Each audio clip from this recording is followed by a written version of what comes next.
exclaiming that an ugly cosplayer is on the run and asserting that he has found him. Lloyd urges him to stop recognizing them so quickly. A long-haired officer pursues them and echoes that he has found an ugly cosplayer. Lloyd reacts in disbelief, questioning what is happening, insisting that he did not even see his face. He adds that the back of his head is ugly. After a while, Javier and Lloyd reached a street where they could hide. Javier inquired whether they could not have purchased clothes with that gold. Lloyd explained that they do not accept anything but cash here, otherwise they would waste time getting it appraised. He suggested that they should return to the portal and put their belongings away. He opened a pouch, stating that they would move when it became dark, as even in different clothes, they would still stand out. Javier observed him exhaling heavily and remarked that even without mana, he should not feel this exhausted, asking if he was unwell. Lloyd responded that he was not, it was merely the bad air, and they should change their clothes. After a while, they changed their clothes, and here it has made a noise to indicate the direction. Javier remarked that it seemed to be pointing them in that direction. Lloyd observed that it led to the End Soul Tower, expressing disbelief that they would need to take the entire tower. Just then, a man dressed in brown appeared behind them, speaking through a wiki-talkie, stating that he didn't know anything about cosplay outfits, but had found a guy with an ugly head. The two of them quickly ran away. He shouted for them to stop. On the other side, Lloyd cursed, realizing they couldn't take the normal route to the tower and would have to climb the mountain path instead. Javier asked, somewhat exasperated, what else he must do to mask his ugliness. Lloyd asked if he thought he knew, adding that the fact he was seriously asking him only irritated him more. After a while, they both stood in the forest, exhaling deeply. Javier asked if Lloyd was alright and if he would like to rest for a moment. Lloyd replied that he, Lloyd Frotra, could handle such trivial situations, but then knelt down, clutching his chest. He expressed his apologies, admitting that he could not maintain the charade any longer. Javier inquired if his heart was giving him trouble. Lloyd reflected on how pathetic he felt. Javier reassured him that he simply had not looked like his usual self since they entered this world. Lloyd countered that this was indeed his usual self. When he lived in this world, he always felt scared and like an outsider. He mentioned that he had been all right when his mother and father were alive, but after they succumbed to a disease of the mind, his condition worsened. He says that it has been a while since he was here, and he is still adjusting to the pain. When he first met Javier at the Frontier Estate, it was such a shock that he had no time to think about anything. But over time, he noticed that he had completely changed. It felt as if this world had truly become his own. He was so confident, capable of pushing through anything. However, this is who he really is, someone with nothing to his name, nobody, and filled only with emotional pain. Javier asks if, when he lived in this world, he blamed himself for all those things.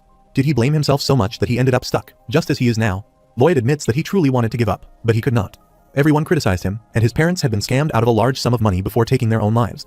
He explains that people would ask how his parents could leave their child all alone, but none of them understand just how terrifying that illness can be. They spoke ill of his parents, who were truly amazing individuals, and he wanted to demonstrate this to the world. Thus, he knew he could not stop. He asserts that he did everything he could. He studied, worked hard, and fulfilled his obligations, believing he needed to exemplify how well they had raised him.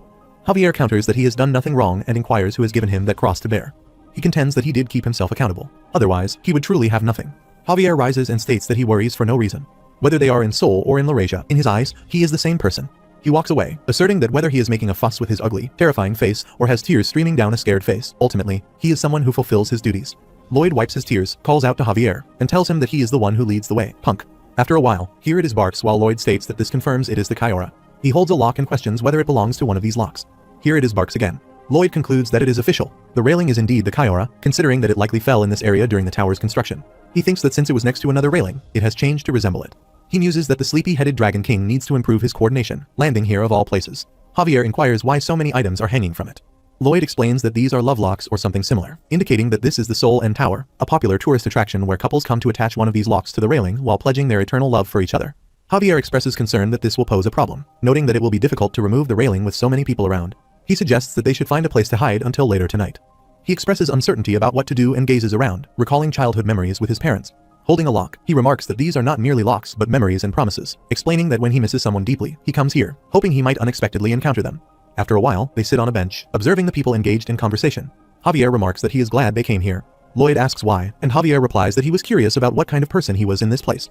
Lloyd responds that he thought it did not matter who he was as long as he saved the Frontier Estate. Javier agrees, stating that it does not matter. He is simply curious and making small talk. He acknowledges that it is indeed a business relationship and suggests maintaining boundaries. He reflects that, after all, he is also human. He does not wish to erase others' memories just because he needs something. The joy and fluttering excitement people experience when hanging a lock, the desire to stay together forever, and the memories they want to revisit are things he understands. He calls for Javier, who responds, "Yes, Master Lloyd." Removing his mask, he declares that he has ceased to be human. Javier observes him, wondering why he seems suddenly so angry, realizing that he should have anticipated this unpredictability. Lloyd strides forward, instructing Javier to help remove the abomination. Javier complies, thinking that this commanding demeanor suits him well. Pushing through the crowd, he commands them to clear the way, announcing that they need to inspect the railing. They both attempt to lift the railing and uproot it. Lloyd questions why so many locks would be placed on it, commenting that it complicates inspection. He adds that once the railing eventually breaks down, he will run up here to remove the locks, intending to make the process easier by getting rid of them now. Just then, police officers appear before them, and a red-haired officer questions if he is now pretending to work for a railing company. He declares that the wrath of justice rises against evil, demanding they surrender to the thunder of retribution. The officers each draw a taser and target Javier and Lloyd. Javier swiftly evades and counterattacks. Bystanders are shocked by the scene, with one person asking who the railing thief might be. Nearby girls start taking his photos. He thinks he looks impressive, and soon after, they post them online. After a while, Lloyd and Javier walk down the street, holding onto the railing. A police officer calls for them to surrender, pointing out that the entire country's social media is tracking them, and the officers remain in pursuit. Javier asks if Lloyd wants him to handle them, but Lloyd says to leave them alone, noting that with all their sword and construction training, they're faster. They pick up their pace, with Lloyd urging Javier to run faster. The red-haired officer remarks on their speed, while the green-haired officer observes that they seem familiar with the area. He checks his phone, assuring his colleagues that a quick search for a hot railing thief will reveal their location immediately, noting they're currently in Gwanghwamun. The purple-haired officer, looking around, comments that they were here just a moment ago. He adds that they've nearly caught them, as there's nowhere nearby to hide. Meanwhile, Javier and Lloyd are changing their clothes when Javier calls out to him. Lloyd asks what it is. Javier asks if it isn't a shame for him to be leaving his home like this, offering to buy him some time if he wants. Lloyd declines, saying he has already seen his family. He mentions there is a friend he would like to see, but he is simply waiting for the day he feels ready to face him again. Meanwhile, a worker says, Gi Yong, when he is finished with that task, come to help him over here. Gi Yong smirks and replies that if he wants his help that badly, he will be over soon. The worker comments that Gi Yong is indeed diligent, but wonders aloud about the odd look on his face. At the same time, a man in a brown shirt calls out, Mr. Police Officer, there are thieves stripping things over here. His wife pulls him aside and says honey, she told him those men were innocent. The red-haired officer thanks the man, calling him a brave citizen, and orders the criminals to surrender. The officers are shocked to see a teleport swirl appear on the floor beside a note reading, thank them for their service.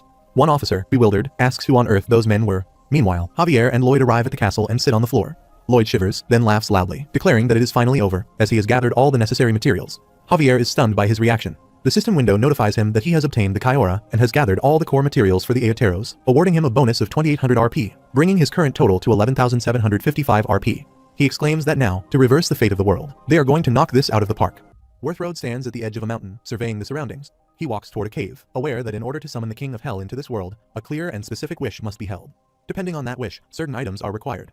If the wish involves the death of a particular individual, the body of someone who harbored immense resentment toward the intended victim must be obtained. According to the King of Hell, the bones of such a person are said to be located within the dungeon. There, he discovers a broken skeleton. He reflects that the man once studied ancient dark magic in a desperate attempt to save his family, only to meet a wretched end at the hands of Lloyd Frontra. A vision appears before him. The skeleton warrior bows before Lloyd, while Javier steps forward and strikes him down. Worthroad grasps the skull of the skeleton and utters the name Lupulin. He then asks whether he wishes to know how the man who reduced them to such a state is currently living. He reveals that thousands revere, trust, and follow that man. Everything that should have belonged to the talented like Lupulin and himself has been taken away. He was fortunate to have a powerful knight by his side and to win the trust of the queen. It is unjust that they were left in such ruin. He has manipulated fate so thoroughly that reclaiming what once belonged to them has become nearly impossible. Yet, instead of recovering what was lost, they can ensure his downfall. Lifting Lupulin's head high into the air, he declares that they shall make the entire world turn against him, and that he shall suffer a wretched, unforgivable death. He creates a magical circle to absorb the powers of Lupulin and thinks that the vessel is now prepared for the second essential component, a large influx of terror to fill it. By terror, he means war. To incite war, the queen must be driven to madness. With that thought, he decides to head to the Magentano Palace and walks away. Meanwhile, Lloyd breaks a lock from a bridge and sarcastically asks if it is supposed to be a token of eternal love. He scoffs at the idea, declaring that he will destroy them all and reduce them to dust, laughing maniacally. If he cannot have it, none of them can. He begins breaking every lock, proclaiming the end of relationships, declaring breakups for couples, and bidding farewell to Myung and Hyeseon with mockery. Javier follows suit, also breaking locks, and remarks that Lloyd currently resembles the world's most notorious villain. He asks if Lloyd is even aware of how he looks. Lloyd denies the accusation and claims to be the embodiment of equality, determined to make everyone equally single because he himself is single. He proceeds to destroy the remaining locks and even the grill, then sits down and says everything is done. He adds that he should have brought more locks to break. Javier then asks what his actual goal is. Suddenly, a radiant light appears, prompting them to shield their faces. A box materializes in midair. Lloyd sees it and immediately identifies it as the Kaiora, reaching out and seizing it. The system window notifies that the legendary core material Kaiora has received and his bonus RP has reached 2800. Another notification appears, stating that his current RP has reached 11,755. A final message congratulates him, confirming that all the necessary materials for the Aotearoa have been gathered. Lloyd grows frustrated and says it is time to move on to the next stage. He begins walking away, declaring that they are heading to the Mermaid Kingdom to finally piece everything together. Javier looks at him and thinks that Lloyd could allow himself to celebrate a little longer. But then again, this is exactly who he is, and it is precisely why he is capable of saving everyone. After some time, they make their way toward the Mermaid Kingdom. Along the way, Lloyd turns to Javier and asks whether they have not been through a great deal. He lists their accomplishments, constructing the suspension bridge in the capital, building a railroad through hell, creating the Siak Bingo for the orcs, designing a desert cannet, developing the sauna for the Mermaid Kingdom, and laying out a racetrack in the grasslands. He sighs deeply and wonders aloud why they have created so many wonderful things for others. Javier reminds him that it was all for the sake of the Aotearoa. Though it may seem disappointing to build the Aotearoa in this location, they had made a promise to the Mermaid Kingdom. If that promise exists, then nothing can be changed. Lloyd disagrees. He insists that there is something they can do. They can take the Aotearoa and construct it within their own estate instead. Javier looks at him with suspicion, prompting Lloyd to ask why he is being looked at that way and whether he has ever done anything truly evil to anyone. He pauses and admits that perhaps he has once, or maybe twice, or was it 3 times? Possibly 4. They arrive at the royal court of the Mermaid Kingdom, where the queen greets them and remarks that her gallant, albeit unfortunate-looking, friend has truly gathered all the materials required for the Jewel of Truth. Lloyd and Javier bow respectfully before her as she graciously offers their full support, stating that if he needs anything for its construction, it shall be granted. The kingdom's facilities are to be placed entirely at his disposal, and he is encouraged to begin at once. Lloyd thanked her sincerely, promising that he would devote himself fully to the construction. He declares that he will restore the glory once enjoyed by the Mermaid Kingdom during the mythical age. Tears begin to fall from his face as he speaks. The queen notices and gently asks why he weeps so sorrowfully. He quickly wipes his face and apologizes, saying he is behaving disgracefully, and that it is nothing, truly nothing. She questions what he means by nothing, reminding him that he is their friend and their hero. Whatever the problem may be, they will support him, so he must speak openly. Lloyd hesitates and then admits that he feels immense sorrow over having to build the Jewel of Truth here in the Mermaid Kingdom. The queen asks what he means by that. She insists that the Jewel of Truth was always destined to be constructed on their land. He clarifies that it is not the location itself that saddens him. Rather, it is the consequence that follows. Once the Jewel of Truth is completed, he fears that those blinded by greed will attempt to seize it for their own purposes. War will inevitably follow, and when he thinks of the pain and suffering that this beautiful, peaceful land may be forced to endure, the sorrow becomes overwhelming. Javier turns to look at him, confused by the sudden emotional shift. Lloyd states that a promise is a promise, and the construction must begin at once. The queen interrupts, asking him to wait a moment. She questions whether the Jewel of Truth must truly be built there. He responds that it does not, so long as the location contains water at least 230 feet deep, that the jewel can be constructed anywhere. The queen considers this and remarks that perhaps building it elsewhere might be a wiser decision. Lloyd conceals a satisfied smile while Javier casts a suspicious glance at him. Soon after, they leave the palace. Lloyd announces that the jewel will be constructed on their own estate and that the Mermaid Kingdom will have full access to it at any time. He remarks that everything has worked out well and admits he had been deeply concerned for the Mermaid Kingdom's safety. He has not lied in the slightest. He merely conveyed the truth, even if his intentions may not have been entirely pure. When Javier looks at him, Lloyd asks whether that gaze implies judgment. Javier denies it and says that all parties involved have reached a satisfactory outcome, and in the end, that is all that matters. Lloyd observes that Javier has finally grown more pragmatic and asks if he has at last seen the light. They clap each other on the back in mutual approval. Javier then brings up the matter of the Hell Gate. Lloyd replies that he will consult the Jewel of Truth to find out how it can be closed, and the two of them walk away together. Lloyd and Javier arrive at Lake Capua. Lloyd announces that this is Lake Capua, the perfect location to construct the Jewel of Truth. It is both deep and wide enough to meet the requirements.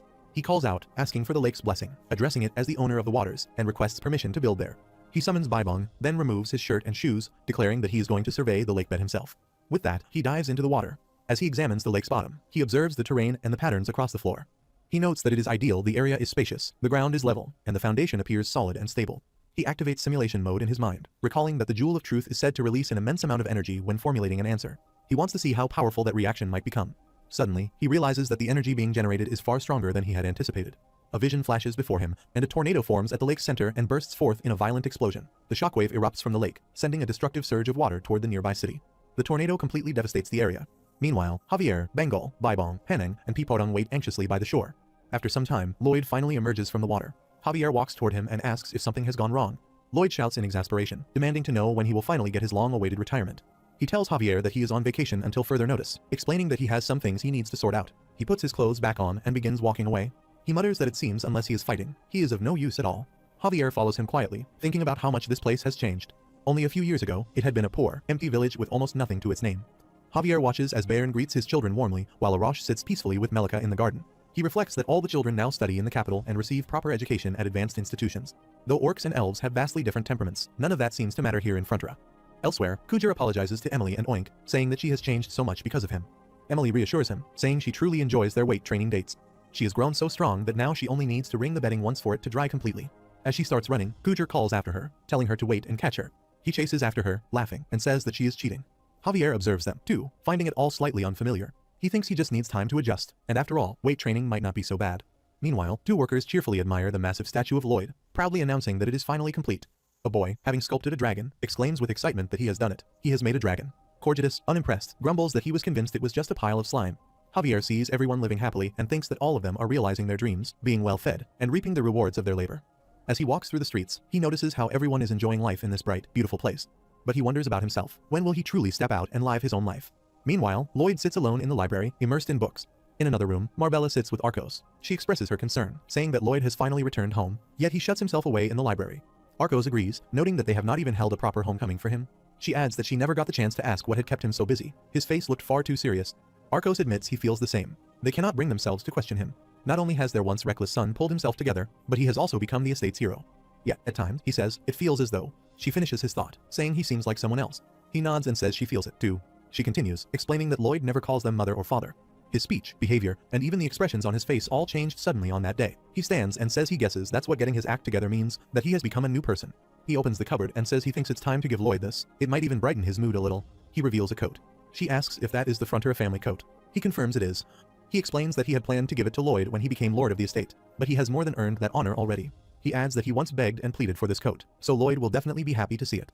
At that moment, Lloyd quickly puts on the coat and walks out of the library, thinking he is a genius. He decides to build downstream on the Frontier River. If he constructs a gravitational dam, it will prevent any flooding. He realizes he needs to go immediately and run a simulation. Marbella and Arcos arrive, and Arcos holds the coat, saying that Lloyd has finally emerged from the library. She says she knows he is busy, so she will get straight to the point. She has a gift for him. Lloyd asks what the gift is. Arcos replies that it is a present for him, a coat. Lloyd exclaims that it is a cool jacket and thanks them. He adds that he is truly grateful, but a little busy right now and will try it on later. Arcos asks Lloyd if he remembers that he used to see his grandfather wearing the coat and how his grandfather would always remark on how amazing it looked on him and how much he wanted it. Lloyd acknowledges this, expressing surprise that he remembers, and thanks them before running away. Arcos and Marbella watch him as he leaves. Arcos calls out to Lloyd, saying he has never met his grandfather. After a while, Javier encounters Arcos and Marbella tending the garden. Arcos greets Javier with a good morning, and Javier returns the greeting. Marbella asks if he is enjoying his vacation. Javier admits that he has nothing to do, and his mind feels unsettled. She asks what he means, noting how much he has accomplished so far and how difficult it must have been. Arcos adds that both he and Marbella are very curious about where Javier has been traveling all this time and wonders if he would mind sharing. Javier replies that it is difficult to say exactly at the moment, but once he figures out how to explain, he will. Arcos accepts this but requests at least a little cooperation and asks if Javier knows where Lloyd is right now. Javier answers that Master Lloyd is currently at the Frontier River. Arcos clarifies that he means the real Lloyd, their son if he is still alive. Javier asks what she means. Marbella asks if he knows about the Frontier family coat and how Lloyd longed for it. She says he could not remember the coat at all. Arcos explains that he wanted to be sure, so he asked Lloyd if he remembered seeing his grandfather wearing it. Lloyd said he remembered but gave a vague answer. He adds that both Marbella and he have noticed something different about Lloyd since then. The day after, he became more sincere in his actions, his work, and his expression, but none of them seemed like their son. He says he has been with him every day since, and as a sword master with extraordinary senses, Javier must have noticed it too. He continues that the man is working hard for their estate and is not ungrateful for their help. However, they cannot help but worry about their real son. He asks Javier to tell them the truth, whether Lloyd is still alive. Javier thinks that the real Master Lloyd is dead. He was apparently reincarnated, but there is no way to know in which time or form. To the Count and Countess, he is as good as dead. He thinks he may have been a lousy dirtbag, but he was still their son enough for someone to have his son's soul forcibly expelled from his body. He thinks that if they ever learn of this, both they and Suho will lose their minds, but lying to them is not appropriate. He asks forgiveness for having hidden this from them all this time. He reveals that the truth is Master Lloyd has sustained partial brain damage, causing his personality and memories to be fragmented. Both Marbella and Arcos are shocked to hear this. Marbella asks what he means, and Arcos requests an explanation of its significance. Javier explains that, as they both know well, he despised Master Lloyd. The reason was that after they took him in, Lloyd teased and tortured him at every opportunity. He even broke the wooden sword they had given him. Marbella asks if he understands what that means. Arcos replies that it is perfectly understandable and expresses his sympathy. Javier says he has nothing to apologize for. But then, one day, he was ordered to search for Master Lloyd, who had disappeared late that night. Raising his finger at Arcos, he recalls that on his way to the bar, a thought crossed his mind, which he blurted out. Why must he watch over that piece of human garbage? It was infuriating, and with that, he ran away. They both ask in shock what he means by having thought that. Javier explains that he grew up enduring Lloyd's ridicule and asks if it is natural for him to become somewhat cranky. They both become emotional and think they understand now, realizing they had no idea. Javier then recalls a flashback in which he follows Lloyd, who screams that he does not need some stinking twerp like him, and that his face irritates him. Javier says he found him on the way, and, as usual, Lloyd went off on him until a switch flipped when Lloyd said get on home. He asked whether Lloyd had a home, and then saw him later in some ditch. Javier says that is when he saw Red and hit Lloyd in the back of the head with the sheath of his sword before punching him. Marbella and Arcos are shocked to hear this. Javier says he thought to himself, what is he doing, and shook Lloyd awake. He recalls Lloyd's head being injured and admits that his memory is a bit foggy, but he definitely remembers being a bad person. He says that starting tomorrow, he will become a good man. Javier sits before him and says that is a great idea, his lord, but he will kill him if he ever tells his lordship about him hitting him. Lloyd replies that he will not tell anyone. Javier then emerges from his imagination and says that is what happened, drawing his sword. He declares that he will take his own life in repentance for the crime of beating his master's son and attempts to stab himself. Marbella and Arcos quickly seize his arms to stop him. Arcos asks what he is doing, assuring him that he has done nothing wrong. Marbella agrees, saying he turned Lloyd around. Arcos adds that he did a great thing and thanks him. Suddenly, Lloyd arrives with urgent news, and they all turn toward him. Arcos asks what it is. Lloyd says it may take some time and suggests they go inside to talk. They follow him into the house. Before entering, Lloyd looks back at Javier, acknowledges how much he has grown, and gives him a thumbs up. Javier returns the gesture and quietly whispers that he learned from the best. He asks them not to be alarmed by what he is about to reveal.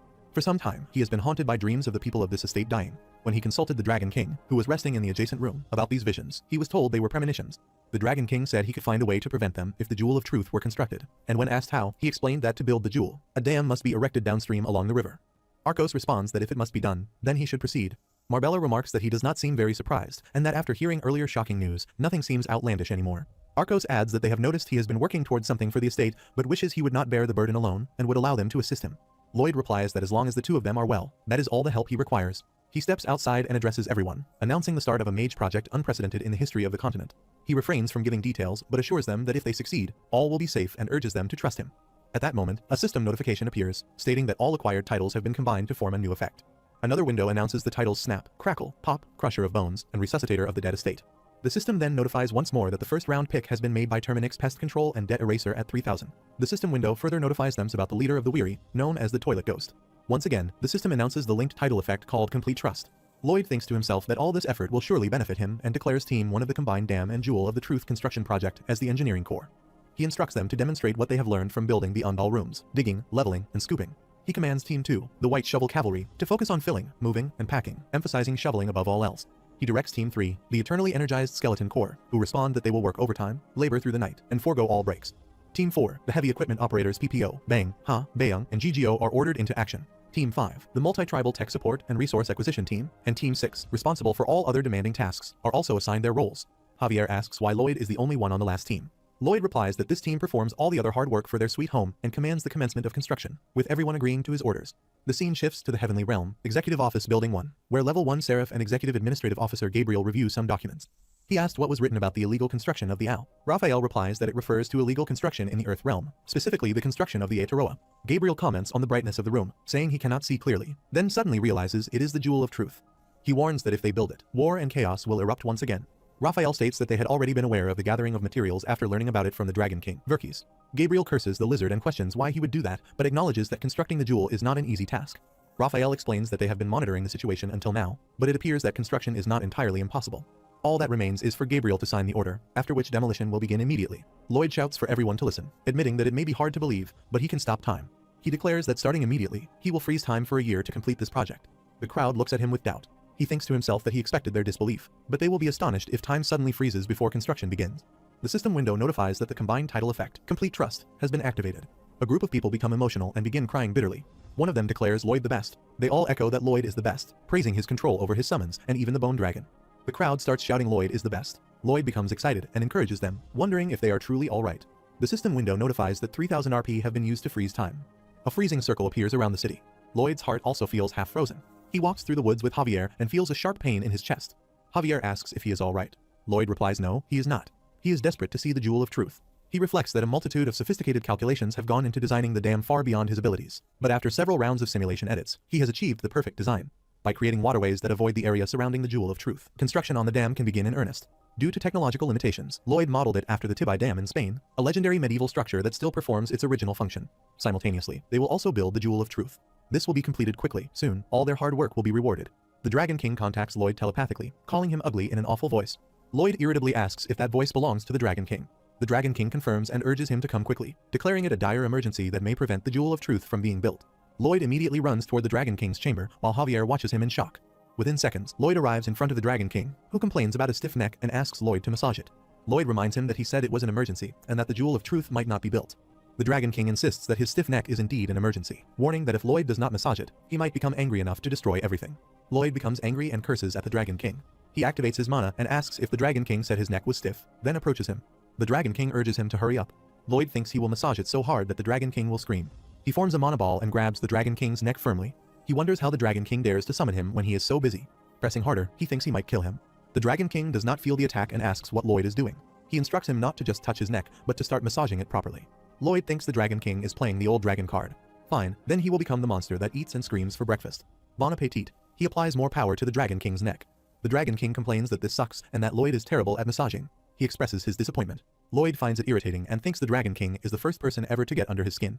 The system window notifies that a new skill has been unlocked. Lloyd wonders what it is. The system reveals his new skill, Absolute Ugliness. Another window notifies that whether laughing, crying, or angry, his face looks unbelievably hideous, causing anyone who sees it to turn away and mutter ugh, that face. He wonders what kind of skill that is. He had been handsome in his previous life in the other world. The system window confirms this, but adds that it no longer matters. He is here now with that face. The Dragon King calls Lloyd, who responds with yes. The Dragon King asks what would happen if he deftly dealt with fate using the Jewel of Truth. Lloyd asks what he means by then what. The Dragon King inquires what he will do with the Jewel of Truth. Lloyd replies that it is obvious he will destroy it. He explains that keeping the jewel around will only cause headaches and obstruct his dream of living a carefree, idle life. The Dragon King mutters ugh, that face, and turns toward Lloyd. Lloyd thinks it is all because of that darn dragon. The Dragon King believes Lloyd definitely will not use the Jewel of Truth for evil, because this kid truly longs for the life of a bum. The Dragon King says he may go now and is done with him. Lloyd feels low and asks what he means, but the Dragon King is not done making him scream. The system window notifies that Lloyd has pushed his mana heart to its limit. He becomes tired and thinks enough already. What kind of damage is he trying to cause now? The system window notifies that his mana heart level has increased, and he is now a level 1 advanced sword expert. Lloyd asks what is meant by expert. The system window notifies a passive option called Sword Master Syndrome, which heightens all of their senses to an extreme degree. The Dragon King asks what is wrong and whether he is okay. Lloyd hears the question repeatedly and becomes frustrated, covering his ears and saying his ears hurt. The Dragon King asks if there is earwax rustling around in his ear. He replies no, it is the expert syndrome. The Dragon King congratulates him, saying that he is wonderful. Lloyd's hearing becomes extremely sensitive. He hears every sound in his surroundings, such as chirping, buzzing, grunting, rustling, and beeping. He covers his ears and thinks, darn it, and there is still so much construction left to do. This is why he had not tried to obtain the Sword Master status. Should he use some RP to raise his mana heart level? No, he decides to keep it in case he needs the RP to stop fate. Javier arrives and asks if he is experiencing Sword Master Syndrome. Lloyd screams at him to be quiet and not to speak. Javier advises him to throw himself into the silence, to focus on the end of that sharpened, piercing sense, to follow its direction, grasp it, and embrace it until he finds true silence within himself. Lloyd tries to stop him, but blood spurts from his ears, and he collapses. Javier laughs and wishes him good luck. Lloyd says that expression is supposed to be encouraging, and that he is going to get him. He looks back at Javier and notices his eyesight, and he can see every blemish on Javier's face. Lloyd protests that he has none and accuses him of making that infuriating pose, telling him to stop. After a while, Javier takes him to a room where Lloyd meditates. He thinks Javier had some fun teasing him, but as someone who understands this pain, Javier stayed up all night with him and helped train his senses. Fast forward a few months, and the completion of the dam and the Jewel of Truth soon approaches. Afterward, they both arrive at the construction site, where Javier asks if he is alright. He means regarding the Sword Master Syndrome since he seems quite stable here. Lloyd suddenly realizes he has completely forgotten and apologizes loudly, saying he did not mean to, but if he thinks about it, it is all part of the training. Lloyd tells him to shut up, claiming he is enjoying this if he is not. Javier clarifies that he misunderstood him, and that he is genuinely worried about him. He means it. Lloyd responds with a reluctant yes, admitting that Javier does seem to be enjoying this quite a bit. He warns Javier to wait and see how much he enjoys punishing. Suddenly, he hears some music and asks what it is and where the angelic sound is coming from.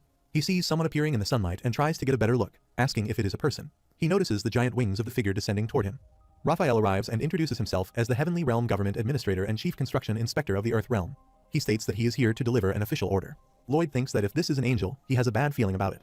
Raphael opens a book and announces the official order. The builder, Lloyd Frontera, must immediately cease construction on the illegal structure, the Aotearoa, and begin its complete demolition. Lloyd asks what he means by that. Everyone becomes surprised to see Raphael. Raphael commands that by the will of heaven, the Aotearoa must be demolished at once. Lloyd asks him to wait and questions what he is talking about. He doubts whether Raphael is real, or even an angel, and demands proof. Raphael asks if he is not Lloyd Frontera. He points to his wings and questions why Lloyd still refuses to believe him. Lloyd points toward Javier and says that this man also has wings. Does that make him an angel? Raphael acknowledges that Javier does have an angelic face. Lloyd insists that regardless of whether it is the will of heaven or not, he cannot simply believe him. He has endured great trouble to get this far and doubts that he will just say yes and obey. Raphael raises his hand, and a giant hammer descends from the sky into his grasp. He twists it, creating a magical circle above his head. Raphael asks if he believes him now. Baron sees this in shock and declares that it is the golden sledgehammer of conviction, just as described in the sacred texts. Everyone becomes surprised and agrees that Raphael really is an angel. Raphael says no, this is the multipurpose administrative sledgehammer. Lloyd thinks he must be real, and those details are authentic. He asks why building the Aotearoa is illegal, noting that it does not collapse easily and that this is their land. Raphael explains that the Jewel of Truth, or Aotearoa, is an unusual artifact that transcends this universe and reveals all divine plans. Someone once desired it, and at 6 m on December 6th, year 307 of the Age of Myths, the Great Tribal War began. 4,370,000 people died, and 27,820,000 were injured. The damage was estimated at around 40,072,009,400,000,000. Because of this, the Aotearoa has been designated an illegal structure. If Lloyd does not carry out its immediate demolition, it will be done by force. Raphael closes his book. Lloyd becomes irritated and shouts that this is unacceptable, questioning what kind of dictatorship this is. Raphael responds that all objections may be made through prayer. If the prayer is pure and true, it will be forwarded to the claims department. Lloyd asks what he is saying, finding the system astonishing. Raphael replies that heaven is kind and seeks to ease the troubles of the earth. Lloyd thinks he will act immediately, kneels down, and begins to pray. He prays, asking to borrow the power of the Aotearoa to protect those dear to him. He does not want to lose anyone close again and pleads for his short, humble prayer to be heard. Gabriel speaks to Raphael on the phone, and Raphael responds that he wishes for everyone gathered on the estate to live lives filled with happiness and beautiful memories. Gabriel notes that he seems very sincere. Raphael states that everyone must be safe, so his beautiful, peaceful retirement is denied. Gabriel says it is denied. Lloyd asks why, and Raphael replies that his intentions are not pure and commands the demolition of the structure. Lloyd refuses. Raphael says very well, raises his hammer, and declares that he will demolish it himself. He flies toward the dam to carry out the demolition. Lloyd refuses. Javier quickly flies toward the dam and surrounds it with his mana to protect it from Raphael's attack. Javier blocks the assault while Raphael counters fiercely. Lloyd covers his ears due to the overwhelming noise and curses the Sword Master Syndrome for heightening all sounds. Javier announces himself as Javier Esrahan, a knight of Frontier Country, and demands that Raphael leave as an intruder on their estate. If he refuses, Javier vows to eliminate him. Meanwhile, the red dragon runs toward the construction site, thinking he has come out after sensing an immense amount of mana. It really is an angel. He recalls that his mother always said angels are strict enforcers of rules and regulations, no matter what. He looks at Raphael and considers that if he is here with that sledgehammer, he could tear this entire place down, preventing him from getting married.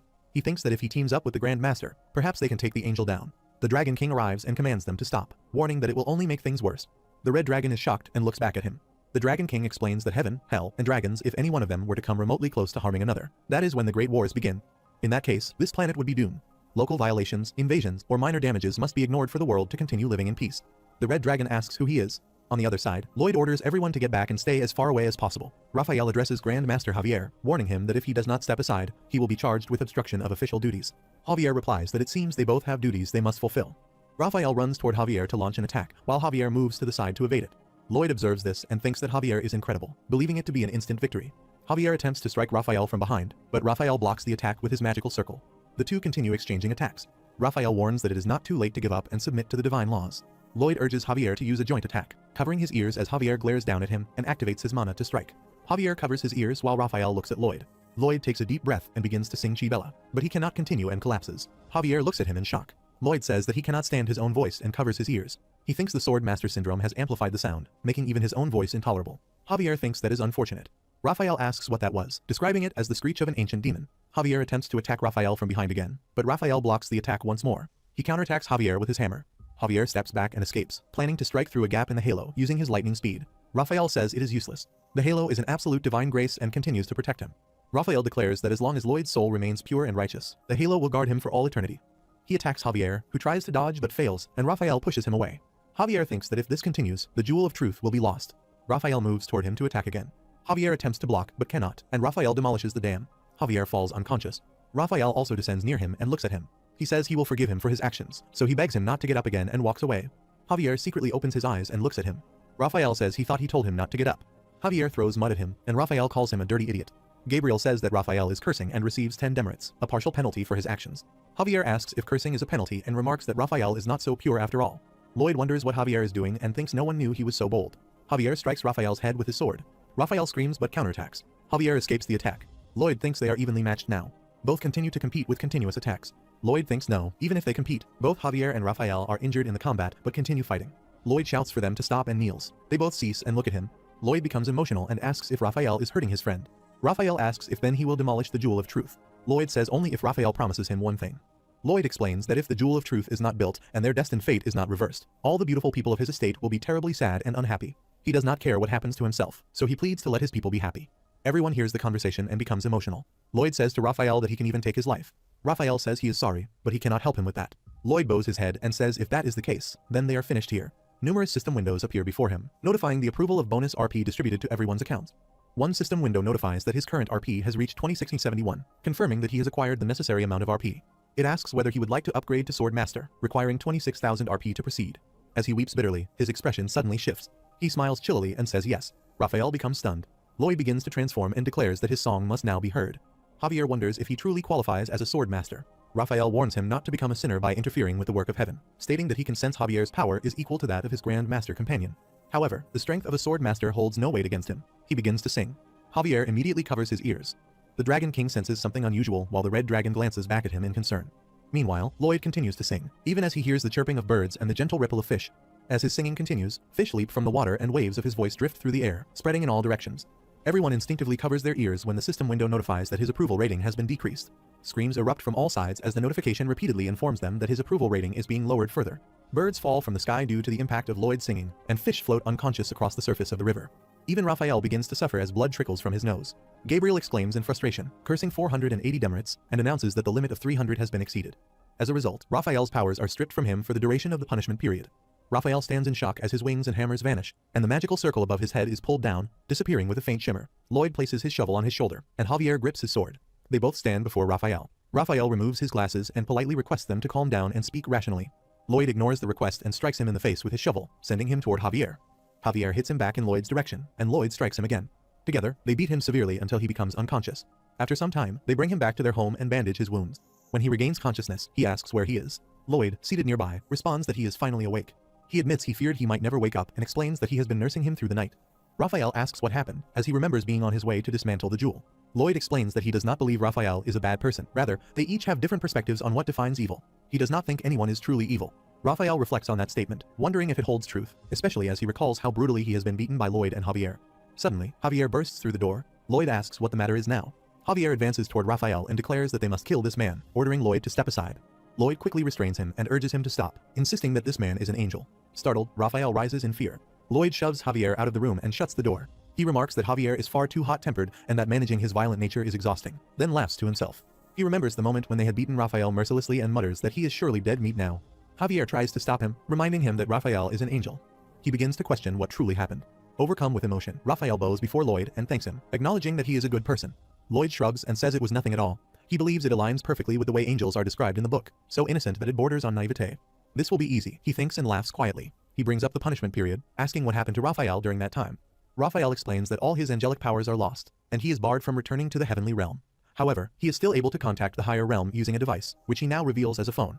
Lloyd asks if it is a smartphone. Raphael corrects him, stating it is an intelligent calling apparatus. He adds that both heaven and hell are notoriously poor at naming things. Lloyd then questions him, asking if he intends to destroy the jewel again once the punishment period ends. Raphael answers that such matters are decided by heaven. He must obey the commands issued to him, as it is deemed necessary for maintaining peace and order in the mortal realm. It is considered unavoidable. Lloyd reflects on that and asks whether it truly serves the good of the mortal realm, or if it is simply heaven imposing its will upon them, helpless mortals who know nothing. He addresses Raphael directly, stating he is certain Raphael followed his orders from beginning to end, believing it was the right and noble thing to do. But then he asks, what about those who stand on the other side? Has Raphael ever heard their stories? Has he ever placed himself in their position, even for a moment? He explains that heaven exists to ease the burdens of the mortal realm, but then questions what happens to those whose suffering is increased by heaven's decisions. Raphael lowers his head and admits that he is right. The voices of mortals have not been heard by him. Lloyd then asks why he does not take this opportunity while residing at their estate to learn more about the world. Raphael cautiously inquires if he may truly do that, adding that he hopes he is not being a burden. Lloyd assures him that he is welcome, although he remarks with mock regret that Raphael might find it burdensome and inconsiderate of him, as he pulls out a stack of documents from his pocket. He tells Raphael that if he signs the contract and agrees to perform a few small favors, he is permitted to stay for as long as he likes. Raphael signs the contract without hesitation. Watching this, Lloyd thinks it is excellent. Several problems can be solved at once. Raphael can be used to obtain the Summer's Eye from Queen Alicia, which will prevent his heart from freezing. After a while, Baibong rides a draggy down into the river. At the same time, Raphael rises from bed, puts on his shirt, adjusts his glasses, and neatly fixes his hair. He rushes outside, where birds are chirping around him, and other animals begin to gather. He greets them warmly, Mr. Deer, Miss Rabbit, Mr. Squirrel, Mr. Sparrow, and once again, their song fills the bright morning sky with a cheerful melody. A sparrow perches on his shoulder and chirps. He asks if that is its song, then admits he feels a little embarrassed, but believes he must offer something in return. He begins to sing alongside them, and all the animals delight in his voice. Even the people around begin to enjoy it. An elderly man remarks that every morning, the angel's song warms their hearts. A woman wonders how it can be so completely different from Master Lloyd's singing. Another villager says that though Raphael was once their enemy, he has now become everyone's daily dose of joy. A fourth person repeats the question, how can it be so different from Master Lloyd's singing? Bayern joins in, echoing the same question, and then turns to Lloyd. He asks if Master Lloyd has been listening. He apologizes for his frankness, but says that Lloyd's singing a few days ago has been so dreadful that the townspeople are still haunted by nightmares. They are being purified at the moment, so their reaction is only to be expected. Lloyd responds that he knows Bayern is an honest man, but asks if he would kindly remain silent. That Raphael fellow is starting to get on his nerves. Javier observes that it appears Lloyd is jealous. Everyone adores Raphael. Angels are clearly preferred to the moaning of demons in the depths of hell. Lloyd protests, questioning why people continue to describe him as some kind of hellspawn. He reminds them that it was the angel who attacked them first, and he knows it. Javier calmly replies that Raphael has already won over everyone's hearts. He points to the scene where birds and animals alike are seen enjoying Raphael's singing. Lloyd mutters that they are all traitors. Javier asks if Lloyd despises him that much. Why not simply drive him out? Lloyd answers that they have already signed a contract, and there is much to gain from him. The scene shifts to a flashback, where Lloyd sits with Raphael and explains that there are two main things he needs from him. First, Lloyd says he wants to be informed in advance of Heaven's plans concerning the Jewel of Truth. Raphael replies that it is not a problem with the intelligent calling apparatus. He is able to relay any updates from the heavenly realm swiftly and precisely. The all-new intelligent calling apparatus is expected to elevate his earthly experience to an entirely new level. Lloyd remarks that it seems as though he has been destined to be a salesman. Next, there is something he needs to confirm. He asks whether it can be proven that he still qualifies as an angel, even during this period of punishment. Raphael inquires if the evidence provided is sufficient. He responds that he undoubtedly appears angelic if that appearance has not already been stripped from him. Raphael explains that while his powers have been deactivated, his angelic appearance has been retained. Lloyd acknowledges this and states that he is about to reveal his plan, and the other must do his utmost to follow through. The scene returns to the present, where Lloyd explains that Heaven is currently engaged in deliberations regarding their confrontation. Since the discussions involve senior angels, the process is expected to take some time. Before those talks conclude, they must act swiftly, ask the jewel a question, and destroy it so that all parties are satisfied. Lloyd mentions that construction is expected to be completed within a few hours. Javier follows him and admits that although it is a random comment, given their work-related discussion, he prefers Lloyd's singing to Raphael's. Lloyd responds that the comment is indeed unexpected and questions what on earth he is talking about. Javier describes his singing as absolutely wretched, comparing it to a catastrophic tsunami crashing down, followed by the curses and screams of hellish demons. Lloyd remarks that he is quite the poet today, and suggests he should publish a book. Javier admits that this is precisely why he hates singing. Every time he sings, he feels embarrassed and ashamed. Yet, he sings as loudly as he can. Lloyd turns back to look at him. Javier explains that he sets aside his shame to save others, and if there were one song that could be considered the noblest of them all, it would be his. Lloyd asks if he is out of his mind. Javier replies that, of course, he cannot stand listening to it. Even the thought of it makes him grimace. Frustrated, Lloyd walks away and sarcastically thanks him for the insult, saying it makes him feel better. After a while, Lloyd summons Jigoming and instructs him to drop the Kyora. Jigoming follows the instructions and places it in the designated spot. Water begins to drip from it. The system window notifies that the construction of the Jewel of Truth, the Aeteroa, has been completed. Another window announces that he has received a large amount of RP for this legendary achievement of 8,500 RP points. Lloyd orders the floodgates to be opened. They comply, and water begins to cascade down through the gates. The system window notifies that the construction of Laurasia's first concrete dam, the Frontier Dam, has been completed, awarding him 1,500 RP. Another notification updates his current RP to a total of 1071. Water spreads everywhere as Lloyd jumps into it. He notices a truth jewel beneath the surface and thinks that, finally, it is time to get his answer. Suddenly, he hears music followed by a voice greeting him with a casual howdy. The voice identifies itself as the Aeteroa, a machine that only tells the truth and then laughs. Lloyd reflects that the author of A Night of Blood and Iron must be a terrible writer. The Aeteroa asks what is on his mind, but warns that the answer is not free. Lloyd must first reveal a secret of his own. Lloyd inquires what qualifies as a secret. The Aeteroa replies that it must be a secret known only to him. Lloyd suspects that Javier might know about his identity, so this approach will not work, especially as Javier also jumps into the water. He wonders whether any secret truly counts, and then explains that after wiping himself when using the restroom, he rolls more paper into a thin point, digs deep, swirls 5 times to the left, then 5 times to the right, and repeats the process 3 times. A bright light emerges from the Aeteroa, which then sends a notification announcing a message from the Jewel of Truth. Lloyd states that after wiping when going number 2, he rolls the paper into a thin point, digs deep, swirls 5 times to the left, 5 times to the right, and repeats this process 3 times. Lloyd is shocked to see this notification. Javier asks just how deep they are talking about. Lloyd tells him not to ask, and to pretend he did not hear anything, then questions why he is here anyway. Javier replies that he mentioned the shockwave generated when it answers is strong, and he was worried. Lloyd wonders what is wrong with him today, noting that he is acting like a man facing death. The Aeteroa then asks Lloyd to share what he would like to know. Lloyd explains that he has come from another universe and has done much, saving those destined to die or live lives of unhappiness, but fate continuously tries to reverse all his efforts and restore the original, terrible destiny. He asks how he can prevent this from happening. Powerful mono waves spread around them as Lloyd covered himself.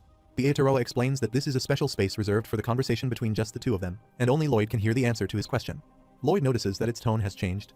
The Aeteroa explains that the original Lloyd was supposed to have died, yet he remains alive. He also usurped the role of the hero in this story, a role that was destined for Javier. This universe is attempting to restore everyone's fate by killing Lloyd and returning Javier to his rightful position. However, because of this, Lloyd, the universe cannot determine the story's true hero, resulting in a critical error. Fate is spiraling out of control in an effort to revert to the original storyline by eliminating all other possibilities. The storyline must be reset to bring peace to this universe and to regain control. To accomplish this, there must be a clear hero. Between Lloyd and Javier, one must die to reset the storyline. Beyond this, no other solution exists. Lloyd struggles to breathe when Javier asks what is happening and urges him to breathe. Lloyd reflects on how he has worked tirelessly and clung to the hope that things would improve. Javier shouts for him to breathe, asking if it is his heart causing trouble if his heart is unwell. Lloyd tells himself to hold on a little longer, and that everything is going to get better. Javier asks if it is his mana flow, but it appears to be fine. He implores Lloyd to wake up. Lloyd thinks to himself, come on, just a little more. He screams louder. Javier presses Lloyd's heart and urges him to breathe. Lloyd thinks that he has 2 lives. What will happen if he dies once? What if he goes to Soul and ceases to exist here? The Aeteroa explains that doing so will trigger the hero's reincarnation event, which does not count as a death. Lloyd's heart begins to freeze rapidly as he wonders why it is freezing so quickly. As a swordmaster, he believes he should be able to stop this with his mana. The Heart of Winter declares that this is a mental illness. Once the symptoms appear, nothing can be done. The Aeteroa repeats that either Lloyd or Javier must die. The Heart of Winter enters Lloyd's mouth, and the Aeteroa says that is all. After a while, Javier brings Lloyd back home.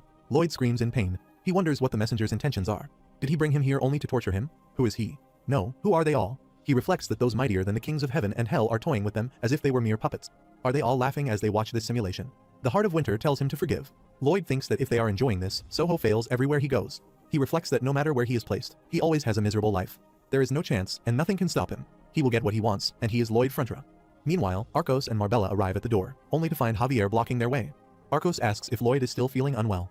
Javier confirms that he is, explaining that Lloyd has overexerted himself for too long. Marbella inquires whether Lloyd has found a way to prevent the doom that threatens their estate. Javier assures her that he has, which is why he is currently resting in preparation. Arcos nods in understanding and asks Javier to take good care of him before they both walk away. Javier enters the room and calls out to Lloyd, admitting that he does not know the answer the Jewel of Truth gave him, but he believes in Lloyd. He believes that Lloyd will find a solution, and he must stay alive to do so. After a moment of contemplation, Javier declares that he will help Lloyd rise again, and then walks away. He wonders if he can do what must be done, answering himself affirmatively, knowing that he already holds the key. He recalls having seen it countless times as Lloyd's voice follows him, declaring that he is Lloyd Frentra. Meanwhile, Raphael feeds grass to an elephant and mentions that he was just about to call Javier. He informs him of a development. The Heavenly Realm plans to summon Lloyd Frentra for a meeting.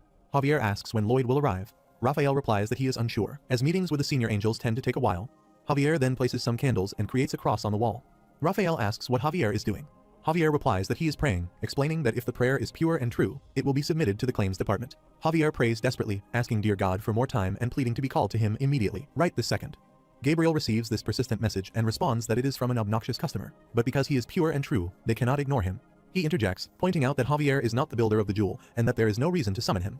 Javier insists that he will take his place now. Gabriel puts the phone away from his ear, irritated by the loud voice, and remarks that he can read the thoughts of a heavenly being who is highly intelligent but equally annoying. Javier notices a portal appearing above and says that it was easy before adding let's go. Raphael asks what he is saying and whether he is going to. Javier asks what is wrong and if the transportation spell is only for one person. Raphael replies that it is not that, but if he goes to the heavenly realm, he will be reprimanded for cursing and admits that to be honest, he is a bit scared. Raphael then asks why he must come along when Javier can simply carry him on his shoulder. Javier responds that he signed a contract and agreed to help retrieve the Eye of Summer. They are going to get the Eye of Summer. Javier jumps into the portal and arrives before Gabriel, who comments that Javier is quite a stubborn man, but acknowledges that they know he is decent and honorable. Javier asks whether those who are decent and honorable are unable to file a complaint, suggesting that it sounds as if anyone who complains is considered undignified. A voice warns through Gabriel's magical ring that his previous statement could be interpreted as demeaning to the complainants. Gabriel agrees and says he must apologize. He then explains that there has been a major misunderstanding. If his people truly understood how dangerous the Jewel of Truth is, he would as well. Javier concurs, stating that they agree the Jewel of Truth should never have been built and that they fully support Heaven's decision to demolish it. Gabriel asks what this means. Does Javier intend to demolish the Jewel of Truth? Javier confirms that he will, but only under certain conditions. Gabriel asks what these conditions are. Javier replies that first, he must ask a question. When did Gabriel first learn that they were building the Jewel of Truth? Gabriel replies that they suspected it during the Heart of Winter incident and then received confirmation when construction began. Javier slams his hand on the table in anger and demands why Gabriel waited until after the jewel was built to inform them.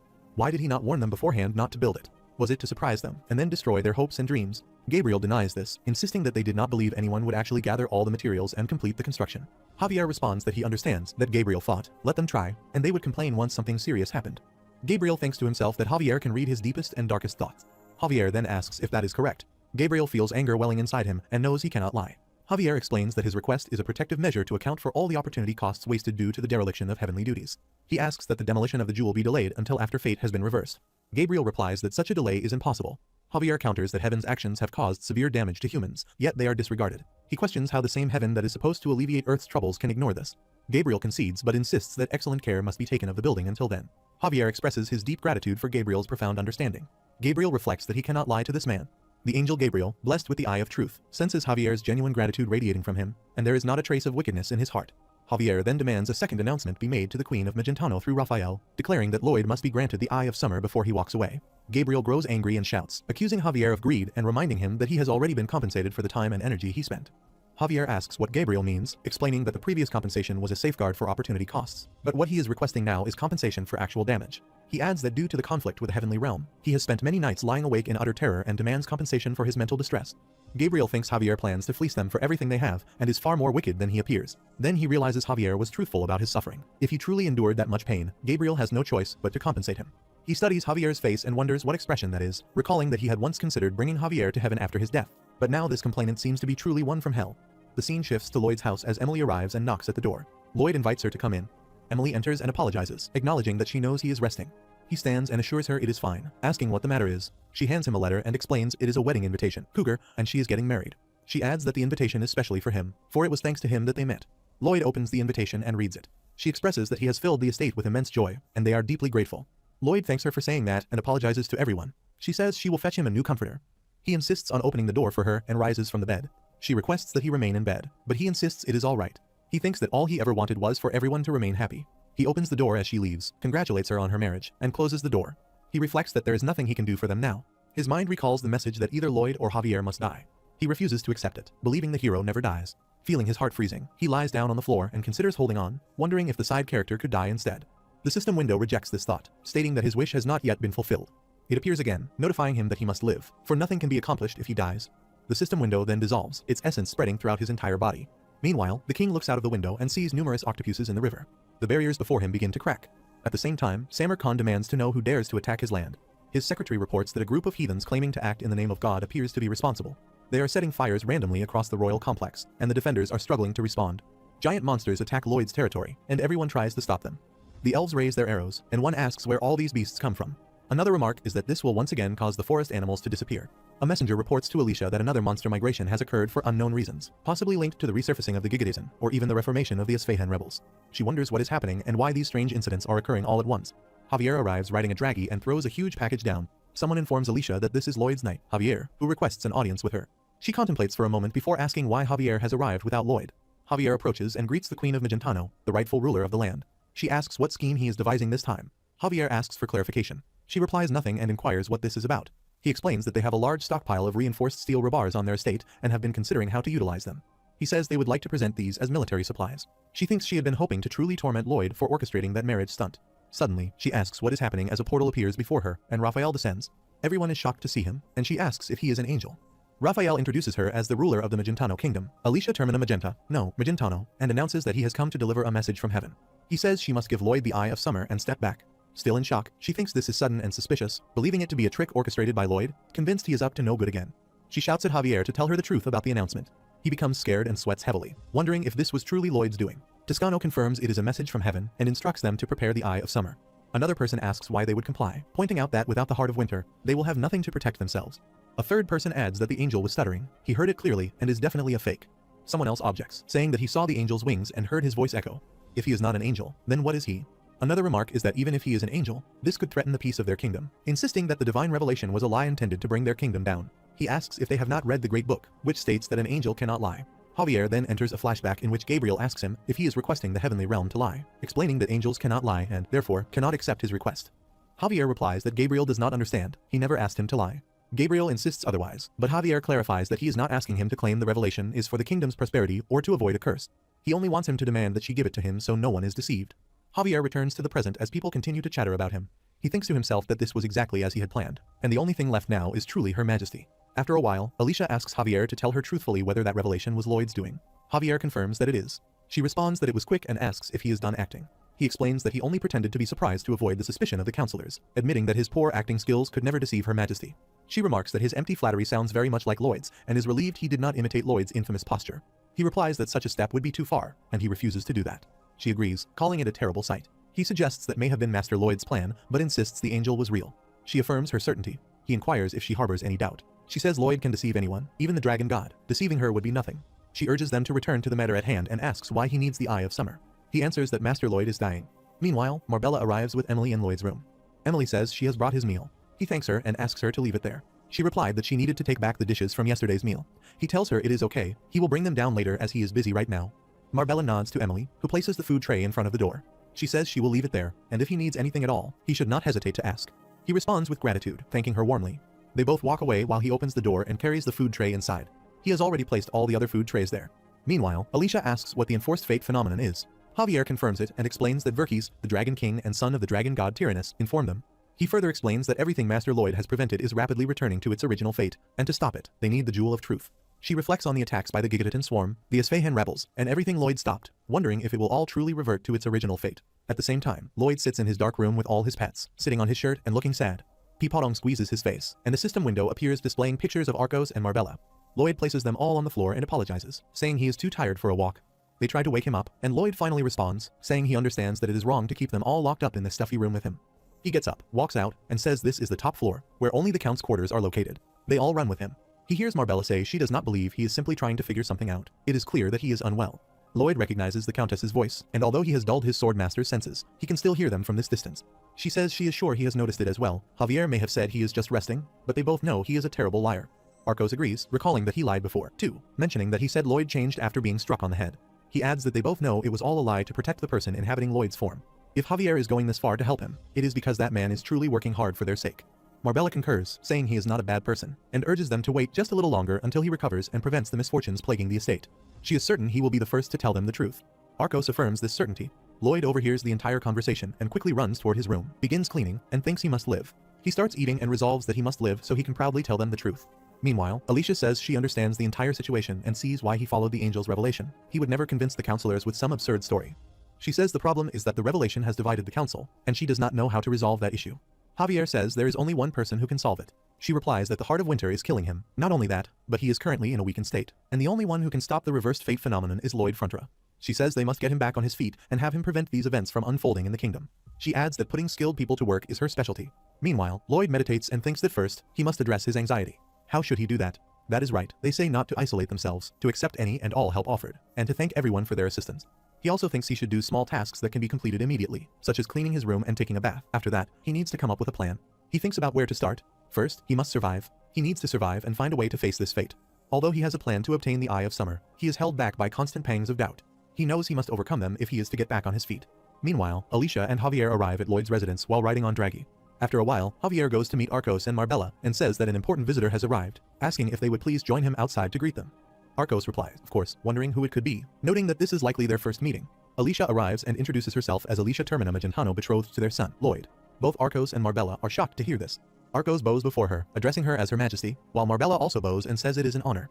Alicia tells them there is no need for such formalities since they will be family soon, after all, and asks, isn't that right? Her darling prince consort. Lloyd sees this from the window and becomes shocked, asking, what is this? They all sit together while Lloyd also joins them. Alicia takes a sip of tea and says the tea is delicious, asking where it was sourced from. Marbella is shocked to hear this and insists she did not steal the tea, swearing on it. Arcos tells Marbella to compose herself, warning that the queen might get the wrong idea. He then jokingly claims that he was the one who stole it and asks to be killed. Marbella asks Arcos if he actually stole it. Lloyd asks both of them to calm down and tells Alicia that he will explain everything very clearly. She asks if, by explaining everything, he means the whole affair where he pretended to be married to his queen. Arcos and Marbella are shocked to hear this and wonder what she means by being married to her, and then both suddenly faint. Lloyd calls them back and asks them to listen. He admits that he did say they were married. He looks behind Javier, thinking why on earth he would bring Alicia here, and silently asks for help. Javier says nothing and looks away. Lloyd stammers nervously. Alicia tells him she will stop joking and reassures him not to worry because she will tell him the truth. She explains that their son has taken possession of a divine item under complex circumstances. This item was bestowed upon the Magentano family by their founding dragon, the dragon god Tyrannus. She continues that Tyrannus happened to encounter Lloyd and inquired how he had come into possession of the item since he is not part of the royal family. She reveals that Lloyd lied, claiming he was married to her and, therefore, also of royal blood. Arcos and Marbella are shocked and become overwhelmed, realizing this is a far greater problem than they had anticipated. She states that since he deceived the Dragon King, he must face the consequences of his actions. Arcos acknowledges that death alone would not suffice to atone for these actions, yet insists that Lloyd, this young man, is his precious son. He bows before her while Lloyd is stunned by everything he hears. Arcos pleads that she punish him instead. Lloyd is bewildered by what he is hearing. Marbella also bows and implores her to take their lives and forgive their son. Lloyd contemplates their words and tells them to wait, insisting that he is not their true son. He affirms that these two have done nothing wrong and that this mess is his alone. Arcos tells them to step aside, declaring that parents must take responsibility for their child's actions. Lloyd asks what he means, insisting that he is not even their son. Alicia observes that he has regained his strength and mentions that she had heard he had lost all will to live. As she suspected, he is the type of person who pushes himself to the limit when a task demands it. Lloyd looks at her with surprise when she explains that when she says he must face the consequences, she does not mean giving up his life, as that would be terribly inefficient. She clarifies that she means the lie about their marriage and suggests that they turn it into the truth. He is shocked by this proposal, and she flicks his forehead to bring him back to his senses. She urges him to marry her and become her prince consort, promising to push his abilities to their limits for the good of their kingdom and herself. Arcos and Marbella are equally shocked by this revelation. Lloyd declines politely, but she asks if that is not a bit too curt. He replies that he really does not like the sound of it. She inquires why, and he answers that it is because she works people to the bone. She acknowledges this, saying she knew it would happen, and suggests that they settle the matter this way. She explains that the angel has delivered a revelation demanding that he be bestowed with the Eye of Summer, and that he must stop the fighting between the factions for and against it. Lloyd asks what she means and wonders what a revelation is, noting that although there was a revelation, he had no part in it. He glances at Javier, who quickly looks away. Lloyd reflects that he has hit rock bottom because he cannot see a way forward. He thought he had to find a way to get everything done somehow, but now he realizes how foolish that was. He does not have to do this alone. A system window appears with a creepy smile as Lloyd thinks of Arcos, Marbella, Alicia, Javier, and his pets as his family belonging to him. He reassures Alicia silently that he, Lloyd Frentra, will put an end to the chaos. He considers that if he cannot find a solution himself, they will find one together when he goes out with Alicia and Javier. He resolves that first things first, he must obtain the Eye of Summer. He will begin by reducing any risks caused by himself and will protect them, his mother and father, as he looks back at both of them. Alicia also looks back at them, and they falter under her gaze. She bows and says they will see them again. They look at her questioningly before all mounting their dragons. Meanwhile, some people hold a meeting where one of them asks what would happen if they ignore the revelation and the kingdom is cursed. Another reply that the angel would have mentioned was that if it were true, a third would have said the problem lies in the angel not mentioning it. One asks if the other wants to ruin the country. The reply comes that he could ask the same of him. Then he throws a person onto the table and says to take this. Someone says that Lloyd is always causing problems, and that, indeed, nothing will be solved without him. They all shout and fight among themselves as Lloyd opens the door and enters. Everyone looks at him in shock. Lloyd asks if they called for him. Lloyd sits on a chair before them as a flash is directed at him. The leader announces that the emergency debate in the House of Peers will now begin regarding the issue of acting upon the angel's revelation. Another interjects to excuse Count Altz of the opposing side, who may ask to raise his hand. Altz points out that the Eye of Summer has been omitted from the title of the meeting. Leader corrects, stating that the emergency debate in the House of Peers will now begin on the issue of acting upon the angel's revelation, the Eye of Summer. Lawrence shouts, questioning if this is a joke. Leader responds that Count Lawrence of the supporting side must first raise his hand before speaking. Lawrence raises his hand and asks for permission to speak. When granted, he asks why time is wasted on trivial matters and insists they debate something more important. He demands that the term great be added to the emergency debate in the House of Peers. The leader responded that the emergency debate in the House of Peers would now begin. Lawrence questions why the title is being decided before the debate itself. The reply comes that the emergency debate in the Great House of Peers will now commence. Lawrence asks whether he does not understand the gravity of the situation. Another person shouts that it is indeed a great emergency. Lawrence retorts by asking if the debate seems minor to him and accuses him of rudeness. Another voice argues that the phrase great debate does not fit either. The first person shouts for them to stop quibbling, insisting that a great emergency sounds worse. The next person states that he opposes the opposition to this opposition. Another declares that he opposes that comment. Yet another also opposes the opposition to it. The leader of the meeting calls for calm, explaining that the issue at hand is how to phrase the handling of the Eye of Summer in the meeting's title. Someone asks if he dares insult the kingdom. The other asks when exactly he insulted it. Lloyd thinks this atmosphere feels a lot like home, making persuasion easier. The leader then announces the commencement of the extremely dire emergency supreme debate in the Great Royal House of Peers regarding the angel's revelation, instructing them to grant the young meritorious servant Lloyd the divine gift, the Eye of Summer, and dedicating time to a polite but stern discussion on whether they should follow the angel's instructions. Toscano shouts that if an angel has declared it, they must follow his orders. The leader reminds him that permission to speak must be asked for, but Toscano dismissively says that whoever is loudest gets to speak. Toscano repeats that if an angel has declared it, they must obey his orders. He says it is the will of heaven, and they should gladly bestow the divine gift upon Lloyd. Others shout at him, while one accuses him of attempting to hand the country over to their enemies. Another comment is that it seems they have found themselves psychic. A third insists he must have been bribed and calls for an investigation, if that is not the case. A fourth demands to know how they can trust Lloyd. Someone shouts at Lloyd, suggesting that Queen Alicia bestows the Eye of Summer upon him, and asks whether he can guarantee that he will not use it for evil. Lloyd responds that as the Queen's loyal subject, he would never misuse it. They question how they can trust him. Lloyd explains that if, while it is in his possession, a neighboring kingdom were to underestimate them and attempt to invade, their kingdom would be ravaged by war. He says he could never accept such a risk. Alt stands and acknowledges that the young man makes a lot of sense, concluding that they have reached a decision and suggesting they go home. Another person also rises, asking what is for dinner, proposes duck, and wonders what others think. Lloyd says that if they disobey the angel's revelation and misfortune befalls the kingdom, then he cannot refuse the divine gift. Someone asks where he stands on the matter. Another says exactly that they should simply accept the divine gift. A third asks if he thinks these divine gifts are mere toys. The fourth person asks what he said and warns him to watch his tone. Lloyd replies that the situation is agonizing, dead if he accepts and dead if he refuses. They all begin arguing again. Lloyd shouts for them to wait, saying he has just thought of a solution. They all stop and look at him. Lloyd explains that no one knows what will happen if they disobey the angel, but one thing will definitely be negatively affected once the Eye of Summer is lost, their kingdom's influence and power. He continues that if the kingdom possesses a weapon comparable to the Eye of Summer, there will be no risk to the kingdom while he holds it. Lawrence asks what weapon he suggests. Lloyd puts his fingers in his nose and says the Pantara Range, the mountain range covering the Magentano Kingdom's southwestern border. He explains that with its razor-sharp peaks stretching along the entire range, no one can cross it by foot. Those in the west must go around it and pass through several countries to trade with them, which costs a considerable sum. To secure these trade routes, they remain at the mercy of these smaller nations. But what if, just perhaps, a direct route through the Pantara Range were created to Magentano? He says they would become the trading hub for countries to their east and west, and the toll revenue alone would be unimaginable. Someone remarks that he is speaking of the honor of their kingdom. Another asks how he dares to sully it with one of his business schemes.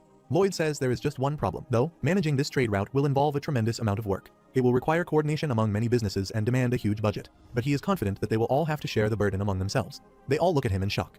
The leader raises his hand and declares that the House of Peers vote is unanimous. Lloyd will open a trade route through the Pantara Range, banging the table with his hammer. Another person says that if he succeeds, they will gladly bestow upon him the Eye of Summer. Lloyd walks down the hallway with Javier, laughing and saying that it was far too easy. Javier comments that Lloyd is skilled at construction, but even more skilled at politics. Lloyd replies that politics is not difficult. It was an everyday occurrence back home, where politicians fight each other until they see an opportunity for profit, at which point they suddenly become best friends.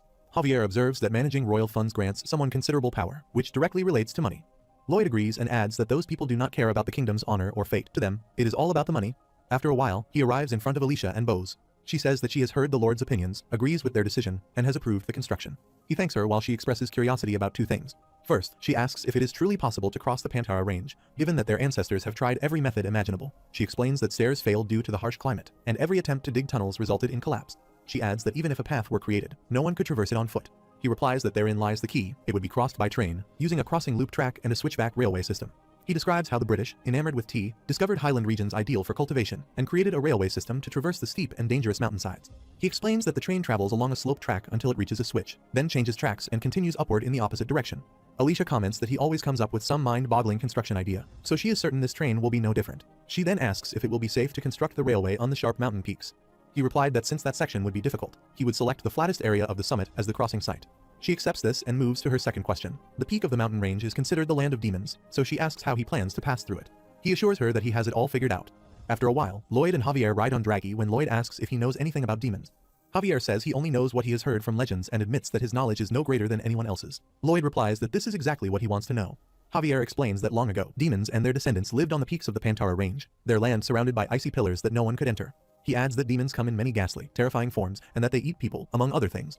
Lloyd thinks that if that is all, he has read about it by flipping through some books in this world. Though this part was not mentioned in The Night of Blood and Iron, Javier points toward a distant location, and Lloyd says he cannot miss it. They look in that direction and see a tornado swirling, which Lloyd identifies as Kredos, the land of demons. Javier comments that it does not look easy to enter and asks what method Lloyd has in mind. Lloyd asks if it is not obvious to invade it. Javier thinks Lloyd is truly a terrible person, but since they know nothing about the demons, there is no other choice but to face them head-on. Regardless, he thinks they have beaten demons and fought angels before. Demons cannot scare them. He tells Draghi to fire away. Draghi moves swiftly toward the tornado. Lloyd remarks that when he thinks of the land of demons, he imagines it to be dark and dreary, but this place is beautiful. Javier warns Lloyd that there are demons nearby when he spots someone on the ground. They both become startled to see a woman hugging her child. The woman sees them and cries out that they are human, expressing fear. Lloyd pleads with her not to cry, joking that she is making him look like the villain. They both begin running while Lloyd shouts that he said to wait and wants to ask her something, questioning why she keeps running away. Javier wonders if Lloyd really does not understand as he notices a person approaching them armed to attack. Javier quickly draws his sword and knocks the attacker away with a single strike. Lloyd asks what that was, and Javier replies that it was an adult demon launching an attack. A demon working in the field sees Draghi, and Lloyd jumps down, telling the demon to listen carefully, and that he did not come here to fight. More demons arrive and attack Lloyd from behind. Javier spots them just in time and incapacitates them all. One demon declares that they serve the demon queen and protect these lands, identifying themselves as the 8 demonic kings. Lloyd remarks that there are usually 4 heavenly kings, 8 of which are too many, and that he cannot even see 2 of them in the back. One demon explains that the greater their number, the easier it is to protect the land. Lloyd responds that he guesses so, but something still seems off, asking why they all carry farming tools. The demon replies that he does not need to be told and commands him to leave immediately, calling him an evil human. Lloyd asks who they are calling evil when he is the one with those evil-looking horns. Javier thinks there is much he could say, but he chooses to refrain. Lloyd says forget it, he is not here to fight them all and wants to discuss something instead, requesting to be taken to their leader. Another demon asks what there is to discuss and points to the children, accusing Lloyd of harming them. Lloyd denies doing anything and asks the children to tell the truth about what he did to them. They all shout that he is a wicked man and should be captured just as Lloyd begins to sing. Blood flows from their noses and ears at the sound. Lloyd instructs Javier to stop them, and Javier strikes their heads, rendering them unconscious. Lloyd then asks if they can please talk now. A child starts crying and calls for Lethos, trying to wake her elders. She pleads with Nino, Uncle Shuwold, and everyone else to stop sleeping and get up immediately. She says they promised to take her strawberry picking today and calls them liars, big fat liars. Lloyd asks what he has done and says the demons must be good. They are not evil and become emotional. Javier says his lord has been the evil one all along. The child continues crying and asks why humans are evil and why they do this to them, despising and attacking them at first sight. She explains that this is why they hide here and cannot leave. She questions why the humans must come here and bother them. Lloyd thinks he now understands what is wrong. It seems that, for one reason or another, they fear humans and live hidden up here. He reflects that with these 8 demonic kings dressed as farmers tending to the fields, they sustain themselves from the land, and thus, the saying that demons eat people is merely a rumor. The demon queen then arrives and declares that it is not a rumor. They do eat people. She introduces herself as Demon Queen Artanis, the 5th leader of the descendants of the demons. Lloyd wonders if the demon queen can read minds. Javier advises him to remain on guard, explaining that she hides immeasurable power. The child addresses Her Majesty and complains that the humans are cruel and should be punished for striking the 8 demonic kings. Lloyd admits that he knows this sounds like an excuse, but insists that it is indeed an excuse. She smiles and refuses to accept it, explaining that those men merely put the demonic kings to sleep for a while and that they are truly not here to fight. She adds that it seems he wishes to pass through their lands and suggests continuing the discussion at the castle. As they move toward the Dark Palace, Lloyd wonders whether it is true that demons eat people, considering what they are. He thinks that if even Javier is nervous, then conquering humans should be easy for them, so their hiding must indicate something else. Something does not add up. She imagines he has many questions and asks him to look over there, when he asks where his gaze falls upon a mountain-like monster, and he asks what it is, finding it terrifying. She explains that it is a statue of Kredos, the demon king who lived thousands of years ago. She confirms that the demons did eat humans, and when none could be found, they resorted to eating each other.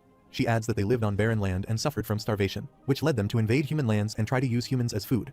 She explains that King Kratos ordered a stop to the practice and commanded them to begin farming instead. Since then, they have lived off this land. She adds that the area inside the Arctic force field is more spacious than it appears from the outside, but food production remains tight. She confirms that the trade route he wishes to create must pass through their lands. When they reach the palace and have some snacks, she explains that it would be possible if they disable the Arctic force field. However, if that happens, their people's foundations would be lost. At this moment, they cannot allow him to pass through. Lloyd finds this strange and points out that she said food supplies were tight. He suggests that if she left for a larger place, she could produce more, and her population would grow. Wouldn't that be a good thing? She responds that there is no need for leading questions. As she mentioned, their ancestors ate humans, they are frightening demons, and they also look intimidating. She adds that this further frightens humans, causing them to lash out in violence. Even when the demons were friendly, it always ended in fighting. She concludes that, of course, they have never attacked humans, following King Kratos' orders, but they can do nothing about the fear humans feel. She explains that this is retribution for their past sins, and that they accept this fate for having eaten humans. Until the day their seeds no longer sprout on this soil, they are destined to spend their days inside this force field. She pleads for help to break free from it, addressing him as a hero from another world. He replies that although he may be from another world, he is no hero, he is a greedy man who desires her land for a trade route. Lloyd then asks what she thinks. If demons were able to live safely outside this land, would she bring down the force field and give them her lands? She answers affirmatively. He considers the idea of releasing the fearsome demons into the world to eliminate future conflicts between them and humans upon meeting, and he grits his teeth. He tells her that he sees she has read his mind and instructs her to start packing her things, for everything has been arranged. Artani says she understands what he is saying, hero, but it remains to be seen whether his plan will actually succeed. Lloyd asks her to excuse him and addresses her as Artani's the 8th. She corrects him, saying she is the 5th. He acknowledges the mistake and apologizes, explaining that he had confused her with the 8 demonic kings. She assures him that it is all right, as the numbers sound similar. He inquires how deeply she can read a person's thoughts. She clarifies that it is not exactly reading thoughts, but more like seeing the near future. If she observes someone, she can foresee their actions and decisions as if she has already witnessed their conversation. She adds that in the distant past, Kratos used this ability to observe the sky, watching its movements to plan their harvests. Lloyd comments that it functioned as a weather forecast, wondering what Demon King would invest all his skill points in farming. He reasons that if the same skill could be used to read the weather, it could also be applied to reading a person. Lloyd then asks how far into the future her forecasts extend. She replies that, unfortunately, it is not as far as he might think. If she watches something intently without blinking, she can see a little farther. But for humans, even after observing them for more than 5 minutes, 24 hours is the maximum future she can foresee. Lloyd says wait, then she can see events like accidents and asks if she can see someone who might die in an accident. She says if he is asking because of the enforced fate phenomenon, then her power can only assist with minor, isolated misfortunes. He thinks he sees a glimmer of hope, and he can at least help save those closest to him from fate before finding a permanent solution.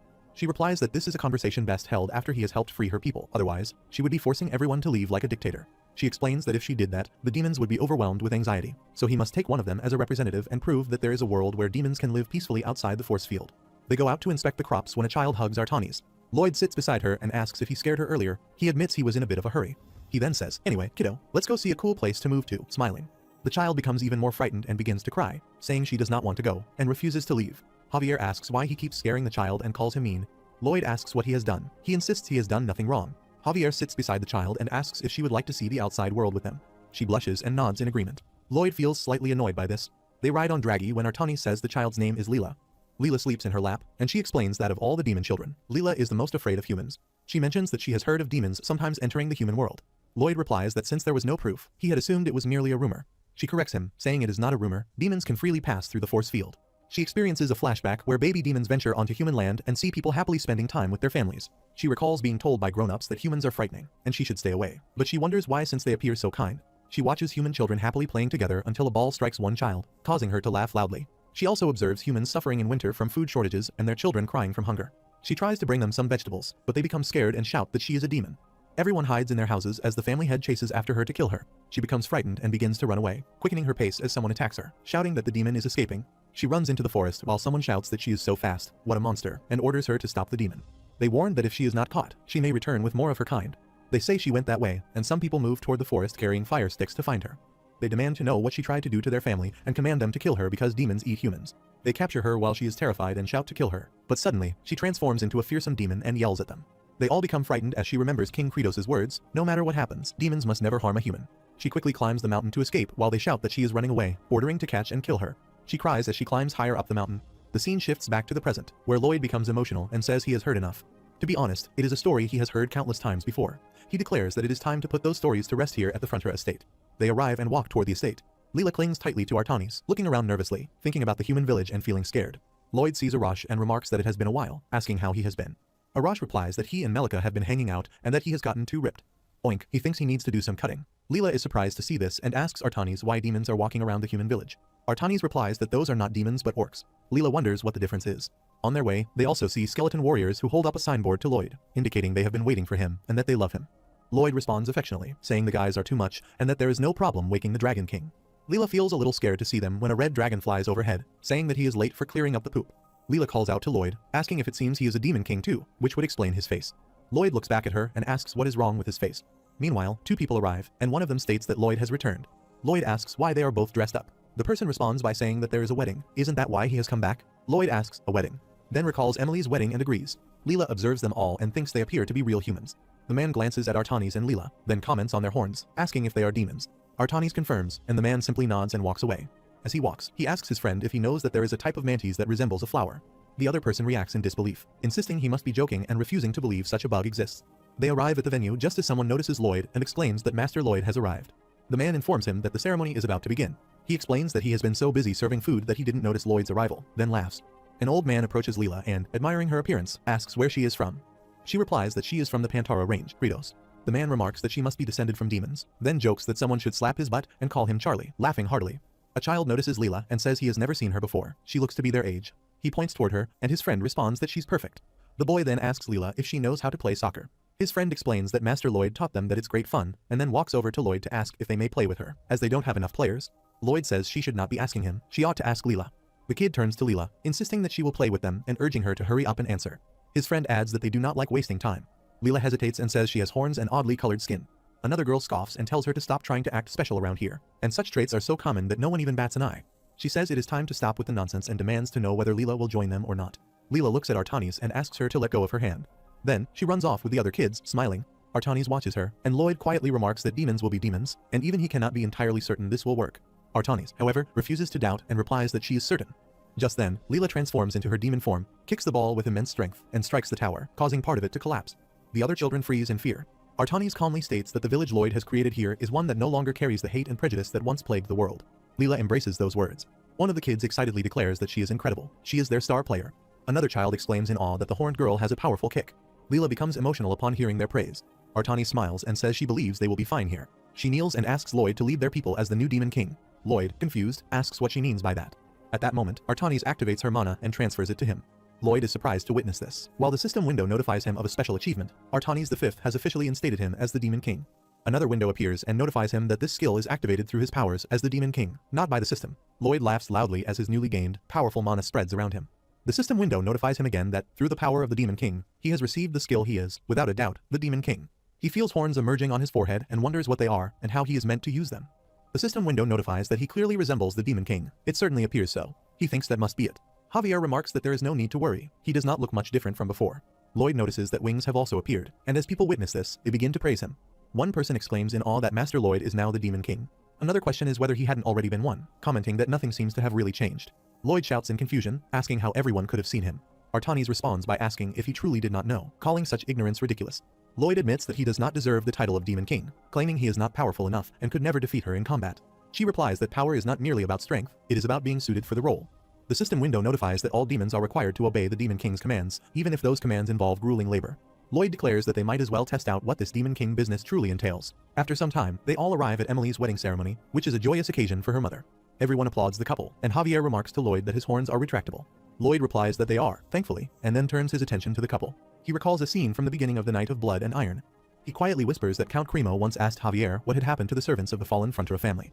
Javier responds that Emily is fated to become a slave. Lloyd notes that Javier had hesitated before answering that every last servant had been sold into slavery. Lloyd then tells Javier to go with him so they can handle it quickly. Javier agrees and begins to follow. They both mount Draghi, and as they ride, Lloyd reflects on the estate. After Leela and Artanis mention it, the demons immediately pack their belongings and prepare for relocation. He thinks about the artifact hidden in the basement of the Demon King's castle, an object called Tibinhug, which sustains the force field. He has no idea where the name originates. Meanwhile, Artanis touches the artifact. Tibong responds by saying its own name, and a torrent of water bursts forth like a tornado. Lloyd mutters that these cheap special effects clearly indicate a dragon's involvement. He is certain of it. Artanis explains that she is giving him the Tibinhug, which can summon Arctic winds for him anytime and anywhere. He accepts it, and thinks that he already knows the perfect use for it. Soon after, Lloyd returns and addresses all the demons. He commands them to listen effectively immediately before relocating to the Frontera estate. They will all work on establishing the trade route here for 1 year. He thinks she is not using her prediction ability. He hears that demons can adapt to functioning with minimal food supplies, and even the weakest among them is said to be as strong a fighter as an orc. He believes there is no way this workforce should be wasted. A demon hesitantly addresses Artanis, saying that Lady Artanis V had called him kind, and yet, he is the Demon King, seriously. Lloyd reflects that with 3,000 demon workers now under his command, construction on the trade route is about to begin. Lloyd thinks he wants to freeze time immediately and begin construction. But if the work is to last for about a year, some preparation must be done first, specifically, building a small village to house and feed the thousands of workers. Since time is to be frozen, he realizes food provisions will also need to be stocked in advance, and he walks away to handle it. He declares it is morphin time for Lloyd, the Demon King, to activate his Demon King powers. He admits to himself that he had been debating when to use this ability, but he looks so unbelievably cool doing it. Javier addresses him as Master Lloyd and tells him never to do that again, saying it is too embarrassing. Lloyd asks if it really bothers him that much. Javier responds that it does, he is not a child. Lloyd remarks that Javier has never spoken to him like that before, so he must have truly hated it, and apologizes, though he insists Javier wouldn't understand. He explains that the words demon or Demon King add dramatic weight, making the act seem powerful and impressive. He adds that surely, even Artanis, whatever title she holds, must agree. He apologizes again, recognizing that he shares Javier's embarrassment, yet inwardly, he refuses to abandon this withering perseverance. He shouts for the demons to listen to him, but they remain silent. Surprised, he demands an answer, asking if they do not see his horns and wings that he is the Demon King. They respond irritably with a chorus of yeah, they know. Lloyd asks if demons are always this poor at listening. Artanis also ignores him, prompting him to say hello and reminding her that he is right there. Realizing he is being overlooked, he concedes that he won't do it anymore. She admits that they cannot really be called good listeners. Long ago, the Demon King was chosen by whoever was the strongest demon. Power, however, comes from being worthy of the role. She explains that this is the absolute demon principle established by the great King Kratos.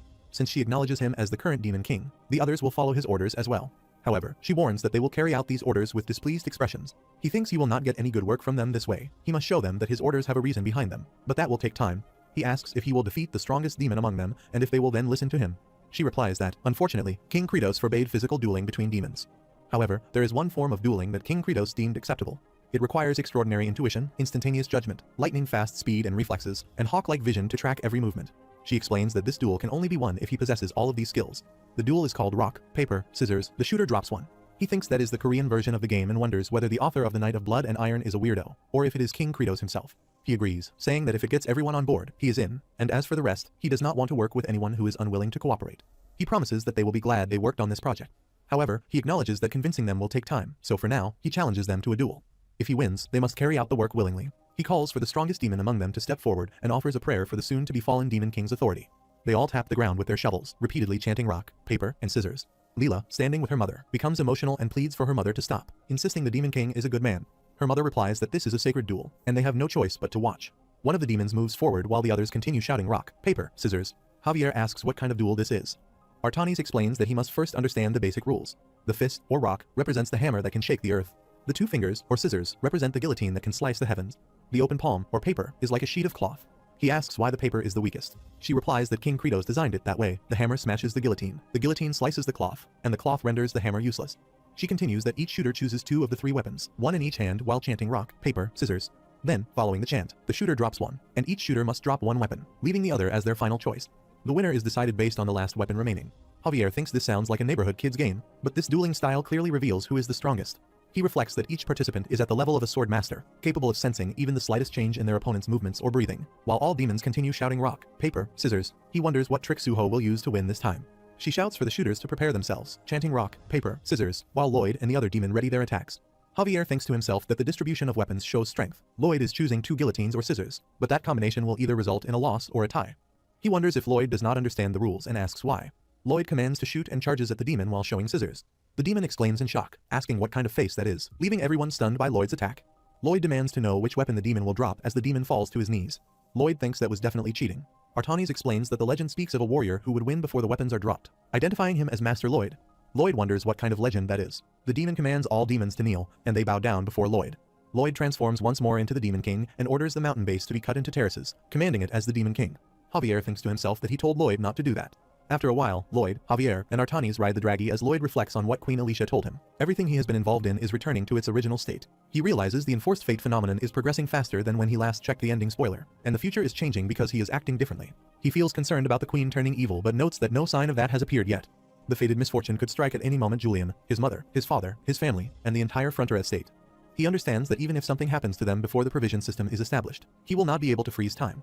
He recalls thinking that he would not be able to save anyone, but now he can sense he possesses a security camera aimed at the future. He credits Artanis the Something's forecasting ability as they return to the Frontier estate. He introduces Artanis to his parents as the previous demon queen, Artanis the somethingth, mentioning that he met her before at Emily's wedding. Marbella comments that Artanis is so beautiful, she had thought demons could only look scary. Arcos admits he did find those horns magnificent back then, realizing it was because she was the demon queen. Artanis thanks them, surprised that no one appears astonished by their presence. Lloyd explains that, as he mentioned before, the enforced fate phenomenon is approaching, and he is working to address the root problem. However, if anything happens before then, all efforts will be in vain. He says he has brought Artanis the something here to monitor his fate every day. For efficiency, he has also invited Julian and Scheherazade to come to the estate, while Queen Alicia will promptly inform him of any other issues. He steps outside and shouts that they should get started. First, he will appoint his top engineering corps members to lead the demon construction team. Then, he will have Officer Greg and Corgidus accompany them to resolve any mechanical problems. Since there will be extensive physical labor, he is calling in the muscular orc leaders. Cougar insists that he wants to join as well. Lloyd replies that Cougar is on his honeymoon and tells him to stop bothering them and go bother his new wife instead.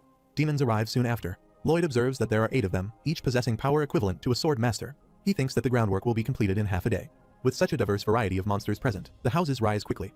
He watches as the demons carry out construction work efficiently. Lloyd states that all of this will be completed in less than a month, attributing it to the power of the great demons, and then activates his powers. Javier comments on how embarrassing it is and wonders what is wrong with him. After a while, Lloyd and Javier ride on Jigoming. Lloyd surveys the surroundings and thinks it is excellent. The surveys of the routes have been completed. Tomorrow, he plans to freeze time and begin work on the railway. Javier addresses them as his lord and lady, announcing that he will now perform today's fate check. He will stare at Lloyd for 5 minutes without blinking, starting immediately. Meanwhile, Artanis sits with Arcos and Marbella, and they all quietly stare at each other. Artanis is startled, blushes, and exclaims how sweet it is that the two seem deeply in love. Both Arcos and Marbella shyly cover their faces and run out of the room just as Julian arrives. Artanis requests that Master Julian and Lady Scheherazade be sent in. They both arrive and sit before her. Artanis covers her face and comments that they also seem deeply in love. Both Julian and Scheherazade blush and cover their faces as well. On the other side, Lloyd commends everyone, stating that the village where they will be living for the next year is complete. He acknowledges that each house is different and that the village is an absolute mess, but despite this, they all come together to finish the work. He urges them to work toward this common goal for a better life. He adds that, of course, he had to exclude the elves since they are destroying some of the natural surroundings, then laughs and remarks that such things happen sometimes. He announces that the real work has begun and tells everyone to get ready. He tells Javier that he is going to head up the mountain to perform a final check before freezing time, instructing him to take Bengal and prepare some rebars. Bengal jumps onto Javier as Javier asks if Lloyd is going alone. Lloyd replies affirmatively, downplaying the danger by saying he is a sword master equipped with the Song of Hell and that the abominable snowman is no match for him. Lloyd summons Draghi and thanks him, telling him that his work as a postman is done, and that he will head into town, where he will now be working on constellations. He thinks that Artanis V has sent a report confirming that his family is safe today and for the next 24 hours as he reads the letter. He says perfect and feels relieved. He is teaching the townspeople the demon's way of farming, and everyone is kind and open-minded. He thinks he has received word from Draghi about the 8 demonic kings. They tell him the children are happy, as they have always wanted to experience the world, and now they are. He thinks everyone is happy thanks to him and wishes them happiness as well. The system window notifies that the tribe has opened up, confirming that he has fulfilled the wish of the remaining demon descendants, and it adds 100 bonus points. He says he is already having tons of fun and activates freeze time. The system window notifies that a time freeze has begun, using 3000 RP, leaving his current RP at 7171. His heart begins freezing again, and he falls to the ground, struggling to help himself. He thinks he needs to hurry. This is happening faster than he expected. The Heart of Winter apologizes, but Lloyd thinks it is fine. He knows the heart did not mean for this to happen. Besides, thanks to it, he can freeze time and have a fighting chance against the enforced fate phenomenon. He thinks he is a lucky Lloyd, everything is good right now, but it is a bit chilly. He wonders where this blizzard has come from. Time is frozen, but has the storm grown stronger? He realizes he cannot move. His heart hurts too much. Trying to get up, he thinks of Javier. He has got to call Javier if he lets off just a little mana. Alicia arrives and covers him with a jacket. He wonders who she is, if it is Javier, and calls him an idiot, thinking about what he would do without him. He decides to rest for a little while. She carries him on her shoulder and takes him with her.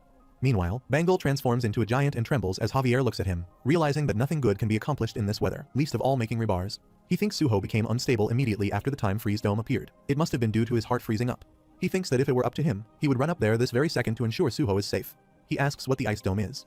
Meanwhile, Alicia arrives and says it seems she cannot leave. Javier bows and greets her, explaining that the dome freezes all the time outside of it. She asks what time it is, and Javier replies that Lloyd created it. She inquires if she can leave, but Javier tells her, unfortunately, Her Majesty, she is trapped inside. She says he has some nerve to say that. She asks for how long. He answers until construction is complete, which is about 1 year. He reassures her that time does not pass at all outside the dome, so she can think of it as a short vacation. She calls this ridiculous and asks if Lloyd is now trying to become some kind of demon king. She then notices some demons working there. Javier asks if she will allow him to explain, but she replies to forget it and says she will ask Lloyd for the details. She inquires where he is. Javier says Lloyd went up the mountain to survey the construction route, and the snowstorm is intensifying by the minute. She decides to go up there and find him. Javier senses strong mana near unstable mana and thinks Her Majesty has found Suho, so he will not disturb them. Meanwhile, Lloyd opens his eyes, looks around, and thinks he is in a cave. He guesses there must have been one nearby, thankfully. He notices he is wearing warm clothes and wonders where they came from, questioning if they were in his kit. The fur cloak looks expensive. He turns and asks Javier where the clothes came from, then notices Alicia lying down and shivering. Shocked to see her, he quickly covers her with his coat, adds her jacket, and quietly moves away. He thinks he cannot be indebted to the queen, or she will give him more work. He needs to hurry and call Draghi or Javier. Suddenly, he feels pain in his heart again, sits down, and thinks that if he moves even somewhat quickly, his heart will freeze. She arrives and says he looks terrible.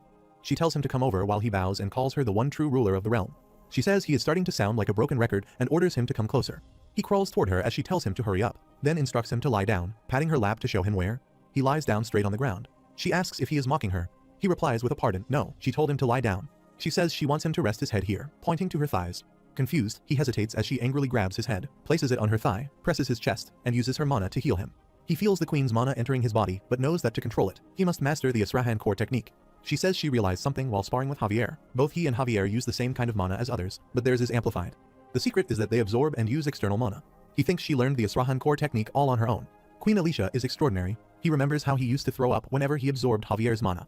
He thinks other people's mana is too weak to be of any use, while she asks if he is feeling a little better. He replies yes, and she says she is glad to hear it. He looks at her, blushes, and crawls away, but she grabs his face again and pulls him back.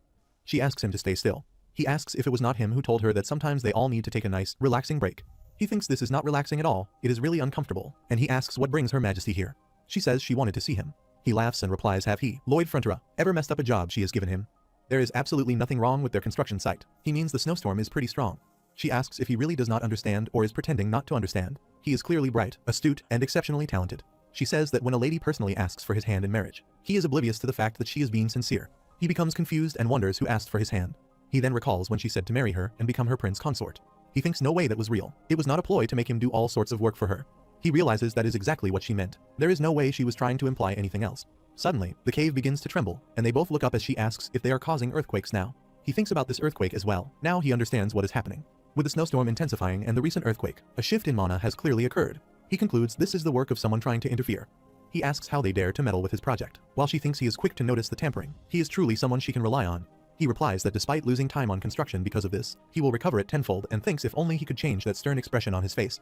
Shimmering waves appear as an old man arrives and introduces himself as Pantarsa, the spirit king of the Pantara range. He reflects that the mountains and he has coexisted for a long time to protect this place from humans, shaping the terrain to be harsh and inhospitable. He recalls that long ago when a demon horde came to this land, he did not mind because their guardian dragon created a subspace within an ice wall where they lived peacefully. However, he thinks these men are different. He points to Javier, showing an image from his memory, and then to Lloyd, saying this man looks exactly the same in real life. He realizes they have removed the demons from their subspace and brought in their own allies. Lloyd tells Javier that the area is too steep and orders him to flatten it. He attacks them with fire while Javier blocks the attack with mana. Pantarsa asks who these fiends are and thinks they have hacked up the entire mountain base and mercilessly cut down all the trees. He calls them devils, wreaking havoc on his land. The scene shifts to the other side, where he comes in front of Alicia, and she notices the snowstorm growing stronger by the minute and decides to go up there to find him. She orders the guards to split up and search for Lloyd, while Pantarsa thinks that these wicked people must be driven out of here. He activates a freezing blizzard that blows fiercely, attacking them. Greg becomes shocked by the attack and shouts that the snowstorm is too intense. He commands all work to halt immediately and urges everyone to hurry, insisting they cannot allow the snow to pile up. Fear spreads among them all. Pantarsa laughs and declares it is useless. They are pathetic fools whose physical bodies cannot withstand the bitter cold. The others play with snow and enjoy themselves, prompting Pantarsa to glare and ask if they are truly enjoying themselves. Ara shouts that this is extremely cold weather training and finds it exciting, and all the other orcs join in. Greg asks if demons do not feel cold. A demon refuses and says that all demons who could not endure the cold died long ago, laughing. Greg wonders if that is sad, to which the demon replies that history is always somewhat sad. Pantarsa considers that not only the orcs and demons, but even the weaker humans possess an enormous amount of mana. He realizes it will not be easy to eliminate them all at once and decides he had better take out their leader. Pantarsa moves toward the cave, thinking that if Lloyd is hiding there, it will not save him, and attacks the cave. Lloyd and Alicia emerge just as Pantarsa mutters that there he is, the evil mastermind, and wishes that the piercing cold wind may cut him to pieces. Alicia says that a snowstorm of this magnitude indicates it is not caused by a wizard. Lloyd responds that it is not the work of a dragon either. If they truly intended to attack, they would not resort to such trivial tactics. She observes faint mana energy attempting to conceal its presence, accompanied by the manipulation of nature through blizzards and earthquakes. Lloyd smirked and asked what a spirit was, while Pantarsa thought that it was impressive, but suspects Lloyd had likely realized something by now. He concludes there is no way to harm him, physical attacks and even mana prove ineffective. They are useless against him. Pantarsa dashes through the snow, but Lloyd begins to sing. Alicia covers her ears and sits down, while Pantarsa also feels disturbed by the singing, falls, and covers his ears as well. Lloyd asks if it is him who is meddling with his construction. He wonders what kind of sorcery it is since he is pure mana and nothing can harm him. Lloyd explains that it was not a physical attack. Pantarsa collapsed because his voice offended him. Pantarsa admits that Lloyd is truly offensive. Lloyd then asks why he is interfering with their construction project and what the problem is as he approaches him. Pantarsa asks if he really does not understand, stating that all humans ever do is destroy nature, and he will not allow the mountain range to be destroyed. Lloyd attacks him and throws him into the air, while Pantarsa remarks that it was a fairly strong mana attack, but being hit feels like being struck with a cotton swab. Lloyd unleashes his mana to attack again, and Pantarsa pleads, anything but that. Alicia steps forward and slaps Lloyd, urging him not to continue and to consider those around him. She warns that if she has to hear that cursed demonic scream one more time, she will never want to look at him again. He becomes emotional, and she apologizes, saying she did not mean it well. She did mean it, but only a little. Pantarsa declares that playtime is over and attacks them, shouting that he is the mountain range and the mountain range is him. He says he did not want to kill Lloyd, but was left with no choice. Lloyd acknowledges that when someone threatens him, they inadvertently face an even greater threat. Javier arrives and attacks Pantarsa from behind, while Lloyd laughs loudly, commanding nature to bow before man. He laughs heartily until Alicia looks at him, and he thinks she must have lost her mind to be interested in him of all men in this world. Javier attacks Pantarsa again, and Pantarsa thinks that it really hurts. Strong mana usually cannot harm him like this. There is no way. Javier must be a grand master. Javier continues attacking relentlessly as Pantarsa tries to dodge, pleading for him to stop and avoid certain spots. He calls Javier a little demon and apologizes, begging him to cease. Javier still points his sword at him, but Pantarsa insists that it is enough. He has no mana left after all the hits, and being so small, there is nowhere else to strike. Javier sheaths his sword and pats Pantarsa's head with the blade. Lloyd moves forward and stops Javier, urging him to go easy, saying Pantarsa is not going to fight back, and questioning what he is doing. Lloyd adds that violence does not solve anything. Alicia watches them and thinks he only says that after Pantarsa has been properly beaten. Meanwhile, Lloyd tells Javier to move aside and gestures to shoo him away. He carries Pantarsa, who transforms into a tiny form, and asks if he is alright. Javier moves toward Pantarsa again to attack, but Lloyd shouts for him to stop and asks why he is so mean. Alicia thinks Pantarsa can see right through them and knows they are on the same side. Pantarsa becomes emotional and thanks Lloyd for saving him. She wonders if Pantarsa is under mind control. Lloyd is definitely a villain, but Javier, when did he become like this? Lloyd has tainted him. They are both thugs. She sees mana spreading through both their bodies and thinks the whole lot of them are thugs. Lloyd puts Pantarsa back on the ground and says okay, now let's talk. Why was he interrupting his construction? Pantarsa replies that it is the mountain range. He cannot allow him to destroy nature. Lloyd smiles and says he understands. Then, if they promise to care for nature while building, would that be acceptable? Pantarsa replies that he does not have a problem with that, but when humans say they will develop nature. Lloyd agrees that humans are mighty creatures.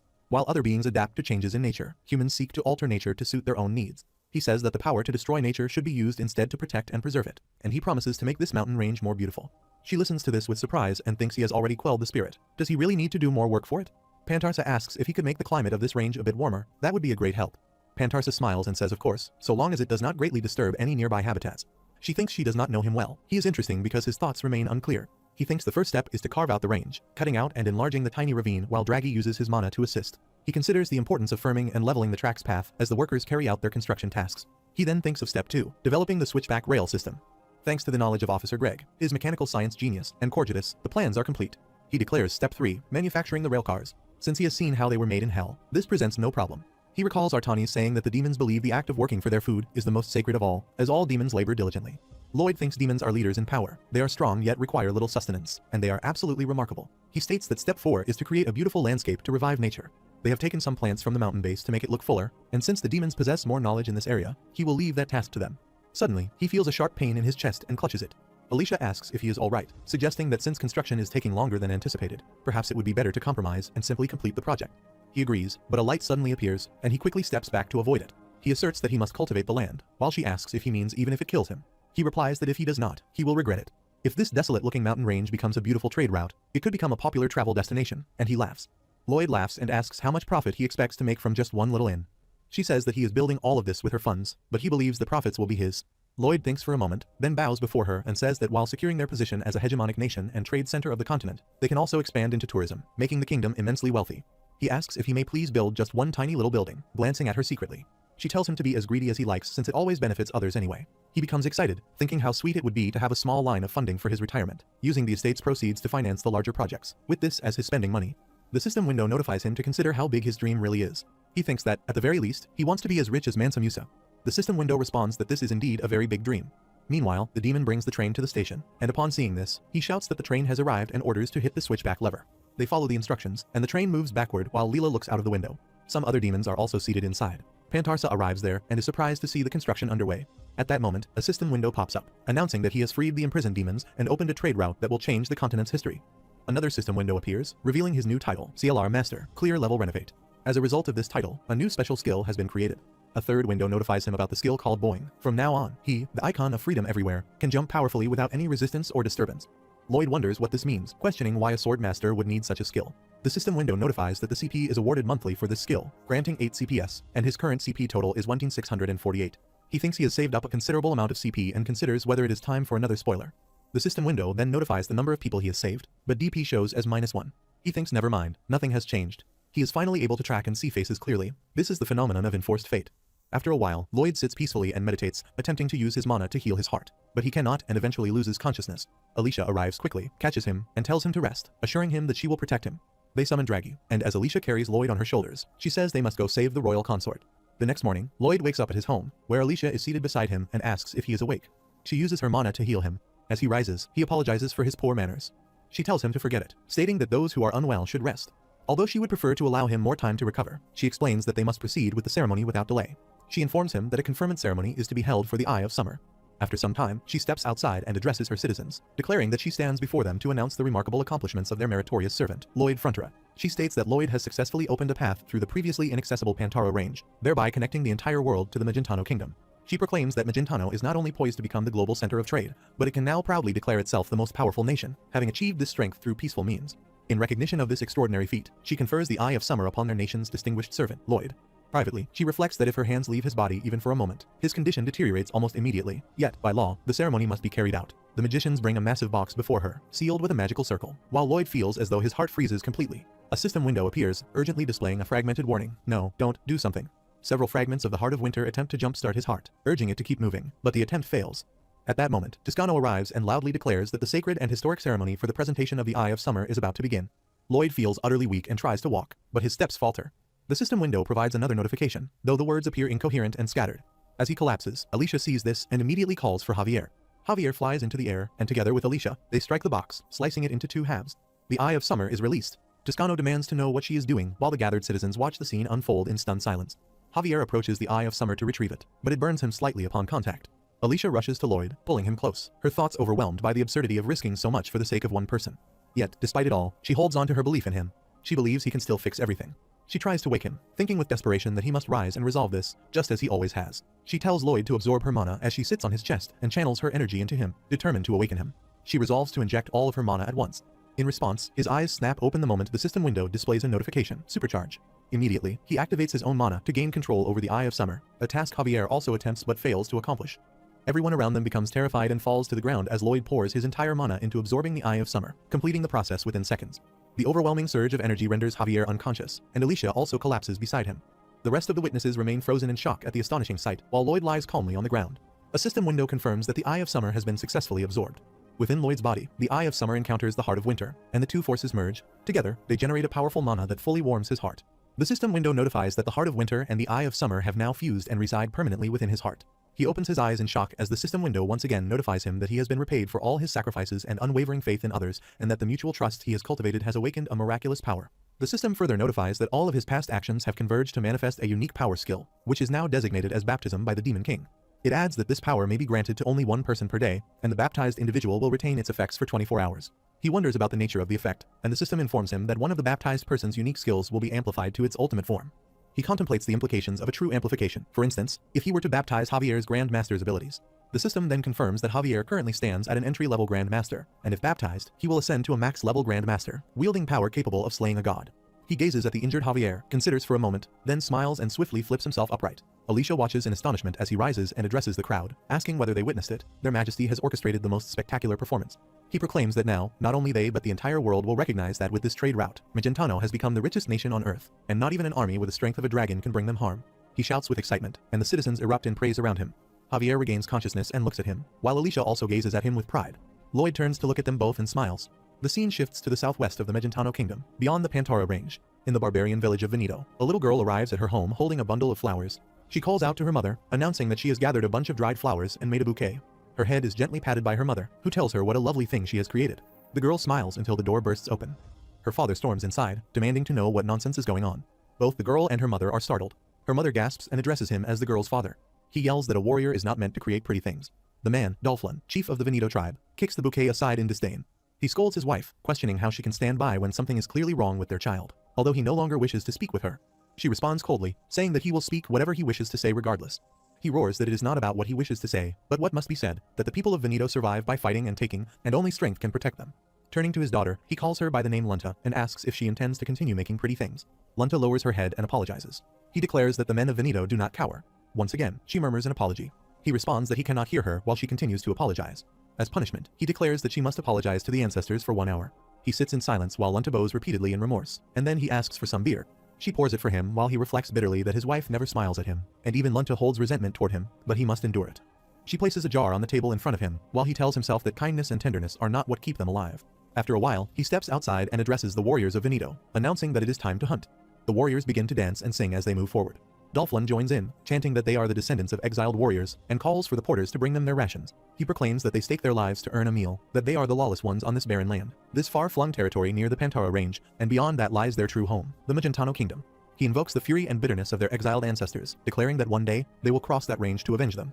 As he speaks, he points toward the Pantara range. He vows that they will traverse that rugged barrier once more and catches sight of a path winding through the distant peaks. At night, a meeting is held, during which Dolphlund asks Uga if he believes the Magentano people have built a path. He mentions having seen long wagon-like structures, and even a large settlement. Uga replies that it has been quiet for several days, and no soldiers have been seen. He does not believe they have come to invade. Dolphlund responds that it is irrelevant. 70% of their ancestors are said to have perished while crossing the Pantara range, so he could never have imagined anyone crossing that treacherous mountain again. Yet now, it appears possible. Preparations are made with his warriors, and he declares that this is an invasion. The enemy must be killed, everything must be seized, and then they shall cross the mountain. Suddenly, Lloyd arrives with Javier and one other person. Dolphlund sees them and demands to know who they are. Magentano soldiers, perhaps, but notes that they are not wearing uniforms, and there are only 3 of them. One warrior suggests that they might be here to negotiate. Dolphlund calls them fools and states that the people of Veneto do not negotiate, they fight. He then commands that their heads be severed first before advancing any further. Lloyd shouts at them to stop, and they all become frightened. Dolphlund thinks to himself that it is terrifying. Lloyd asks what is happening and why they are approaching with their swords drawn. He urges them to talk things out like civilized people. Dolphlund reminds himself that as a warrior of Veneto, he should not be afraid. Yet he feels overwhelming fear, wondering if Lloyd is even human. He compares himself to the horned warrior beside him, who now seems almost normal in comparison. He recalls shouting at his family, ordering them to stop trembling because the men of Veneto do not quiver. He insists that the men of Veneto solve their problems with force, as only strength can protect them. He declares that they are the bitter descendants of the exiled tribe and commands them to take charge. They all attack Lloyd together, but he knocks them all out with a single blow. Afterward, Lloyd sits calmly while Dolphlund kneels before him. Lloyd asks why he was forced to use violence, explaining that he is a pacifist. He advises Dolphlund to leave them alone and live quietly in their little village. He says to do that, and they will not bother them anymore. Dolphlund replies that the men of Veneto only stop fighting when someone dies, and they will return 10, even 100 times, to avenge their ancestors. Lloyd responds by asking if he has not seen how strong they are, and that they could annihilate them in a heartbeat. He shouts that they would rather die than submit to him, Uga, or Chaka. Lloyd sighs, saying that nothing is getting through to them, and commands them to forget it and release the prisoners. Javier looks at him and warns that they will create a huge problem if released. Lloyd asks what they can do. They would die before they ever stop resisting. He admits that, as a pacifist, using force to solve things does not feel right. Javier suggests detaining them. Lloyd counters that it would be an abuse of power, considering they likely have wives and children at home who need to be fed. He questions what would happen if they detained all of them here and had to feed them. Javier agrees that it would be difficult. They then enter a house where Javier looks out the window and comments that they will need a force to drive them away every time they return. Lloyd objects, saying there is no way he would waste money on such labor. In fact, he believes this situation works out well. Queen Alicia was worried about the enormous costs incurred at the start of the project. He explains that they were seeking ways to reduce expenses, but thanks to these events, they can now save some money. Javier asks what he means. Lloyd laughs heartily and says he knows how to deal with things in an extremely pacifist way, as all the men of Veneto bow before him. After a while, Dolphlund and his warriors hide in the forest, observing the demon village. He remarks that their last attack was too obvious, so this time, they will launch a sneak attack at night. They notice some children playing, and he points out that some little kids stay up late. He calls them naughty children and decides to use them as hostages. They move forward and seize the children. One warrior covers a child's mouth, warning them to stay quiet. One peep will earn 100 noogies. A demon child asks what they can do since they cannot harm humans. Another responds that they must remember what the demon king told them. There are 2 types of humans in this world, those who need a light smack and those who require a proper beating. Suddenly, all the children transform into demons and attack the warriors, beating them up. The warriors retreat and sit together. One asks what they are going to do if even the children are that strong. Dolphlund replies that the demons are violent warriors, hard as nails, and that they must do whatever it takes to defeat them. He then walks home, thinking it has been days since they last hunted and plundered. Lunta and his wife must be starving. He opens the door and enters his house, where he sees a roasted boar placed on the table. He remarks that it is a wild Pantara boar and asks where they obtained it. His wife replies that it was caught. Dolphlund inquires by whom. She asks who he thinks, prompting him to shout that hunting and plundering are a man's work, while women must raise the children and care for the home. She agrees but adds that this is only true when they are not starving. The next day, they spot a carriage moving through the forest from a vantage point on a mountain. Dolphlund observes that the wagon looks filled to the brim and orders an attack. They seize the carriage driver and peer inside. Uga announces that they are preparing for a feast that night, but then he notices Lloyd, Javier, and a demon sitting inside the carriage. He steps back and mutters that they have chosen the wrong target. A demon places a hand on Uga's shoulder to stop him, and then they all emerge from the carriage. Javier explains that the Kingdom of Magentano has decided to offer demon transport security services to all merchants passing through the area. He warns that all future attempts at plundering will end in failure, then proceeds to tie them all up. Lloyd steps out of the carriage and says here is the thing. What if he told them that the enormous assortment of food in this wagon could easily be them? He asks whether Dolphlund would believe him and says that he will prove it right now. He produces some coins and explains that this is money. Dolphlund replies that he wants them to buy food with money, but as warriors of Veneto, they do not need such nonsense. Lloyd insists and places some coins in Dolphlund's hand. Dolphlund immediately returns the money, but Lloyd tells him to keep it and reveals that the entire cargo wagon belongs to him, showing the contents inside. Lloyd then walks away accompanied by Javier, the carriage driver, and the demon. Lloyd wishes them a lovely dinner with their families and laughs. The warriors return to their homes and enjoy a good meal with their loved ones. Dolphlund reflects that although he took the food for Lunta and his wife, his warrior's pride prevents him from accepting such charity. He resolves that tomorrow, they will hunt again. The next day, they prepare to enter the forest for hunting when Pipodong suddenly blocks their path. Dolphlund becomes frightened and wonders if the monster has always been in the area. Pipodong stamps his foot on the ground and violently throws them all aside. Lloyd arrives and asks what is happening, complaining that whenever he goes hunting, someone always ends up hurt. He notes that there is little meat in small games, but all the large games are too difficult to catch a real dilemma. Then he assures them there is no need to worry anymore and invites them to watch as a brand new way to obtain food unfolds right before their eyes. He says that he will give him some money again and places coins in his hand. He tells him to return the money, and in exchange, he receives a substantial amount of meat. That night, they all sit together once more when Dolphlund slams his fist on the table and declares that tomorrow, they will definitely hunt and eat only what they catch themselves. Uga calls his chief, who asks what is going on. He replies by suggesting that they could simply get food from that intimidating man again, sparing themselves the effort of hunting or attacking. Dolphlund becomes angry, lifts Uga onto his shoulders, and throws him away. Dolphlund returns home and sits quietly, reflecting on how pathetic it is that the blood of warriors runs through their veins, yet their warrior's pride seems lost. His wife remarks that he has not come home injured lately and says she is glad. He remains silent. After some time, he goes to meet Lloyd. Lloyd asks if he is saying that from now on, he will purchase food using their money. Dolphlund confirms that this is correct. Lloyd then takes something from his pocket and explains that there are a few terms they must agree on as long-term partners.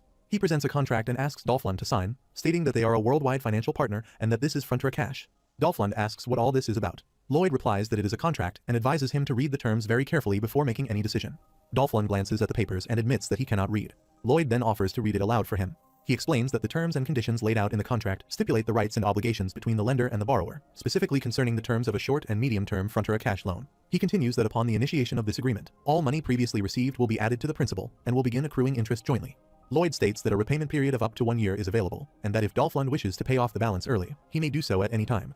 The interest rate is 30% per month, and failure to make a payment may result in consequences. If the balance is paid off within 3 days of signing the agreement, the cancellation fee will be waived. Additionally, a special long-term loan is available at any time. He adds that when a payment becomes overdue, the interest rate will increase to 45%. Then he summarizes in a somewhat dismissive manner, explaining that if this happens, then that will occur. This applies when that happens. This is one thing, but that is another, and that works in such a way. He then asks if Dolphlund has caught all that. Dolphlund replies that he has, but not entirely. Lloyd responds that it is good and instructs him to write he understand, just as it is written here, pointing toward the signature box. He takes Dolphlund's hand and urges him to sign here, here, and here. Dolphlund admits that he does not know how to write his own name. Lloyd asks if he said his name was Dolphlund and reassures him that this will suffice as his signature while guiding him to sign all the papers. Lloyd declares that the contract is signed and that the money is now his, handing him a bag full of coins. Dolphlund opens the bag, surprised to see so many coins, and remarks that with this money, he can buy any food he needs from his village. Lloyd confirms this, adding that he can buy things to eat, wear, or play with anything he desires. He emphasizes that as long as Dolphlund does not kill or steal anything, he can have whatever he wants. Dolphlund recalls his wife saying she is glad he does not come home injured nowadays. He also remembers scolding his daughter, telling her he cannot believe how terrible she is at hunting, and questioning how she will ever feed herself. He then comes out of his thoughts, stands up, thanks Lloyd, and walks out, saying that he will put the money to good use. Lloyd replies that there is no need to mention it. Dolphlund brings food to his village, and when others ask if he really bought the food with the money Lloyd gave him, he confirms that he did. He adds that now, even the weak will no longer be forced to hunt. Another person expresses interest in obtaining a loan as well, followed by others who also say they need loans. Dolphlund suggests they all go together. They line up in front of Lloyd's house to apply for loans. Lloyd grants them the loans, and they become excited to receive the funds. Lloyd laughs loudly just as Javier arrives and asks whether Lloyd thinks he has gone too far this time, insisting that this is too much. Lloyd responds by saying that he did not force anyone to do anything, and that he did not put a knife to their throats. He asks if he lied to them, pointing out that they all came of their own free will, and questions why he should be seen as the bad guy. Javier concedes that Lloyd might be right. Lloyd thinks Javier is too far gone to be saved. Meanwhile, a system window notifies Lloyd that it may not be his place to say this, addressing him as Suho and also as Lloyd.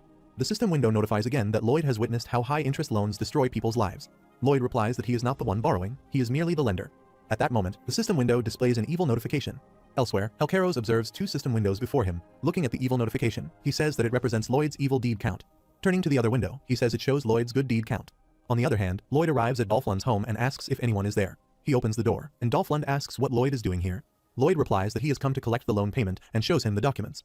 Dolph Lund asks what payment he means. Lloyd explains that since he borrowed money, he now needs to repay it. Dolph Lund questions whether he must really pay it back. Lloyd states that everything is clearly outlined in the contract. He borrowed 10 million gold, divided by 12, which is 833,000 gold plus 30% interest, totaling 1,083,900 gold.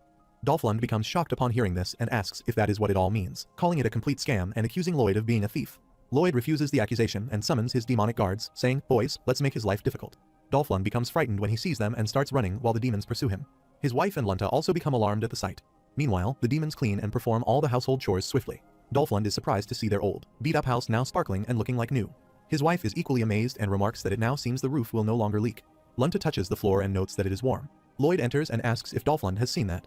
He adds that if it takes the demons this long to fix everything, he can only imagine how long it will take them to tear it all down. Dolph Lund thinks no, and these monsters redecorate other people's houses without permission. If he gets angry, he might destroy it all, but where would he get the money? He shouts for more money, promising to pay it back. His wife calls him honey, places her hand on his shoulder, and then slaps him, urging him to snap out of it. She pulls his hair and tells Lloyd that they will find a way to pay him, pleading for a few more days. Lloyd asks what she means if he plans to plunder some distant country. She replies no, their days of dangerous hunting and thievery are over. No one is bullied anymore for failing to hunt or fight. Life is more peaceful now, and they will not return to their old ways. Lloyd says good. While she promises to help and drags her husband by the hair, Lloyd says he will give everyone in her village a job. If she works, the interest rate will be reduced to 0.5%, and the repayment period will be extended to 10 years. He adds that he will teach her the skills needed for the job. If she is not good at it, he will teach her something else. There are countless ways she can make a living. They will find something at which she excels. He says welcome to the civilized world, gesturing toward the outside. Meanwhile, Helcaros observes that Lloyd's good deeds are increasing rapidly. He thinks those who achieve over 100 million good deeds are automatically taken to heaven upon death and cannot be brought to hell. He declares that he will not let them take his slave and orders Worthroad, who stands on a mountain in front of the Frontier estate, to hurry. After a while, Dolph Lund and his men are seen preparing for work, dancing as they move forward. He sings a song, declaring that they are warriors and hunters, breaking their backs to repay their debts with no plundering, no death. Life becomes a piece of cake as they begin their labor. He continues singing, but when the afternoon arrives, they are visibly tired and wish to rest. After the day's work, they appear exhausted, and Dolph Lund wipes the sweat from his brow. Lloyd arrives and asks if he would prefer to rest for eternity. Dolph Lund resumes singing. As darkness falls, he sings that it means it is time to go home, and as they bid farewell to the long, exhausting day, the sudden scent of home-cooked food reaches them, guiding their weary steps. Dolph Lund arrives home and announces his return to his wife and daughter, calling out that he has brought food. Lunta becomes overjoyed upon seeing him and excitedly shows him how she made a bouquet. Dolph Lund smiles, saying it looks much better than yesterday's, then laughs and embraces his daughter.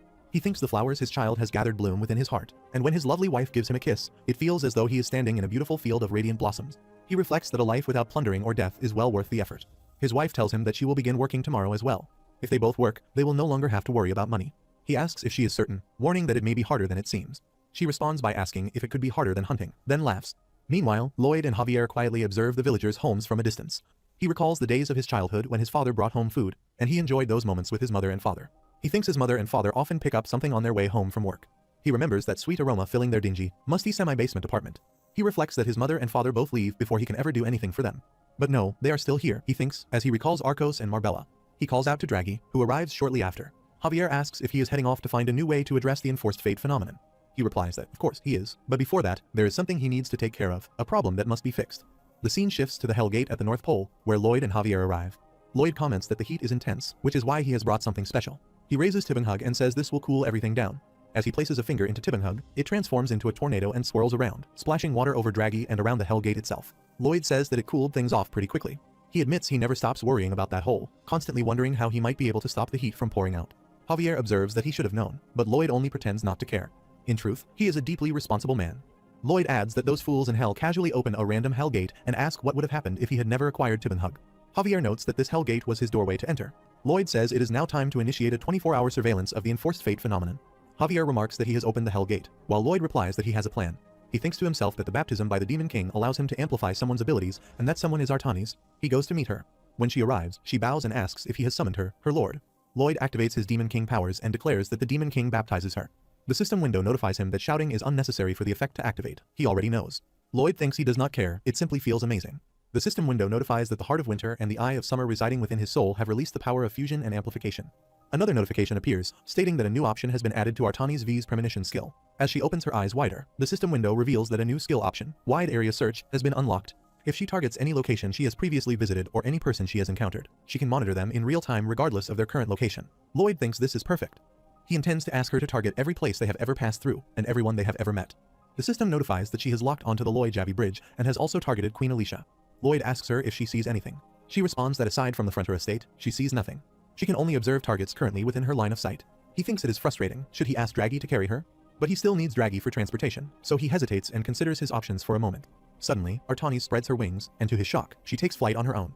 He is astonished to witness this as the system window notifies that Artanis now has all targets in view and is capable of monitoring the enforced fate phenomenon at all times. He offers a chilling smile and declares that they are ready. It is time to see who prevails in the end. Javier observes that his approach is rather fascinating. He could have easily compelled the demon population into submission. Yet, instead, he has chosen the more difficult path, offering them a new home. Now, Artanis, their ally, is providing the crucial support he needs. Lloyd responds that this is simply the way things are. He does not refrain from using force because he is particularly noble. Rather, it is more effective when everyone wins, as he does now.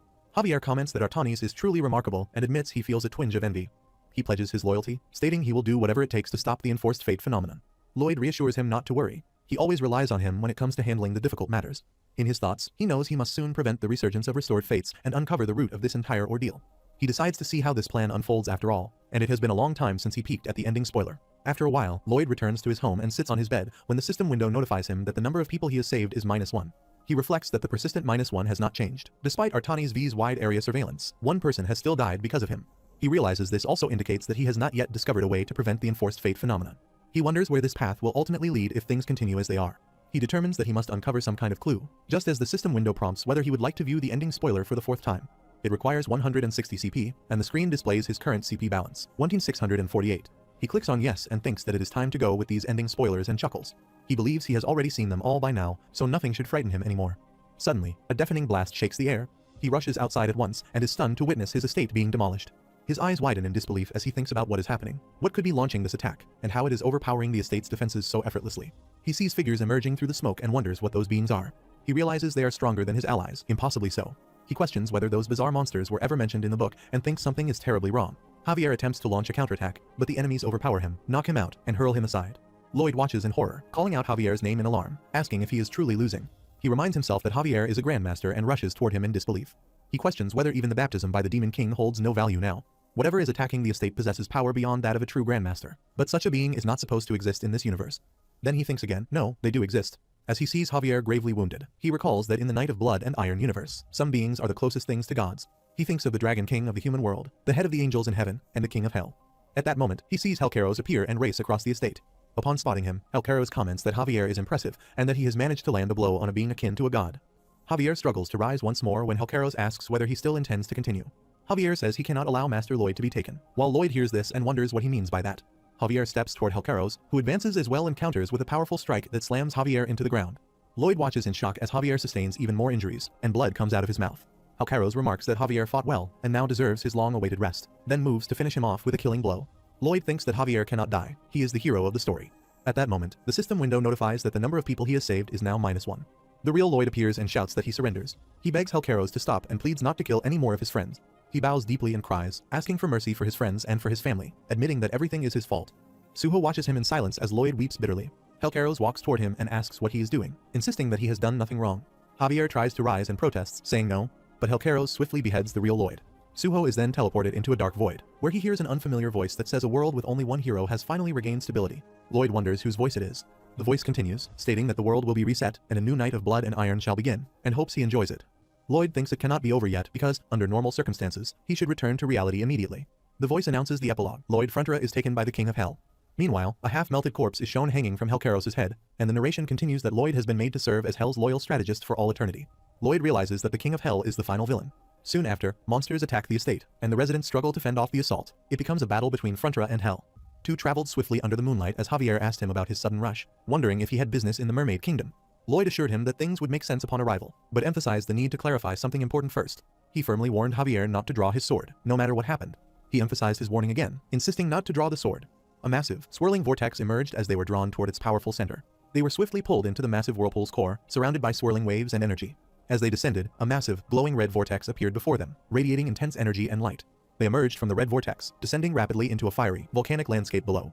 Lloyd looked ahead with determination as they approached a massive, fiery fortress rising from the molten landscape. Both arrived in a mysterious room where the King of Hell, Helcaros, greeted them calmly, saying it was about time they showed up. Lloyd locked eyes intensely, tension rising as they recognized each other. The two visitors stood before Helcaros at the desk, facing him in a tense and silent confrontation.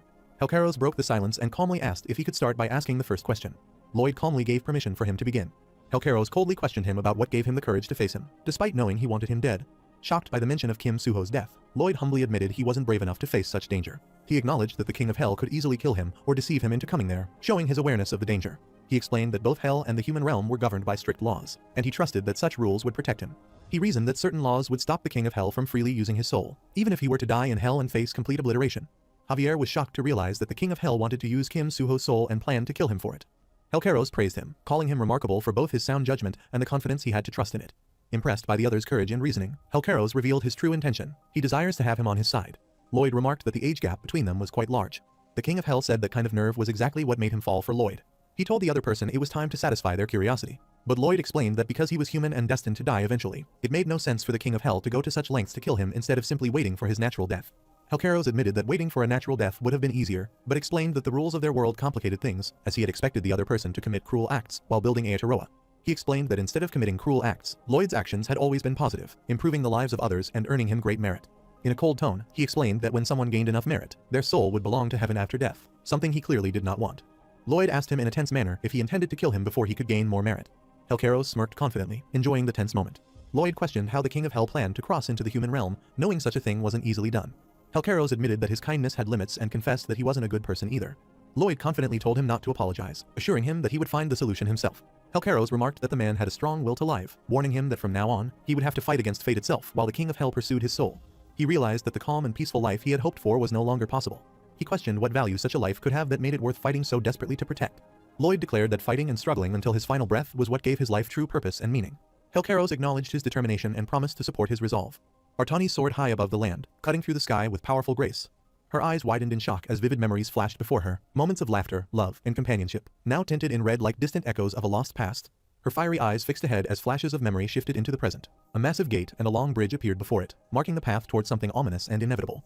Her eyes widened in alarm as she looked at the dome, noticing something unusual. A blood clot guy shot downward at incredible speed at the dome. He was coughing, showing that he was still alive but injured. He broke the dome and came downward in fury, while the queen lay unconscious below, moments away from danger. The attacker laughed maniacally as they lunged downward, consumed by madness and bloodlust. His expression froze in shock as the red-haired woman, bloodied but determined, rose to defend herself with fierce resolve. She realized that her dedication to training had saved her life. Without it, she would have died. She bravely faced her attacker, drawing her sword and countering the strike with full force and determination. The attacker unleashed a powerful surge of dark energy as he transformed into a poison. Alicia Termina was shocked to realize that the attacker had been a fake all along, but before she could react, a powerful green energy struck her, knocking her back. She realized in shock that it was the same poison as before, but it was much stronger this time. She looked up as the air shimmered around her, and red threads spread across the space while she stood facing the child. She looked ahead with a calm expression as she realized it was the restoration phenomenon of fate. The child was confused because she thought she had already overcome the curse, but realized something was wrong. Alicia Termina was expressing frustration and emotional turmoil, feeling as though another person was intentionally driving her to madness. She told her by telling her not to worry. She reassured her that she no longer needed to fear or worry since Lloyd was now by their side. She was unconscious as Lloyd desperately held her in his arms amid chaos. In the Magentano Kingdom, the aftermath of a great conflict led to the queen being laid to rest inside a grand hall, surrounded by those who cared for her, filled with grief and concern. The queen suffered in pain from a powerful curse, while Lloyd, who came to her aid, realized that curing it would be the greatest challenge. He admitted that saving the queen wasn't just out of duty or compassion, but also because her survival was vital for his own comfortable future. He looked down with concern and determination, deeply contemplating the gravity of the queen's condition and what he must do next. Alicia Termina lay unconscious and drenched in sweat, her face showing the toll of the curse slowly consuming her. Lloyd urgently sought a way to find the queen's attacker, but Artanis confessed that the curse's deep connection to her blood made the enemy impossible to trace. She revealed she knew the type of magic the attacker used and identified it as Maleficarum, a dark magic born from the ancient god of evil. The curse born from that dark magic consumed the queen's heart, twisting her inner weaknesses into malice and driving her toward uncontrollable rage. Artanis declared she knew how to cure the curse and explained that since a curse is a form of mana, every trace of the tainted energy within the queen's body must be located and purified. They discussed using mana to locate and destroy the cursed energy within the queen, but it was revealed that Sir Javier's mana wouldn't be effective for the task. The cursed mana had merged with the queen's heart, and if the wrong person's mana entered it, the consequences could be disastrous. If the wrong person's mana entered her heart, she would instinctively resist it, doubting, fearing, and ultimately rejecting its presence. Artanis explained that the queen could only be saved by the mana of someone she trusted completely, someone whose unwavering support and love would allow their energy to reach her heart. She clarified that the only mana capable of saving the queen would be from someone she truly loved. She fell silent, realizing the weight of those words, that only the love she held in her heart could be the key to saving her life. Frustrated, Lloyd exclaimed in disbelief, realizing that saving the queen might actually depend on making her fall in love, something far from simple. Artanis discovered that only the mana of someone the queen truly loved and trusted could save her, but Javier got frustrated, saying it wouldn't be easy. He insisted that Lloyd should take on a task because the queen deeply trusted him, believing that trust would make their plan succeed. Lloyd agreed to proceed with the plan, while the others discussed keeping it secret to avoid making the Demon King look foolish. He ordered Artanis to continue surveillance on the fate phenomenon and told Javier and everyone on the estate to stand by, ready to move out and intercept at any moment. He prioritized saving the queen before going after the blood-soaked attacker. He firmly held the queen's hand, determined to take action together. He transferred his mana to the unconscious queen, causing both of them to glow with energy. Overwhelmed by the surge of energy, he tried to stay calm and decided to deal with each problem one step at a time. He targeted one energy sphere first, launching an attack to eliminate it. He realized that their mana and the cursed mana were canceling each other out. He grew frustrated, realizing the process would take a very long time. Alicia suddenly cried out in pain as the dark energy overwhelmed her. Her veins bulged as the curse's power violently coursed through her body. She trembled in pain as she struggled to endure the curse's power. Lloyd saw the queen fighting with all her strength and resolved to help her survive this critical moment, even if they couldn't fully cure her. He encouraged Alicia, believing they could overcome the curse. With renewed determination, their combined power surged forward to fight it together. Alicia ran desperately, panting in fear as dark, slithering roots chased after her. She struggled to escape their relentless pursuit. She was caught by the dark roots as she tried to fight them off, crying out in pain and surprise. She screamed desperately for help as the dark roots restrained and overwhelmed her. Lloyd shouted encouragement, urging the queen not to be afraid and to hold on. Alicia gathered her courage and shouted that she was coming, determined to fight back. She raised her sword and fiercely slashed through the dark roots, shouting with determination. She unleashed a strong swing of her sword, slicing through the dark roots in her path. Her determination and strength drove her to keep fighting without hesitation. The dark roots lunged toward the queen with immense force. A massive explosion followed, blasting the area apart. Trapped within the dark mass, Alicia gripped her sword tightly and screamed with fierce determination. She fearlessly charged through the chaos, cutting down the monstrous vines around her. But despite her desperate struggle with her sword, she was ensnared by roots and swallowed whole. She struggled desperately as roots pulled her in, her face twisted in terror. Despite her resistance, she was trapped whole in the roots. She was trapped inside the roots, her eyes wide with terror as the darkness slowly closed in around her. No matter how much she struggled, the roots' grip only tightened, sealing her fate. Just as she was about to be swallowed, Lloyd reached in and pulled her from the darkness. He shouted a count as he pulled her up with all his strength. Together, they fought desperately against the force dragging her down. With a final shout, he tore through the roots, freeing her from its hold. Both of them smiled in relief, their faces lighting up after surviving the terrifying ordeal. Gratitude and joy replaced their fear as they looked at each other. Lloyd embraced her tightly as the storm of battle finally subsided around them. Now, after finishing her curse mana, Alicia slowly opened her eyes, showing signs of regaining consciousness. Lloyd collapsed beside the queen, exhausted after transferring his mana to her. Under the moonlight, Javier burst into the sky as he observed in awe, realizing that the queen's mana had awakened. As he observed the queen's awakening, he quietly wondered if the powerful bond between them was what people called a soulmate. As sunlight filled the sky, attendants stood outside Alicia's door, calling out to see if she had awakened. But they stood silently outside, anxiously waiting for a response. A guard expressed concern to them, noting that it was unusual for the queen to sleep so late. They, sensing something was wrong, prepared to enter her room after getting no response, suspecting a powerful intruder might have broken in. They stood nervously outside the door, calling out to their majesty, but received no response. Their growing unease made them exchange worried looks. They decided to take action and shouted that they were coming in. With determination, they forced the door open. They burst into the room, and as they took in the scene before them, their faces twisted in shock and terror. They saw that the man slept peacefully with their queen. Suddenly, they shouted angrily at Lloyd, and he woke up in confusion. The guards grabbed Lloyd in shock, and they immediately surrounded him, squeezing him tightly as he panicked. The crowd shouted to burn Lloyd at the stake, and moments later, he was tied up as flames blazed around him. Lloyd begged the crowd to listen to him before burning him, but they mistook his desperate expression as proof of his evil nature. He insisted that everything was a misunderstanding and asked for Alicia, but the crowd ignored him and mocked his words, thinking he was insane for shouting while burning. As he was about to be burned, he saw Javier approaching and cried in relief, thanking him for always arriving when needed. He was shocked to see that Javier was laughing at him instead of helping, and he desperately shouted for Artanis to save him. Lloyd shouted in frustration, asking why no one came to save her and if anyone was even worried about her. He yelled in frustration, wondering why no one ever worried about him when he was in trouble, while someone calmly reminded him that as the Demon King and a sword master commanding the strongest army, he hardly needed help. Lloyd, still tied to the stake, looked up in surprise and demanded to know what was happening. Suddenly, he recognized a familiar voice that caught his attention. Alicia appeared before the crowd as she demanded to know where Sir Lloyd was. Lloyd desperately called out to her, realizing she was the queen, and begged for her help. Alicia looked at him seriously for a moment before bursting into laughter, unable to contain her amusement at the situation. Lloyd looked exhausted and in pain, as if he had endured a difficult struggle. As per the instructions of the Empress, the sentence of his had been stopped. Alicia apologized to the lords for causing alarm and for not explaining the situation sooner. She acknowledged that Lloyd's actions were understandable, but said he had acted rashly by not waiting for her. Lloyd wondered what excuse she would make because he had none himself. Alicia claimed she was sick and used her illness as an explanation. She raised her affected hand with authority, shocking the observer with a sudden display. The onlookers reacted in shock and whispered among themselves, saying they had never seen scars like that before. Lloyd was shocked and wondered if she was really revealing everything. Alicia explained that she had been critically ill the previous night, and Lloyd Frontera had treated her with great effort until they both collapsed from exhaustion. She revealed her damaged hand as it trembled, showing the painful toll the treatment had taken. The witnesses gasped in shock as they saw her hand's terrifying transformation. Alicia stated that without Lloyd's continued treatment, her condition would quickly worsen. Lloyd realized she had stopped pretending to be strong and admired her for boldly revealing the truth like a true queen. Alicia addressed Lloyd Frontera by name, and he respectfully responded to her as his queen. She asked him how long it would take to cure her, and he replied that he could definitely heal her within 1 month. Lloyd explained that he would use his mana to isolate and neutralize the source of her illness. Alicia suddenly collapsed in pain as her illness flared up and urgently called Lloyd Frontera to come closer. He quickly stepped forward toward her as she sat in visible pain. Her trembling, wounded hand glowed with pain as Alicia struggled to speak about the treatment. Lloyd grasped her hand and began channeling mana, surrounding them both in a powerful healing aura. Her expression slowly softened from strain to relief as the healing power flowed through her, showing that the treatment was beginning to work. The onlookers watched in awe as the powerful healing process unfolded before them. After demonstrating the healing effect, Alicia declared to everyone that Lloyd Frontera was the only one capable of treating her and that this was the only cure. She announced that for a month, Lloyd Frontera stayed with her all day so he could treat her. Lloyd wondered how he would get the strict council to approve it, but she handled it, and he only needed to focus on the treatment.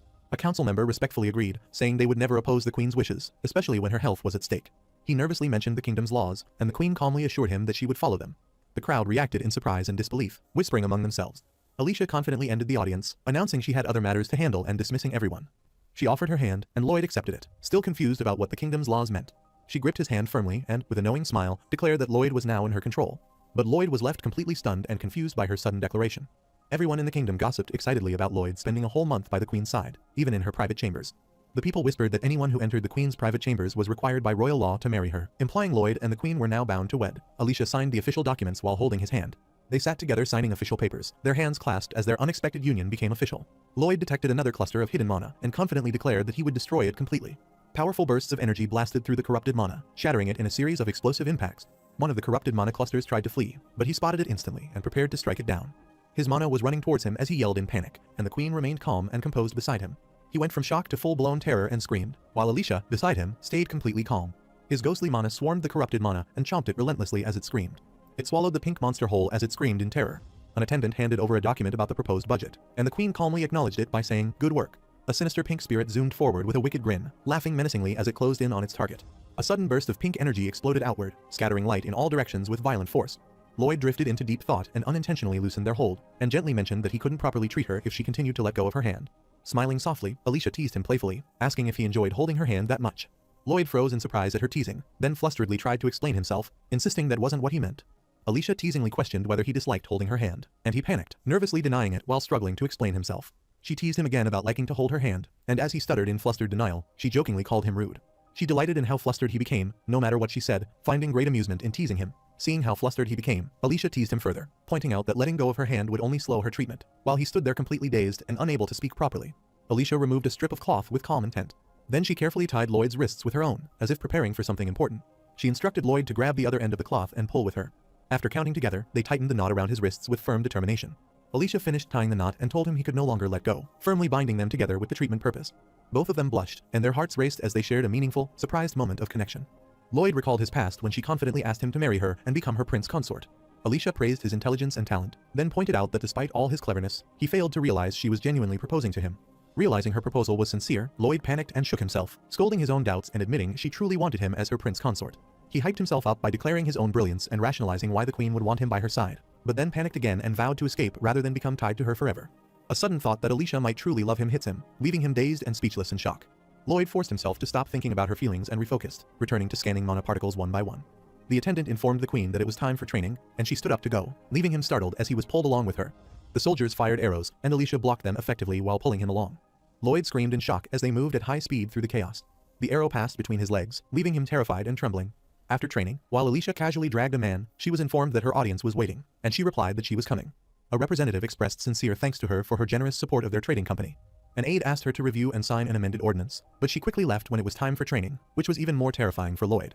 When Queen Alicia was asked to give the blessing for the sermon, she chose to go for training instead. When she was asked to review some reports, she chose to go for training instead. Lloyd lay on the ground, exhausted and sweating, after an intense encounter or training session. At night, in the Magentano Kingdom, the weary Lloyd addressed Queen Alicia, and she calmly told him to speak. He advised Alicia to reduce her workload as it was delaying her treatment, but she replied that she couldn't, leaving him to ask why. Lloyd told her that many capable counselors could handle the kingdom's affairs, but she insisted that if she stopped overseeing things, mistakes would happen and cause delays. He urged Queen Alicia to prioritize her treatment and suggested that she should try to relax, even just a little.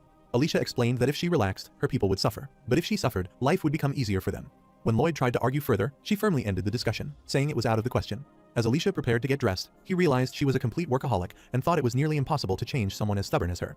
As she got dressed, Lloyd admitted to himself that she wasn't easily fooled and wondered what he should do next. After thinking for a moment, he smirked as a new idea or plan came to his mind. He cautiously addressed Alicia, but when she assumed he meant for her to rest, he clarified that wasn't what he wanted to discuss. While lying side by side, Lloyd told her he believed he could do a better job, prompting her to ask what he meant. He confidently clarified that he meant he could do a better job at being the ruler. Alicia was taken aback by his audacious statement and questioned him in disbelief. Lloyd confidently claimed that if he were king, he would manage everything far more efficiently. Alicia questioned if he truly believed he could rule more efficiently than her, and he confidently affirmed it. Lloyd admitted that after observing her closely, he kept thinking he could easily handle her role himself. Alicia glared at him in silence, then scoffed in irritation, pointing out that he could hardly stand on his own after being dragged around, mocking his bold claim about being a better ruler. Lloyd compared her rule to a poorly driven carriage, saying that if the coachman drove badly, the rider was bound to get motion sickness. Alicia, clearly annoyed, reminded him that it had only been a single day and that he hadn't even seen a fraction of her responsibilities as queen. Lloyd laughed and said that from what he had seen, Alicia's work seemed to involve many different tasks, but to him, they had all looked pretty much the same. Alicia became furious at his careless words and struck him hard in anger, making him cry out in pain. She repeatedly hit Lloyd in frustration, and he cried out in pain as she vented her anger on him. Lloyd admitted defeat, saying he was powerless against the queen. He took back his earlier words and humbly said that as a weak servant, he couldn't possibly do what she could. Alicia accepted the challenge and told him to observe her for a week to test his claim. Lloyd confidently challenged the queen to let him act as king for 3 minutes, believing he could prove his worth and show her something extraordinary. The queen reluctantly agreed to Lloyd's bold challenge, allowing him to act as king for 3 minutes. Alicia dragged him across the floor and started the timer, marking the beginning of his 3-minute trial as king. She accepted his challenge, giving him 3 minutes to act as king and prove his confidence was genuine. Alicia looked shocked and alarmed as she suddenly noticed that Lloyd was pretending to be a king. Lloyd, now exuding authority and confidence, commanded her to bow before him, declaring himself as her king. Alicia became furious and shouted that he had gone too far. Lloyd angrily questioned whether she would use brute force against him again and accused her of ruling only through violence. He demanded respect from Alicia, saying that if she wanted proof of his rule, she should show it through her actions. The sound of a heartbeat resonates loudly, revealing a surge of emotion within him. Alicia trembled with anger, clenching her fist tightly before forcing a strained smile to hide her frustration. Lloyd sighed in relief, trembling as he realized he had narrowly escaped death, believing she was truly going to kill him. He commanded Alicia to kneel and repeated his order with authority, leaving her shocked. Lloyd told her to listen closely to her king as he asserted his authority. He ordered Alicia Termina Magentano to relinquish all her duties to her vassals and focus on her recovery immediately. Alicia shouted that she had told him to drop the subject. Alicia angrily demanded that he stop discussing the matter further. Lloyd shouted furiously at her for interrupting him, making her quickly submit and agree to listen respectfully. He acknowledged Alicia's dedication, saying he understood how her desire for perfection made it hard for her to stop working, because she always achieved the best results herself. He acknowledged that all her dedication and hard work came from her deep devotion to her people. He reminded her that she was the greatest ruler in the kingdom's history, but warned that her greatness would mean nothing if the curse eventually consumed her. He warned her that if the curse took over, she would never be able to act again, and without her, the kingdom itself would fall. He explained that exhausting oneself wasn't the only form of effort. Taking time to rest, reflect, and focus on oneself could also be a greater act of dedication, even if it caused temporary setbacks. He advised her to pause all their work and concentrate on healing, reminding her that the problems could wait once she regained her strength. She could face each challenge one at a time. He encouraged the ruler, Alicia, with a warm smile, reminding her that as the great ruler of Magentano, overcoming this challenge should be well within her strength and wisdom. Alicia paused for a moment, then lowered her head and said sincerely that she would do as he asked, showing respect and understanding toward him. Lloyd felt relieved that she accepted his perspective and wasn't overly stubborn about work. Alicia tried to speak politely to the king while he began discussing funding matters, but he jokingly accused her of interrupting him again. She angrily reminded Lloyd Frontera that his 3 minutes were over. Lloyd was stunned into silence as she knelt before him, ending their intense exchange. She was beating Lloyd relentlessly, ignoring his desperate pleas for mercy as he cried out in pain. She angrily questioned Lloyd, demanding to know what he had actually proven after claiming he would show he was a better ruler. Lloyd, pinned under her foot, admitted that his earlier claim of being a better ruler was a lie and humbly called himself an unworthy servant compared to his queen. Alicia realized that his actions were not rebellion but a clever plan to help her see how limited her own perspective had become. That night, she realized she liked Lloyd even more for his sincerity and the way he opened her eyes to a new perspective. The next morning, sunlight filled the city as Alicia tended to Lloyd, revealing a calmer, more understanding side after their intense confrontation. Alicia appeared calm and composed, while he respectfully congratulated her on her full recovery. Lloyd earned a new title, the Queen's Soulmate, which he hated and joked made him the Queen's slave. However, the title gave him a power that made the Queen sense his danger and come to his aid. He tried to change the title's name but was refused by the system, which insisted on keeping it as it was. After curing the Queen, he returned to the Frontera estate and handled the issues that had occurred over the past 2 months. Lloyd realized that before solving the enforced fate phenomenon, he needed to deal with the more urgent threat, an invasion by the King of Hell. The King of Hell could not enter the world freely, so he had to be summoned through a ritual similar to the one used for the Hell's Night. Lloyd realized that if he could block the summoning at its source, he could stop the King of Hell, but first, he needed to discover how the summoning would take place. He dove into the water and decided to consult the Jewel of Truth to learn how the summoning would happen. He reached the Jewel of Truth underwater, but became confused when it didn't seem to respond to his presence. As he floated in the water, his eyes widened in shock when he realized something unbelievable. He was stunned to see a crack forming, even though his simulations had proven it should have lasted for thousands of years. He realized with growing dread that even the Jewel of Truth was being affected, proof that everything he had done in this world was changing. Artanis appeared and called out to him, as he was shocked when he saw her plunge into the water before his eyes. Artanis said that all the structures Lloyd had built around the world were developing large cracks all at once. she said, with a grave tone, that some of the structures Lloyd had built had already collapsed, their failure echoing the chaos spreading across the world. Lloyd looked shocked and alarmed, his eyes widening as realization struck him like a sudden wave. He urgently called out to Baibong, commanding him to pour water into the massive hole, while Baibong focused seriously and followed the order without hesitation. Artanis urgently informed his lord that the Loy Javi bridge had started to develop cracks, and he quickly ordered the queen to evacuate everyone, promising to come as soon as he repaired the damage. People in Port City Cremo were urgently ordered to evacuate as alarms blared through the city. The city began to crumble as chaos erupted, and warriors from the sea surged forth, launching their counterattack with fierce determination. Lloyd learned that the Mermaid Kingdom aided in repelling the Gigaton attack, and Sir Baron took charge of repairing the Siet Bingo. He ordered Javier to tell Julian to stay by Scheherazad's side no matter what and to strengthen the guard demons at the front row mansion. Lloyd grew tense with worry, while the other remained silent, understanding the gravity of the situation. At the Frontier Estate, a commander shouted orders for Group B to stop wasting time and begin road repairs as soon as the insulation was finished. Amid rising chaos, the city faces multiple crises as people urgently call for reinforcements at the mine and report pests in the farmlands. As the women observed the bustling scene, Cheng Sim remarked that humans were busy because their lives were short, and they had to make the most of them. Kalides looked around for her sleepyhead son and then spotted him at a nearby mansion. As they approached the gate, a worker noticed them and stopped them, saying the area was off limits. Kalides raised her hand and unleashed a powerful blast, scattering everyone around her with a massive explosion. Cheng Sim commented that the people seemed kind, but she dismissed it, saying her way was faster than explaining. As they walked towards the mansion, Lloyd's subordinates appeared before them. Javier, with glowing green energy, prepared to strike while standing protectively in front of an ally amid a tense, smoky battle scene. Kalides complained about the pesky bugs while Cheng Sim calmly asked her to compose herself.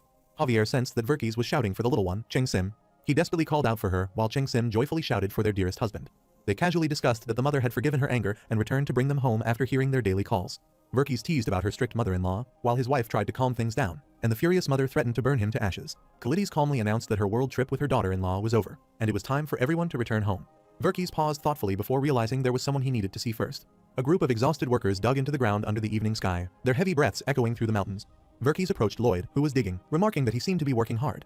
Lloyd smiled confidently through his sweat, saying that the hard work was nothing. Verkis questioned whether the Jewel of Truth had given any guidance on how to break free from the enforced fate phenomenon. He observed and remarked that Lloyd must not have liked the answer the Jewel of Truth had given him. He calmly pointed out that Lloyd must have realized the futility of his actions, asking if he intended to keep dealing with small problems forever. With quiet determination, Lloyd affirmed his unwavering resolve to continue. Despite knowing the challenges ahead, Verkis looked surprised and impressed, noting that the other didn't even hesitate in his decision. He sighed and stood up, then kindly offered his help, admitting that he actually liked the other quite a bit. Lloyd admitted calmly that there was nothing more the other could do for him, so he couldn't ask for any further help. Verkis fell silent, his expression somber and thoughtful. He sighed and admitted that if there had been anything he could do, Lloyd would surely have found a way to blackmail him into doing it. As the sun dipped below the horizon, Verkis departed with gratitude and encouragement, leaving the other standing alone but strengthened by his heartfelt support. Lloyd reflected that if dragons, hell, and heaven ever clashed, it would lead to chaos greater than the Great Tribal War. He thought that an invasion by the King of Hell would cause less damage if he handled it himself. He wondered how he could defeat or stop the King of Hell from being summoned and realized he needed to fix the Jewel of Truth to find the answers. Javier appeared in front of him and reminded him that he couldn't handle everything at once and needed to finish one task before preparing for the King of Hell's attack. He asked what the Jewel of Truth had revealed about stopping the enforced fate phenomenon. Lloyd admitted that the Jewel of Truth offered no answers, showing his disappointment and loss of faith in it. But Javier demanded the truth with a serious and determined expression. Lloyd looked calm yet thoughtful, silently processing what was just said. He insisted that the Jewel didn't know, but the other doubted his claim, sensing he was hiding something. Lloyd ended the conversation firmly, refusing to say anything more. Javier urged him to speak, but the brown-haired man, visibly angry, cut him off and refused to continue the discussion. Javier shouted in frustration, demanding to know why he kept hiding the truth. He shouted in anger, urging the other to stop trying to handle everything alone and to face their challenges together. He yelled emotionally, demanding to know if they were truly friends. Lloyd shouted angrily, denying their friendship and calling him a cocky jerk. The three onlookers were stunned by the heated argument unfolding before them. After their intense argument, Javier lowered his head and apologized for overstepping. But Lloyd apologized to Javier as he watched him walk away. He sorrowfully wondered how he could tell Javier that one of them had to die. The scene shifted to the Jewel of Truth structure, where he looked at it thoughtfully, studying it with a serious expression as he contemplated his next move. Lloyd examined the cracked structure, realizing the original material couldn't be replaced, and wondered if he could repair it using an adhesion technique. He activated a simulation to test the repair, but the structure cracked again and failed. He wondered if gradually injecting mana little by little might allow the cracks to close slowly instead of breaking again. He saw the gradual mana injection method beginning to mend the cracks and celebrated that, although it would take time, the repair was possible. A warning suddenly appeared, stating that slight structural changes might cause occasional malfunctions, and he reacted in surprise. Lloyd was frustrated by how much he still didn't understand, but despite the confusion, he stayed determined and decided he had to fix the problem no matter what. He thought through the delicate process needed to repair the structure with precise mana control and realized that only he and Javier were capable of doing it. He then remembered how he once angrily shouted at Javier that they were never friends. He then recalled how Javier lowered his gaze and quietly apologized, saying he had overstepped. He berated himself for acting differently than usual and slammed his head against the wall, calling himself stupid for not brushing it off. He lay on the floor, twitching, and complained that he had thought it wouldn't hurt since he was a sword master. He recalled his past when Javier shouted at him, telling him to stop trying to handle everything on his own and that they needed to face things together. He then reconsidered everything, thinking that maybe Javier had been right all along and that he might have been approaching the situation the wrong way. He convinced himself that Javier was the true hero and protagonist, believing Javier should be the one solving problems and saving everyone, not him. He decided that if he stopped the enforced fate phenomenon, he would then focus on building up karma before the King of Hell arrived, believing that would solve everything. He believed that if he did all that, the ending could change. He was asked if he wanted to use the ending spoiler, and he immediately said yes.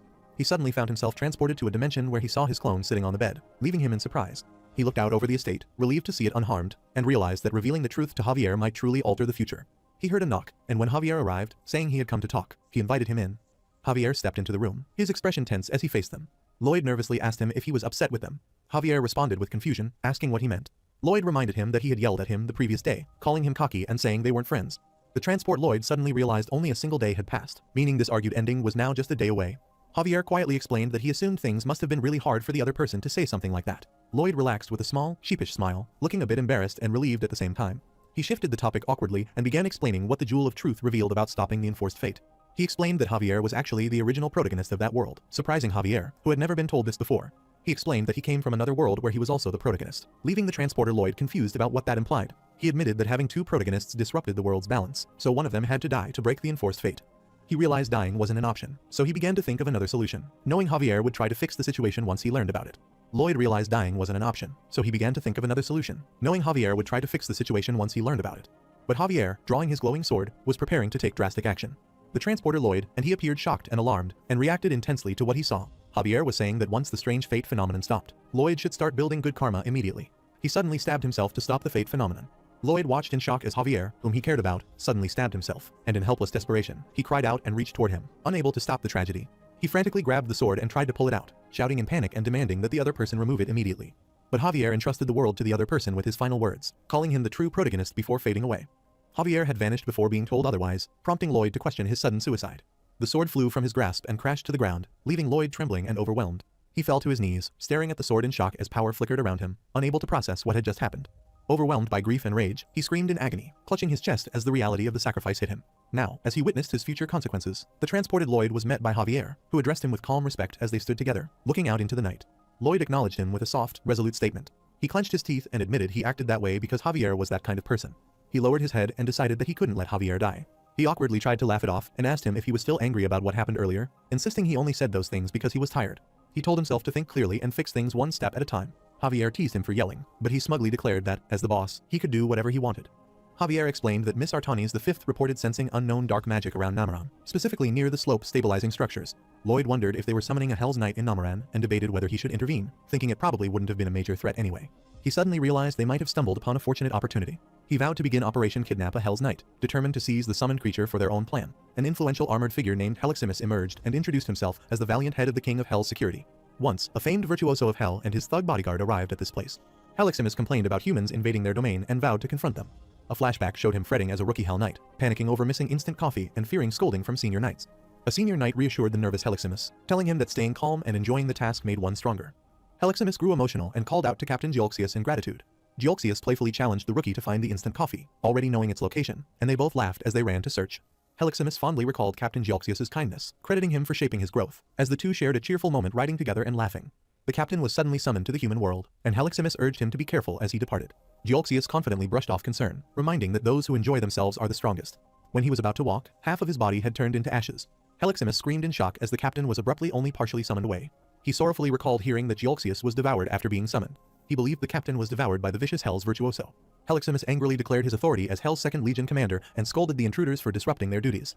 He remembered Captain Geoxius's words that those who enjoyed themselves were the strongest. He charged forward seeking vengeance for Captain Geoxius, determined to enjoy the battle and succeed. Their weapons clashed fiercely as the two opponents met in a powerful strike. Heliximus was brutally overpowered in battle and ended up completely defeated. He was completely broken by defeat and cried helplessly like a child. From that day on, he started a brutal training routine, enjoying his growth in strength. But when that man appeared again, the King of Hell forbade him from fighting. However, he was suddenly summoned from Hell to the human world. He vowed to come for vengeance against Hell's virtuoso and his bodyguards. As Lloyd and Javier approached, they observed that dark magic could activate on its own, and concluded that fate would try to correct itself even if it meant defying logic. Javier realized that summoning a Hell's Knight required absorbing a life force, but with everyone evacuated from Namaran, he questioned what life force could be used for the summoning. Lloyd mentioned hearing from Count Namaran about a surge of ferocious rodents, realizing that the summoning was absorbing their life force as the enforced fate phenomenon caused disruptions. He planned to use its trick against itself. A massive explosion shook the place with blinding light and force. Afterward, Heliximus burst into loud, triumphant laughter. He declared that it was time for revenge. He finally faced Lloyd, ready for an intense battle. Heliximus was surprised and asked how his opponent had arrived so quickly.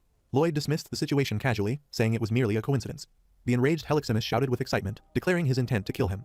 Lloyd mockingly expressed fear, realizing with dread that he was truly doomed. At the same time, Javier arrived and hit him powerfully, filling the air with sparks and deadly intensity.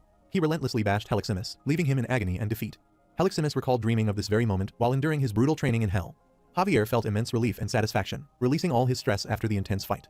Lloyd understood that his opponents were finding greater satisfaction in the battle than he ever did.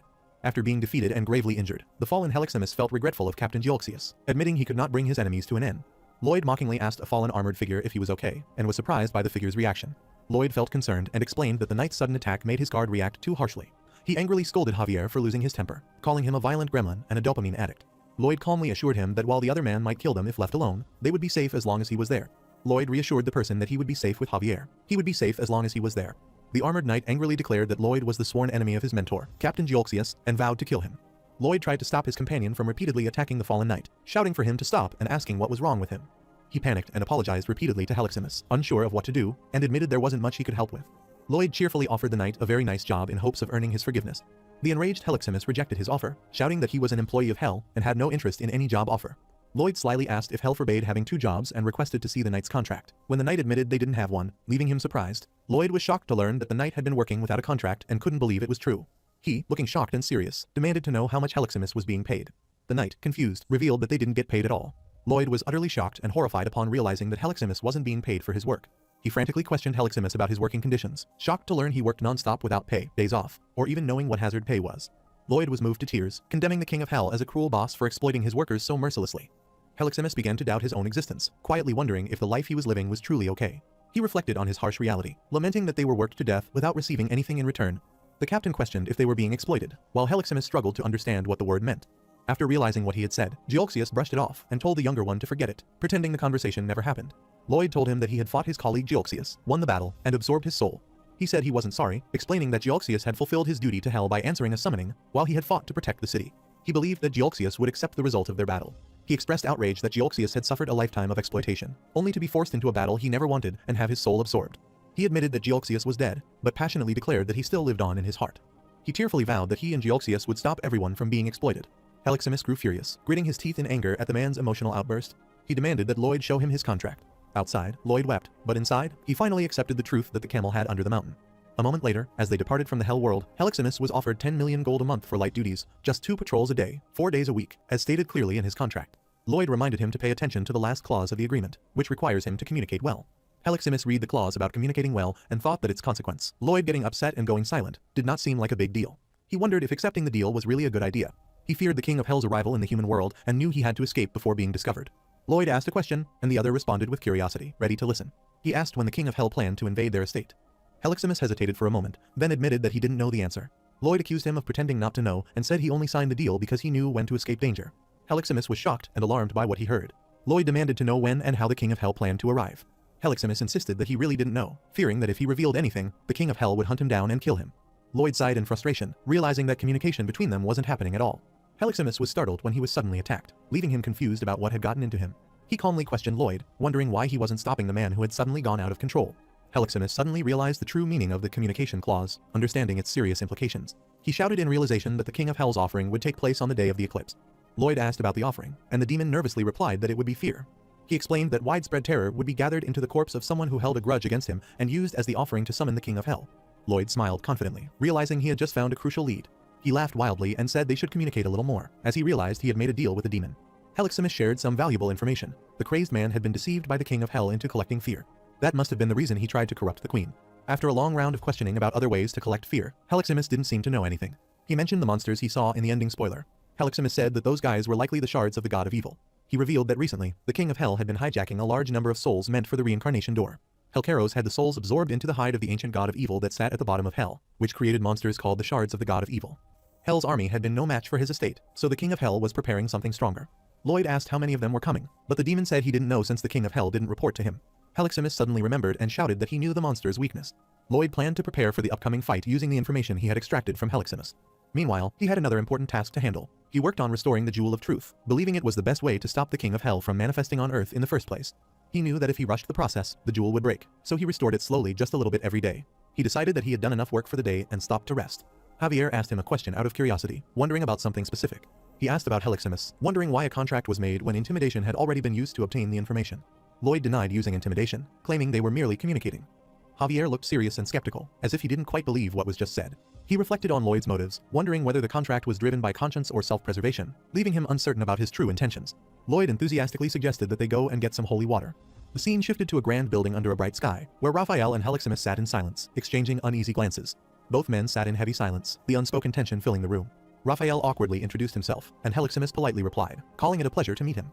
Raphael, the chief construction inspector of the Earth realm, recognized him as the one who replied to his memo 300 years ago, and the demon awkwardly apologized for it. Heliximus apologized for using profanities in his message to him, and Raphael replied that it was fine since he also wrote something offensive, understanding that they both had their roles to play. Raphael told him that it had probably been hard for him, being born into the world without understanding why, and being forced to do demon work while not being treated well. Heliximus realized that Raphael, whom he once thought was strict and distant, was actually kind and pleasant. They shared a heartfelt moment, expressing mutual respect and understanding as they clasped hands warmly.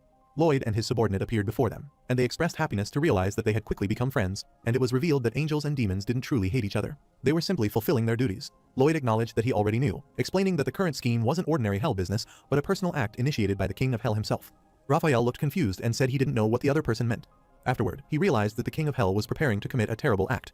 He decided to report the situation to his superiors, calling it an act of aggression and saying Archangel Gabriel would issue a formal warning. Lloyd questioned how effective the warning would actually be, but Raphael stayed silent, deep in thought. He admitted the warning wouldn't help much, but Raphael promised to do his best and offered his full support. Lloyd cheerfully accepted Raphael's offer to help and asked him to shed a few tears, explaining they would need them to fight the shards of the god of evil. Raphael explained that while an angel's tears could weaken the power of the shards, angels rarely cried. He hadn't seen one shed tears in thousands of years. Lloyd boldly claimed he could make an angel cry, surprising the other, who curiously asked how he would accomplish it. Lloyd demonstrated his claim violently, attacking the angel and causing a burst of chaos. Raphael screamed in pain and realization as sand hit his face, forcing him to cry, but he still managed to make light of the situation with humor. Lloyd urgently tried to collect the angel's precious tears as they fell, while the angel apologized, realizing the importance of what was lost. Heliximus, shocked by Raphael's submissiveness, feared the same fate for himself, realizing that this man was even more terrifying than the King of Hell. An angel, speaking from heaven, said that although he had heard some details, the King of Hell's actions were not technically considered an invasion. Raphael was shocked during a phone call when he learned that the King of Hell wasn't invading, but was instead coming to the human world to recruit talented people. The angel explained that the King of Hell was not a soft or sentimental person. He said that just as angels answered people's prayers, the King of Hell could also respond to prayers in his own way. He said that if the worthless man prayed to the King of Hell first, then the king was simply answering his prayers, which did not break the laws of the world. He explained that if they started a war with the King of Hell, it would give him an excuse to meddle in heaven's affairs, leading to unimaginable chaos. Raphael cut the call, lost in thought, then let out a deep sigh as if burdened by the weight of the situation. He realized his suspicions were correct and decided that he needed to inform Lloyd immediately.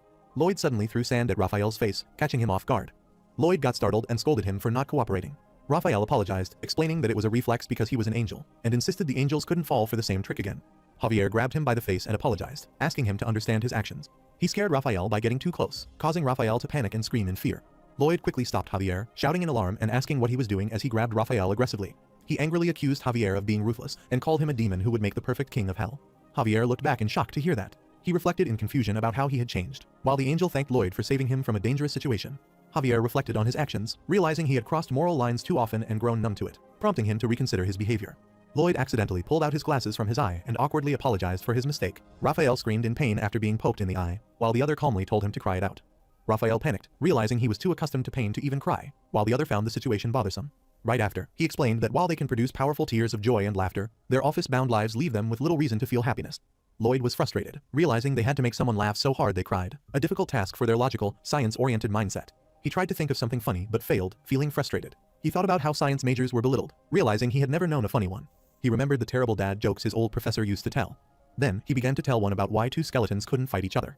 Raphael asked where the question came from as the other told him to think about why the skeletons couldn't fight. Lloyd nervously delivered the punchline, saying the skeletons couldn't fight because they didn't have the guts.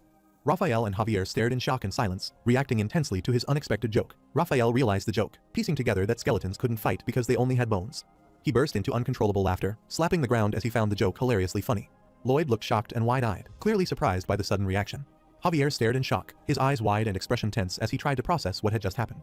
Suddenly, Lloyd swiftly caught the precious, glowing tears of Raphael in his hand as it was about to fall onto the floor, sliding forward. He made a dramatic joke, saying that an electrician would be hurt after getting shocked, playing on the word hurts. Raphael laughed hard at a pun about not telling a window a joke because it might crack up. Lloyd realized that he had discovered the pattern of the enforced fate phenomenon and deployed teams to maintain balance, celebrating with enthusiasm. He worked underwater while realizing that he minimized the number of sites he visited to be more efficient. He reflected that although he learned about the good karma score, his good actions didn't count as good deeds since he was merely correcting his own mistakes. He considered two choices: seek guidance from the Jewel of Truth to stop the King of Hell or confront him directly and win. He comforted Raphael, who was lying in bed, with a lighthearted pun, saying that when a beat feels sad, it beats itself up. Raphael, lying in bed slowly, began to smile and laugh softly, touched or amused by what they just heard. He sighed in disappointment, staring at the glowing jar of liquid and wondering if that was truly all he had achieved. Javier asked if what they had was enough to stop the shards of the god of evil, and the other doubtfully replied that it probably wasn't. Lloyd confidently declared that he already had another plan to turn the situation in their favor. A moment later, he watched over a glowing city under the moonlit sky, with only 30 days remaining until the eclipse. He recalled Heliximus explaining that while dousing the shards in pure angel's tears could destroy them, it was impossible to gather enough, suggesting the tears be used for another purpose instead. It was explained that diluting the angel's tears could produce enough holy water to fill a lake. Lloyd believed that with the diluted holy liquid, he could greatly weaken the shards and, with his estate's strength, successfully drive them back. He decided to focus all their efforts on capturing the King of Hell, believing they had a strong chance of victory since the king would be using a human vessel. He activated a mysterious option called Ending Spoiler, which asked if he wanted to use it, hinting at a revelation about the future. He realized that ending spoilers could only be accessed during full moons, meaning this was his final opportunity before the invasion began. Determined to change fate, he declared that this ending would be different and pressed yes with resolve. He looked shocked and confused, questioning why things had turned out this way despite his efforts. Amid a chaotic battlefield, Helcaros reassured him that he wasn't to blame for what happened. The transporter Lloyd, in shock, realized that the outcome was exactly the same as before. He suddenly realized and shouted in fear that the King of Hell was watching everything. Before he could say anything, Helcaros severed his head, sending it flying into the air. Now, Lloyd stood in the forest as the wind blew, recalling that the ending spoiler had given him one final hint. He realized that if the King of Hell had been watching his every move, then the king already knew all of his plans. He discovered that Helcaros had been watching him through the laptop screen the entire time. He decided that he just had to avoid getting exposed to outsmart the King of Hell. On the other hand, Helcaros watched menacingly from his computer screen. He wondered what the protagonist was smiling about. He wondered if Lloyd had discovered something using an ability granted by the messenger. Lloyd quietly approached while the King of Hell observed him in silence. In heaven, someone told Gabriel that a strong prayer had arrived, one they could not refuse. Gabriel, the executive administrative officer of heaven, asked if the prayer came from Lloyd, saying they couldn't do much for him, while another replied that it wasn't, that it was just difficult to understand. Lloyd sat alone on his bed, looking deep in thought and filled with worry. Helcaros looked at his screen in confusion, trying to understand the other person's strange actions. The sudden ringing of the phone startled him, snapping him out of his thoughts as he looked toward it in surprise. Helcaros answered the call, calmly demanding to know the reason for it. An angel revealed that he had heard about Helcaros' plan. Helcaros slyly denied wrongdoing and claimed he only helped a desperate human who wanted something deeply. Gabriel asked what Helcaros would do if Lloyd Frontier prayed to heaven for their army's help. But Helcaros declared that a full-scale war would erupt, but expressed indifference, saying that as an overworked prisoner in hell, he no longer feared war. He laughed and told the other to relax, assuring that Suho would never ask for something that would destroy the world he had built. The angel angrily replied that it was easy for him to say and told him to check his computer because he was sending something important. Helcaros felt annoyed as he muttered that the situation was irritating and clicked on his laptop. A cute singing cat appeared on his laptop screen, making him glare in anger as the cheerful song continued to play. He looked confused as a singing cat appeared on his screen, while the caller urged him to keep watching, insisting it was something important. They hurried off in surprise after witnessing something truly astonishing. Now, Lloyd's prayer was granted, temporarily concealing him from the King of Hell's sight for 5 minutes. Lloyd prayed to heaven for a short break from being watched, earning a moment of relief while he rushed toward Javier. He handed over glowing energy to Javier and then shouted to pour it into Lake Capua to create a massive amount of holy water. He burst into a room, urgently telling the Count and Countess that he had something important to say. On the other hand, Helcaros listened to the cat clip and considered it an important revelation, but he found nothing significant in it. A screen showed a cat-themed channel called Meow TV, where he clicked the notify button. Helcaros puzzled as he questioned what he was seeing on the screen. But the angel marveled at how a once tiny kitten had grown into a chubby cat. Helcaros angrily slammed his telephone on the desk in frustration. He clicked on his laptop and saw Lloyd appearing on the screen, sitting sternly. Lloyd looked determined, his eyes sharp and his expression confident. Helcaros clenched his teeth in anger, his face tense with barely restrained fury. On the other hand, Gabriel apologized from a grand throne, saying it was all they could do to help. He promised that one day they would repay the favor. A massive, glowing cube, the structure of the Jewel of Truth, began to activate with a blinding surge of energy. Lloyd calmly announced that the restoration process had been completed. A massive wave crashed against the restored crystal structure, signifying its reactivation. Standing by the lake, Javier asked what the other intended to ask the Jewel of Truth, and he replied uncertainly that he wasn't sure. Lloyd pondered whether to ask how to defeat the King of Hell, but realized such an easy answer would have made the story's ending less mysterious. As Lloyd sank underwater toward the Jewel of Truth, he debated asking how to stop Worthroad, but reasoned that if it were simple, his future self would already know the answer. As he reached for the Jewel of Truth, he realized that even if he learned something, the King of Hell watching him closely could easily counter any move he made. He hesitated to question the Jewel of Truth, fearing that doing so might damage it beyond repair. He wondered if the battle could truly be won using only the actions he had taken within those 5 minutes. He reached toward it, then paused, standing still as he reconsidered his next move. Javier stood by the water's edge, watching as his lord suddenly emerged from the water with a loud splash. He asked about the question, and Lloyd replied that he would think about it more since they already had plenty prepared and didn't need to rush in yet.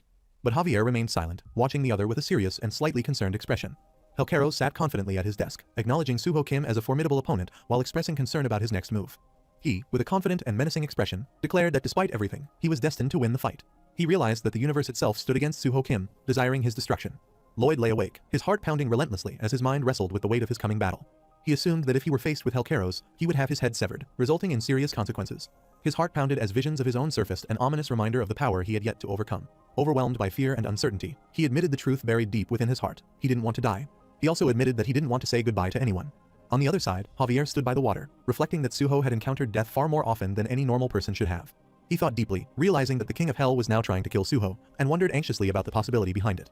He realized that the real Lloyd Frontera had been destined to die with his soul already in hell, but Suho Kim altered that fate by taking over his body. He realized that the enforced fate phenomenon continuously tried to kill Suho, and even the King of Hell's invasion was part of that same fate. He concluded that everything would end if they managed to stop the enforced fate phenomenon. He plunged into the water near the structure of the Jewel of Truth with a loud splash. Underwater, he desperately called upon the Jewel of Truth to reveal its answer. He pleaded with the Jewel of Truth to reveal what Suho Kim was so desperate to keep hidden. A blinding light burst forth as he touched the Jewel of Truth. He firmly demanded that the Jewel of Truth reveal how to stop the enforced fate phenomenon. As he stood before the glowing crystal, a cheerful voice introduced itself as the Aeteroa, the machine that only spoke the truth. The crystal told him that knowledge came with a price and asked him to reveal one of his own secrets in exchange. Javier closed his eyes in reflection, realizing that everyone on the estate lived happily because of Master Lloyd's efforts. He recalled how people once saw Lloyd as a troublemaker, but now everyone lived peacefully and gratefully under his care. The old man fondly said that Lloyd always cared for everyone's well-being, gave them the strength to be independent, and became their savior. Raphael remarked that Master Lloyd must genuinely love and cherish everyone on the estate. The old man laughed and joked that if Master Lloyd truly loved them like an angel, he would also have wings on his back, leaving Raphael puzzled by his remark. One of the men told Raphael that even if Master Lloyd cared for them, he had no reason to love them since they were just commoners who earned him money. They explained that Master Lloyd improved their living and working conditions because their happiness and hard work benefited him, emphasizing that, unlike other greedy nobles, Lloyd was fair and considerate. The men expressed that they liked and were grateful to Master Lloyd, agreeing that everyone on the estate shared the same feelings. They concluded that although Master Lloyd was a talented nobleman, he could never truly love commoners like them, since nobles and commoners were inherently different. Javier silently stood by the water, revealing to himself that only he knew the real truth behind everything.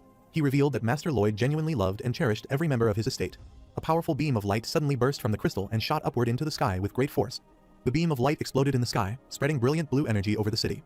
People across the estate paused as a brilliant blue light burst across the sky. The glowing radiance filled the air, leaving everyone gazing upward in awe and amazement. A glowing message from the sky announced that Master Lloyd truly loved and cherished everyone on the estate. The people looked up in amazement, deeply moved by the heartfelt revelation. They across the estate looked out their windows in astonishment as the message illuminated the sky. Among them, Lloyd stared intensely upward, clearly shaken by what he saw. He realized in shock that the Jewel of Truth had been activated. Recognizing the power behind it, he concluded that only one person could have used such strong mana underwater. He recalled his past when Javier desperately asked him to reveal what the Jewel of Truth had shown him. He specifically wanted to know how to stop the enforced fate phenomenon. He further recalled the future consequences of ending Spoiler when Javier entrusted the fate of the world to him, calling him the protagonist. With his final words, he passed on his will before being struck by a powerful blast. Now, Lloyd leapt urgently from the building, shouting as he escaped, while his companions swiftly followed him through the air. They soared swiftly away from the building, cutting through the night sky with great speed. The crystal machine demanded that Javier express his desire to know the truth.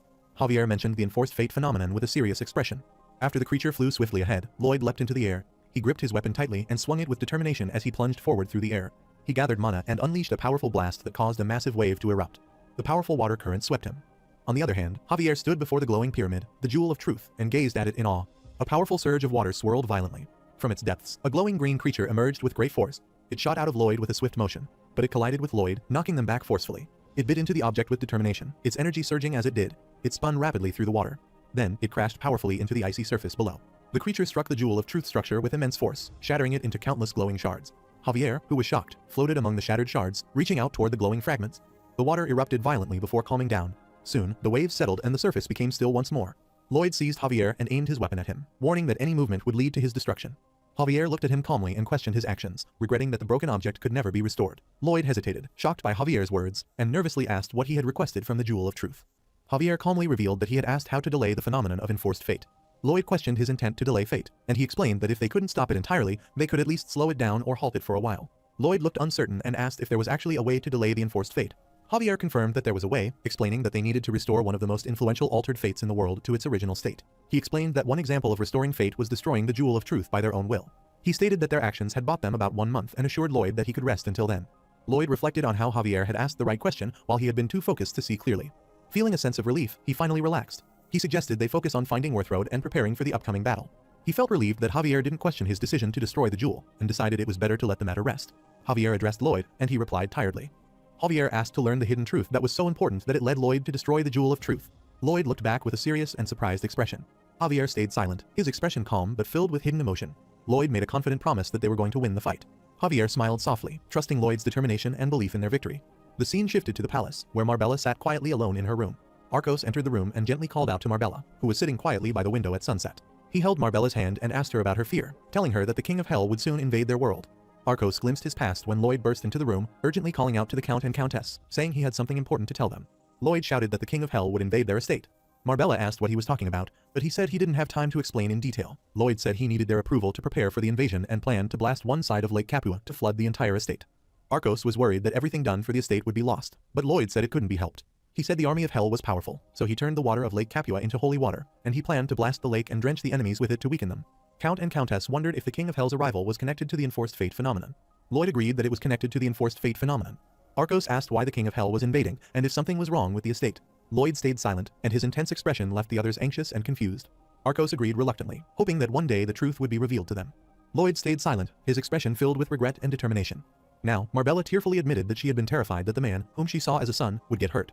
The Count encouraged trust in Lloyd, confidently saying that their Lloyd would not lose. In Frontier County, Salidas took a deep breath, glanced upward, and seemed to notice something important near the building. He admired his work, hoping his sculpture would please Master Corky so he wouldn't be scolded. Two men were amazed by the sculpture and applauded, asking Salidas if he made it, to which he confidently replied that no one else could have. Lloyd admitted he never expected Salidas to improve because he was clumsy, and Salidas angrily asked if he had just confessed to deceiving him. Salidas admitted he practiced every single day without missing one, repeating the same task endlessly with little improvement, until he grew tired of it, but still managed to get only slightly better. After years of constant effort and practice, he eventually became quite skilled and expressed his gratitude. Lloyd said it was no problem and admitted that the contract had benefited them both. He said he had planned another mutually beneficial contract, and Salidas suspiciously asked what scheme he was planning this time. Salidas looked at the paper in surprise and asked if it was a short-term rental contract. Lloyd urgently explained to him that the King of Hell would invade the estate, so he needed to evacuate everyone and borrow his lair. Salidas questioned his calm demeanor, wondering why he was smiling despite such a serious situation. Lloyd replied cheerfully that frowning wouldn't make things any better. Salidas calmly reviewed the contract, acknowledged how much he had grown, and wondered what benefits he would gain from the new deal. Lloyd promised to introduce him to a beautiful female dragon, offering it as an enticing reward. Salidas agreed to the offer with an awkward expression. He quickly agreed, realizing that his pride was less important than finding love. He offered to help fight the King of Hell, saying he had grown much stronger since they first met. Lloyd laughed and said that dragons were not allowed to participate in the fight. Salidas said the Dragon King had told him not to interfere in the battle, and he had met the Dragon King once before, during the fight with the angel. He mentioned that the Dragon King appeared to have great affection for Lloyd. He expressed that he finally understood why the Dragon King admired him, and sincerely asked him to win because losing him would bring sadness. Lloyd smiled with determination and confidently promised that he would win. As they departed, Lloyd confidently told his companion that he had secured a fallout shelter and urged him to focus on preparing for the upcoming fight instead of worrying about the dragon date. Javier seriously asked him whether he intended to fight and actually win the upcoming battle. Lloyd proudly said that winning was his hobby and laughed loudly, showing his fearless confidence. He stated that if they were going to evacuate and prepare for battle, he needed to explain things to the people and wondered what lie he could tell to cause the least panic. At the same time, Sir Bairn greeted Master Lloyd, mentioning that he was already on his way to speak with him. Sir Bairn informed him that the citizens began evacuating after he persuaded them not to stay and fight, as they would only hinder the battle.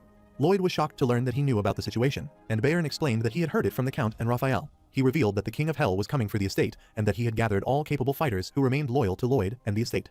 The gathered fighters, standing united and ready, asked Lloyd to give them their orders for the coming battle. But the problem suddenly appeared before Lloyd. Lloyd realized in shock that the King of Hell wasn't coming for the estate itself. He was horrified to realize that the Hellcarrow's true target was him alone. He realized that there was no need for them to risk getting hurt or dying. Resolute to protect his people, he chose to confront the king alone. Lloyd insisted the fight was only between him and the King of Hell, who was coming solely for him. Javier explained to the united people that the King of Hell sought to drag the talented Master Lloyd to hell and enslave him for eternity. He warned that their enemies would be powerful, and that even with their best efforts, victory was not guaranteed. Despite the odds, Javier urged everyone to take up their weapons and fight beside him to protect their leader. Inspired by his call, the soldiers raised their weapons and shouted in unison, ready to fight. Javier passionately declared that Lloyd Frontier belonged to them, rallying everyone's loyalty and determination.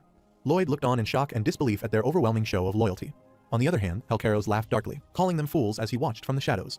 A blinding light of the sun shone from the sky as Lloyd looked up in shock and awe. Lloyd and Javier stood together confidently, ready to face whatever challenge awaited them.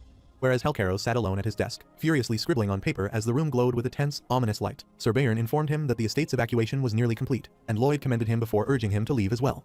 Sir Bairn firmly declared that as the chief knight of Frontier County, he would stay behind and fight. Lloyd urged everyone to stay calm, arguing that no one else had his level of knowledge and experience in estate restoration. He reminded him that if they all perished, no one would be left to rebuild the estate and ordered him to leave. Sir Bayern stayed silent, clearly conflicted but understanding his reasoning. He insisted that, as the chief knight, it was his duty to fight in every estate battle, no matter the cost. He solemnly appointed Javier as the new chief knight of Frontera County. Javier firmly vowed to protect their young master and the Frontera estate. As only 30 people remained to evacuate, the weary mage urged everyone to hurry before he collapsed. Emily tearfully confronted Greg, saddened that he and Cougar had chosen to stay behind and fight. His sister wept, confessing she wouldn't know what to do if anything happened to Greg and Cougar, while he sighed quietly beside her. Officer Greg smiled confidently, saying he couldn't even imagine Master Lloyd losing. Through tears, Emily was comforted with the reassurance that their estate would surely win, and she should think of the evacuation as a short vacation. The evacuation spell was being activated. The mage snapped his glowing, red energized fingers, and Greg's sister disappeared in a burst of magical light. The mage urged the people to step forward, but Greg's heart pounded nervously, and ready to face the consequences with determination. In the Heavenly Palace, Raphael was shocked to hear that Gabriel wanted to join Lloyd in the fight. He insisted there would be no conflict between heaven and hell since they were suspended as an angel, while Gabriel warned that facing the king of hell and the shards of the god of evil was dangerously reckless. Raphael said that if he had his halo and hammer, he could help Lloyd, while the other reminded him that he was suspended and couldn't possibly retrieve those items. Raphael said that the halo and hammer that were in storage would be stolen by a suspended angel. Gabriel looked guilty for hearing that and quickly denied knowing anything about the theft. Right after, Artanis descended rapidly from the sky and knelt before her lord to deliver a report. She reported that in the Far East, there was a large pile of wild animal carcasses, and something was hidden inside them. Lloyd was informed that there was not a single drop of blood left in the carcasses. He realized with shock that the person responsible was Helkeros, whom they had been dreading. He wondered why the wild animals were targeted, doubted it was for fear, and recalled that Heliximus had explained in detail how he planned to summon the King of Hell. He explained that the summoning would occur at the exact moment of the eclipse, as the fear generated then would be the key to calling forth the King of Hell. Javier wondered how the enemy planned to gather that fear, saying it would be impossible for Rothroad to extract any fear from them since they were all filled with determination to fight and win the battle. Lloyd admitted that he still couldn't figure out the answer. He realized that all the warriors, including elves and orcs, had joined the battle merely as a favor to him. He understood that the warriors were fighting not for themselves, but for someone else's cause. He was shocked that everyone was willing to fight fearlessly just for him, finding it unreal, like a comic book fantasy. Lloyd believed everyone was fighting for him because he was the one the King of Hell was after.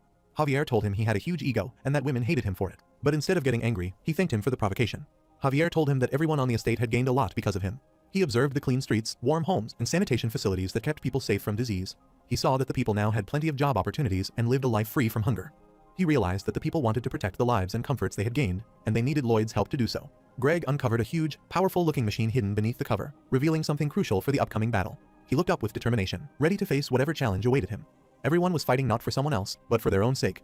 Different races, including elves, orcs, and humans, were shown fighting with determination for their own survival. The warriors stood ready with fierce determination, prepared to face whatever battle awaited them.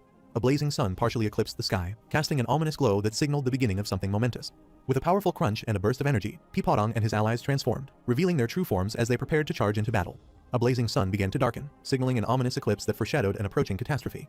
Helkeros abruptly stopped his work and stood up from his desk, ready to strike at Frontera County.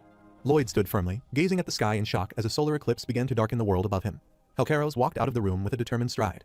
Raphael asked if he would have to fight when the King of Hell arrived, but the other calmly replied that he wouldn't, as the Frontera estate treated him better. Heliximus expressed his fear of losing a valuable job he cherished. A solar eclipse darkened the sky, covering the city in an eerie red light. Lloyd and his subordinates stood ready with their weapons, determined to face whatever danger was approaching. A fiery red bird soared through the darkened sky, carrying a mysterious rider as it circled around the eclipsed sun. Under the eclipsed sun, the red bird flew high while a crowd of Hell army below roared in unison. He was shocked by how Hell's army stood strong, refusing to be intimidated by mere puppets. He furiously demanded to know how Worthroad planned to gather fear now. Under the blood-red eclipse, Worthroad declared that he had come to destroy Lloyd Frontera. Lloyd mocked him for acting out of jealousy and told him he should have worked harder instead.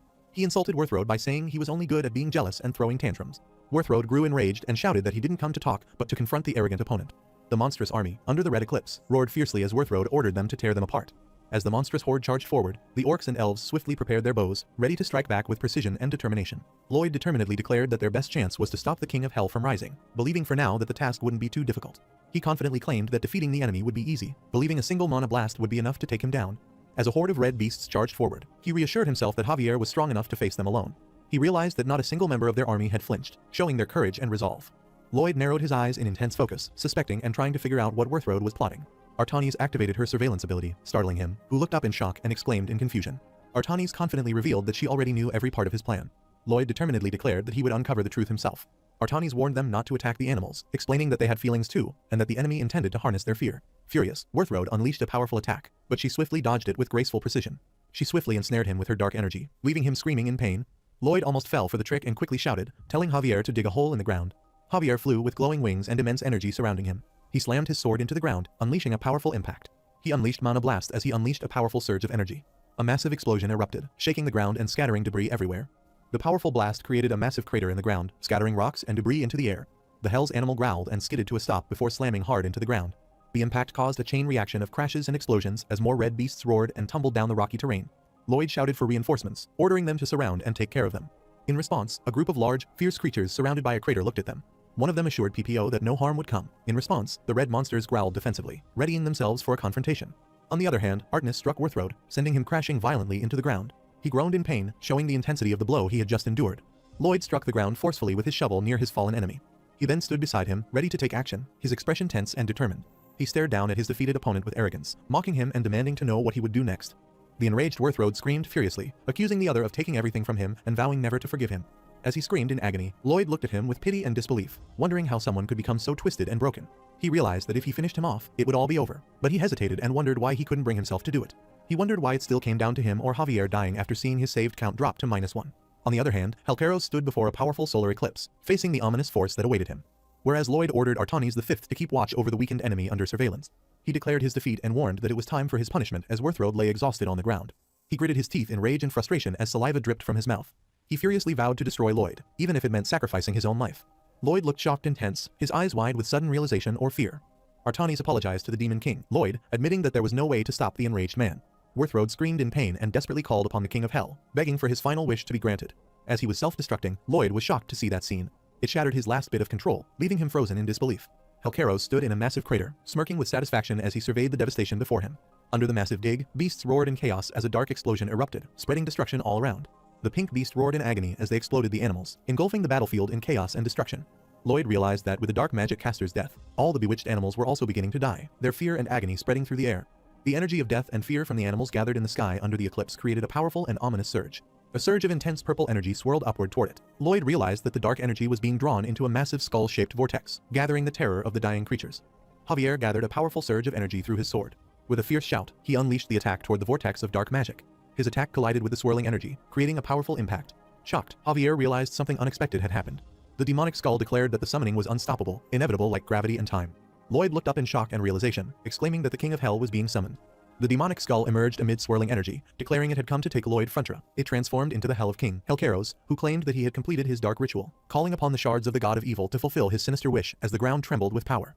A portal to hell opened beneath a red eclipse, shocking Lloyd as he realized it was truly hell itself. A massive demonic creature emerged from the hellish portal, leaving the warriors below stunned and preparing for battle. A monstrous creature growled menacingly as it emerged from the glowing portal. It descended from the glowing portal, leaving the onlookers frozen in fear. It emerged with bright red eyes and sharp fangs, letting out a terrifying hiss as it appeared. Many creatures appeared from the portal of hell, their twisted forms glowing with chaotic energy and surrounded by powerful auras. Lloyd looked up in shock and determination as countless monstrous creatures descended from the sky. The soldiers drew their swords and looked up in alarm, readying themselves as danger loomed overhead. Lloyd looked up as monstrous creatures emerged from the sky. The battle had begun, and he realized he was witnessing the same devastating scenes he had already seen countless times in the ending spoilers. Every time the battle was fought, it ended in a miserable defeat, leaving Lloyd questioning whether victory was ever truly possible. He thought that if they subdued the monsters using his plan, they would then have to face the ultimate threat, the King of Hell. He realized that even a true Grand Master couldn't stand a chance against Halkeros. Javier urgently asked him to grant him the Demon King's baptism as the situation grew dire. Lloyd's coat billowed as he faced the tense moment, while Javier looked at him with determination, and Halkeros loomed menacingly in the shadows. Lloyd, realizing the battle was lost, fell to his knees and surrendered. He offered himself in exchange for the estate's safety. Javier panicked and urged him to reconsider, reminding him that the people depended on him. Lloyd believed he was just a background character and thought everyone would manage fine without him. Halkeros revealed that his true purpose was to fulfill Worthroad's wish, but he understood that mere killing would never bring that wish to reality. He explained that Worthroad's true wish was for everyone to realize the truth, that all the pain, death, and terror they suffered had been caused by Lloyd Frontra. He declared that Lloyd's punishment was to die while hearing the cries of those who hated him, and to make that happen, he decided to kill everyone present. Lloyd became furious when the king threatened to kill everyone. He shouted in defiance, refusing to let such a tragedy happen. He commanded his forces to begin their plan to win and ordered them to follow his instructions without question. With determination, Javier ordered a full retreat, prompting the army to pull back from the overwhelming enemy forces. The soldiers were commanded to rush toward the town square as quickly as they could. Lloyd shouted for Raphael and Artanis to move to the rear and take their positions. Raphael and Artanis swiftly flew toward the rear, following his command. Halkeros suspected the retreat was a diversion, confused about why they would head to the town square, where the holy water couldn't be used. Monstrous enemies advanced rapidly, and Javier realized they would soon overtake his retreating troops. Determined to protect their retreating allies, Lloyd declared they would hold off the approaching enemies. He ordered his summoned creatures to keep running and regroup with the troops in the town square. They turned into battle together, ready to face the oncoming wave of monsters crashing toward them. Lloyd shouted for his team to attack and slow the enemies down. Raphael was prepared with a massive glowing hammer, unleashing a powerful attack. Artanis raised her arm as dark energy tendrils swirled around her, preparing a powerful counterattack. Javier swiftly spun with a glowing aura, unleashing a powerful energy attack. Helcaros observed in awe, realizing that despite not having a prearranged plan, Lloyd had earned complete trust from his people, who followed his sudden orders without question. The group unleashed a powerful combined attack, their weapons glowing as energy erupted toward their enemy in a fierce clash of light and power. Helcaro acknowledged Lloyd Frontera's incredible strength, but coldly reminded him that his opponent was far more powerful. Frontera's group struck the monsters fiercely, overpowered their opponent, and launched a powerful energy attack in rapid succession. Lloyd launched a fiery blast toward Helcaros, but he swiftly blocked the fiery blast before it could hit, stopping the explosion from causing further destruction. Lloyd raised his weapon and shouted Javier's name in alarm. The Demon King appeared behind Javier, engulfing him in a surge of dark power as he proclaimed his unholy baptism. Helcaros acknowledged that Lloyd also possessed a powerful ally, and wondered just how strong that being truly was. Javer stood, imbued with demonic power, overshadowed by the Demon King behind him, the very being who had once been the story's original protagonist. Fueled by urgency and trust, Lloyd commanded Javier to charge forward and stop as many enemies as possible, showing his faith in his strength. With unwavering resolve, Javier charged forward alone, facing a swarm of monstrous creatures descending upon him from all sides. With a fierce battle cry, Javier unleashed a massive wave of energy, slicing through the battlefield with unstoppable force. Javier's powerful strike cut cleanly through the monstrous creature, his blade slicing it apart in a single, decisive motion. Lloyd cheered for him, calling him their hero as they charged forward with renewed determination. He shouted urgently to Greg, telling him to get it ready, while Greg, startled, yelled back in confusion. A giant creature attacked swiftly, creating strong winds that knocked Javier off balance. He fiercely counterattacked, slashing through the creature's attacks with determination. He was struck by a powerful blast from the monster, sending him reeling in pain. He caught the monster and swiftly countered, slicing through it with a powerful strike. A powerful, massive monster retaliated with a crushing blow, slamming Javier hard and forcing a pained grunt from him. He channeled all his strength into a single, decisive strike and stabbed his glowing blade deep into the monster's core. He clashed head-on with the creature, their powers colliding in a burst of energy. He then swung his sword with fierce precision, cutting through the monster's defense. He shouted in fury as he faced the monstrous enemies surrounding him. Channeling all his strength, he launched himself into battle, striking fiercely against the overwhelming force before him. Lloyd shouted at him in panic, urging him to retreat and follow to safety as the battle grew more dangerous. Javier agreed to the call to retreat and swiftly dashed away from the monsters, moving with precision and speed. He swiftly retreated through the sky, leaving a spiraling trail of light behind. He landed heavily on the ground beside his comrade. Frontera's group regrouped with the remaining fighters, standing united and resolute despite their exhaustion. With a determined command to fire, Lloyd ordered the heavy artillery to launch, signaling the start of their counterattack. Explosions erupted across the battlefield as the artillery fire struck, shaking the ground with thunderous blasts. But the missiles had passed from the monsters, as the creatures continued their advance. Helcaros looked up in confusion as he realized the missiles were veering off course and missing their monstrous targets. He widened his eyes in shock as the missiles suddenly curved midair, redirecting their paths toward an unexpected target. He realized, with regret, that they had been deceived and admitted he had never expected Lloyd to go to such lengths. The missile's explosion erupted, sending flames and debris flying in all directions. Water surged and splashed violently as debris fell from the sky after the explosion. Helcaros admitted that Lloyd had secretly poured holy water into the lake on the mountain, and then shattered the hill to wash the collected shards in the sacred water. He admired the extraordinary act of unleashing the water, realizing it was done despite knowing the devastating consequences it would bring to the place. Lloyd calmly witnessed the scene of the flood. He ordered Artanis to perform her action to save them from the flood. With a powerful slam, she unleashed a massive rock to protect her allies from the wave of water. As the ground rumbled, Lloyd recalled moments from the past, friends struggling and people helping each other amid the chaos. As the destructive wave surged forward, he further glimpsed his past, moments of struggle, camaraderie, and determination that shaped who he had become. The massive wave swept through the land, crashing over buildings and mountains, and the consequences that led to this overwhelming flood. As the ground rumbled, Lloyd and Javier exchanged solemn looks, silently acknowledging the weight of what was unfolding. Monstrous creatures roared furiously as the powerful surge of water swept over them, engulfing them in its unstoppable force. A massive wave flooded the city, and Artanis' sphere was swirling into a powerful vortex. As the sphere broke, both braced themselves for what was coming. With fierce determination, Lloyd unleashed a powerful mana blast, sending a fiery explosion toward the monstrous enemy ahead. The fiery mana blast struck the monstrous creature head-on, causing a massive explosion that sent flames and shockwaves rippling through the air. Finally, the massive creature crashed violently into the city. Lloyd stayed silent as he tried to hold back his emotions or words. His comrades stood ready for battle and prepared to face the incredible consequences. Lloyd addressed the Frontera forces, his voice filled with resolve as he declared that it was time to fight back. He commanded the elf unit to take aim, and at his order, they unleashed a volley of arrows that shot through the air with fierce precision. Explosions erupted as the arrows struck, engulfing the monstrous creature in bursts of fire and smoke, its deafening roar echoing through the shattered city. The massive creature advanced with thunderous steps, each stomp shaking the ground as it loomed menacingly over the battlefield. The warrior shouted with pride, declaring that he was part of the white cavalry seekers of profit and the most dedicated workers in Frontera. He proclaimed that he was forged through strict martial arts training and relentless, back-breaking work. He shouted his command, summoning the Sweatforce shield, ready to defend against the oncoming threat. The enormous creature charged forward, but its attack collided head-on with the glowing Sweatforce shield, as the warriors held their ground beneath its radiant barrier. The leader surged forward, his sword blazing with blue energy as he rallied his comrades to charge, determination burning brighter than the light in his blade. With a fierce shout of Sweatforce stab, he and his troops lunged forward in perfect formation, their glowing weapons striking the monster in a blinding storm of blue energy. As the creature loomed forward, the orcs unleashed the slashes, but they realized the looming beings were painless. Fiery bombs rained down from the sky, and as explosions erupted around them, they shouted for everyone to take cover from the incoming barrage. Javier, who transformed into the ice dragon, soared through the air with a mighty whoosh, gathering energy before unleashing a glowing blast of freezing power from its mouth. The ice dragon's blast exploded, sending shards of ice raining down and obliterating the enemies below. Heliximus roared furiously and unleashed a blazing slash, cutting through his foe with explosive power. The elf fiercely charged into battle, shouting a toast to a good harvest. They swiftly struck down multiple enemies with powerful slashes and stabs, ending with a massive explosion. A member of the Manhwa sect of the Summons clan unleashed the Plum Blossom Whirlwind Spin attack against monstrous foes. The summoned creatures unleashed a powerful series of blows, creating explosive impacts as they struck down multiple hell monsters with overwhelming force. At the same time, Helcaros again descended calmly amidst explosions and chaos, his presence radiating dominance and control over the battlefield.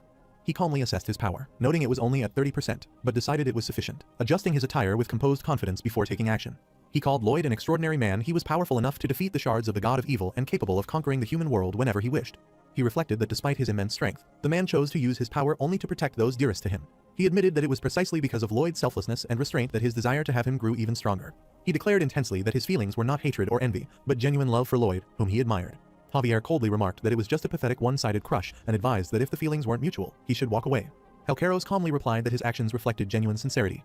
Javier fiercely attacked, unleashing a powerful slash toward the king, but he dodged it easily. Artanis suddenly appeared, releasing a surge of red energy that dragged Helcaros toward her with overwhelming force. Helcaros quickly reacted, leaping into the air to evade the red tendrils that surged up from below. But he was struck midair by a powerful golden attack from the winged angel, sending him hurtling backward as the red tendrils surrounded them. He swiftly regained control, the red tendrils swirling around him. Javier launched a fierce aerial attack, shouting as he swung his glowing sword, but the king swiftly countered, catching the blade mid-strike with his bare hand, halting the assault. With a smirk, he taunted that if the move had been used earlier, it might have actually defeated him. Javier landed a fierce blow to his face. Raphael struck the hammer to his face with force. Artanis quickly shouted her determination as she charged forward. Helcaros raised his hand, but she summoned powerful red tendrils that surged around him with a fiery force, surprising even himself with her intensity. Javier dove from above with his glowing sword as he was ready to attack the massive red sphere. Helcaros was trapped inside it, surrounded by tendrils. Javier unleashed a mana blast as bright blue energy beams erupted outward in an enormous explosion. Helcaros tore through the tendrils as he reached out with determination and fury. He looked up in shock as a brilliant beam of blue energy came toward him. He let out a cry as the powerful blast's shockwave struck him, sending his body flying backward through the air. Lloyd watched in shock as the brilliant blue beam shot into the sky. Lloyd noticed that the battle unfolded differently from the ending spoiler, because he had focused their elite forces on the King of Hell. Javier's mana blast brought him back, leaving him screaming. Helcaros slammed into the ground, scattering his allies with its immense force. The ground sizzled and cracked as the explosion's aftermath spread through the area. Javier charged forward with determination, declaring that it was time to end the battle. Lying injured on the ground, Helcaros assessed his remaining power at 40%. Javier was shocked to see that he had disappeared completely. He caught Artanis and the angel together in the sky. Javier was startled by how Helcaros' strength increased. Helcaros suddenly sped forward, carrying both of them with him. Moments later, he crashed them into the ground with tremendous force. Helcaros violently punched both of them into the ground, creating a massive shockwave on impact. He slammed his foot into the ground with immense force, shaking the area around him. Lloyd shouted out in panic, calling for Artanis and Raphael. Helcaros stood over the fallen Artanis and Raphael, breathing heavily after the intense clash. He turned sharply as a powerful impact erupted behind him, revealing Javier rising from the ground. He regained his composure and calmly assessed that his power had risen to 50%. Javier glared fiercely, determination burning in his eyes as he prepared to face him again. He faced Helcaros amid the chaos and flames, ready to confront him head-on. Helcaros told him not to be intimidated, assuring him that he already possessed the strength of a true grandmaster, but hadn't fully awakened it yet. Helcaros confidently declared that before his power reached 100%, he would show him what true strength looked like. Javier unleashed a powerful blue energy slash toward Helcaros, attacking with all his strength. Helcaros swiftly countered his attack, meeting his strike head-on with overwhelming force. His punch created a massive shockwave, tearing through the ground and sending debris flying in all directions. Javier gritted his teeth in pain as blood ran down his face, struggling to withstand the force of the blow. He shouted in rage as his glowing blade swung at him, but before he could pull back, he was struck hard in retaliation, sending him reeling. Helcaros unleashed a fierce attack on his throat. However, he countered with immense strength, grabbing him and slamming him hard into the ground. The impact created a powerful shockwave, leaving Javier battered and overwhelmed. Right after, Helcaros admired his strength, amazed that even with the power of holy water, he could overwhelm fragments of the evil god. He reflected solemnly, declaring that in both the past and future, there has never been and will never be an army like that again. He clenched his fist, lamenting that it would have been ideal if he could have recruited all of them. He raised his hand toward the portal in the sky as dark figures began to emerge, signaling the arrival of something ominous. The warriors looked up in shock as they sensed an overwhelming power descending from above.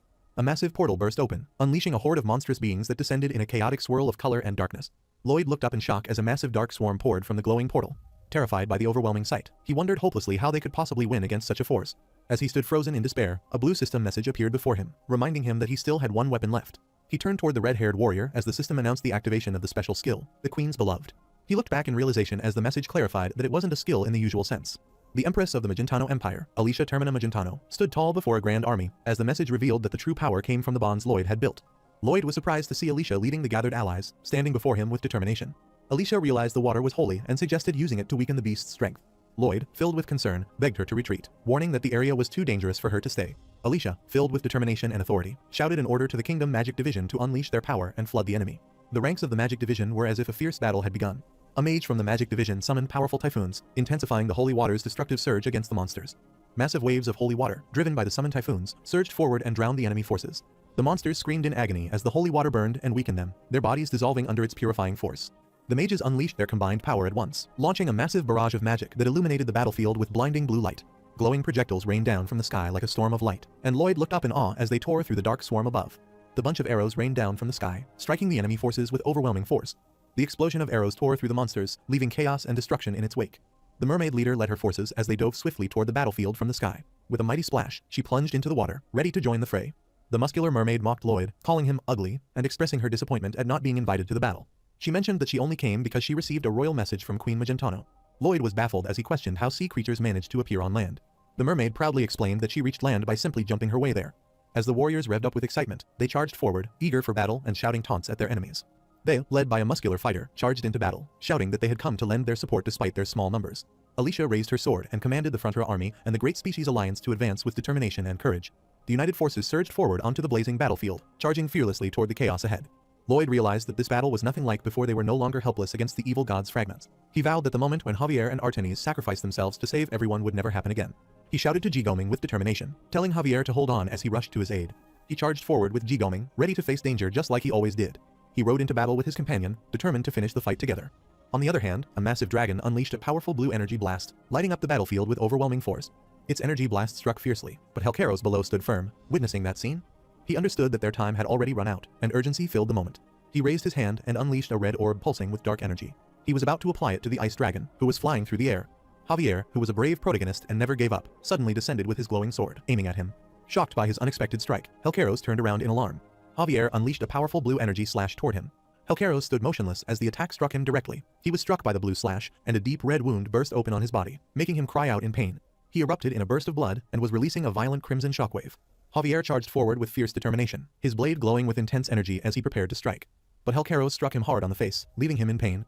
Javier never gave up and was ready for the counterattack. He stabbed his sword into Helcaros' chest with intense force. At the same time, Lloyd shouted passionately, vowing that this time, no matter what, Javier would not give up. Helcaros, filled with rage, powerfully punched Javier, releasing the shockwaves that surrounded him. Lloyd shouted with determination, declaring that he would make the king of Hell kneel first. On the other hand, as they were arriving towards the king, he realized in shock that the number of fates he had saved had decreased by 1. Helcaros launched a powerful downward strike, while the blue-haired warrior blocked it with glowing energy and intense force.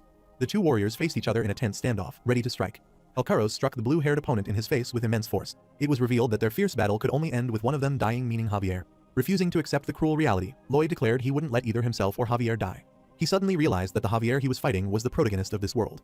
Helcaros landed a powerful punch, knocking Javier down to the ground. Javier, filled with rage, swung his sword powerfully at the king. Helcaros was slashed across the torso, blood spraying as Javier's attack struck him with deadly precision.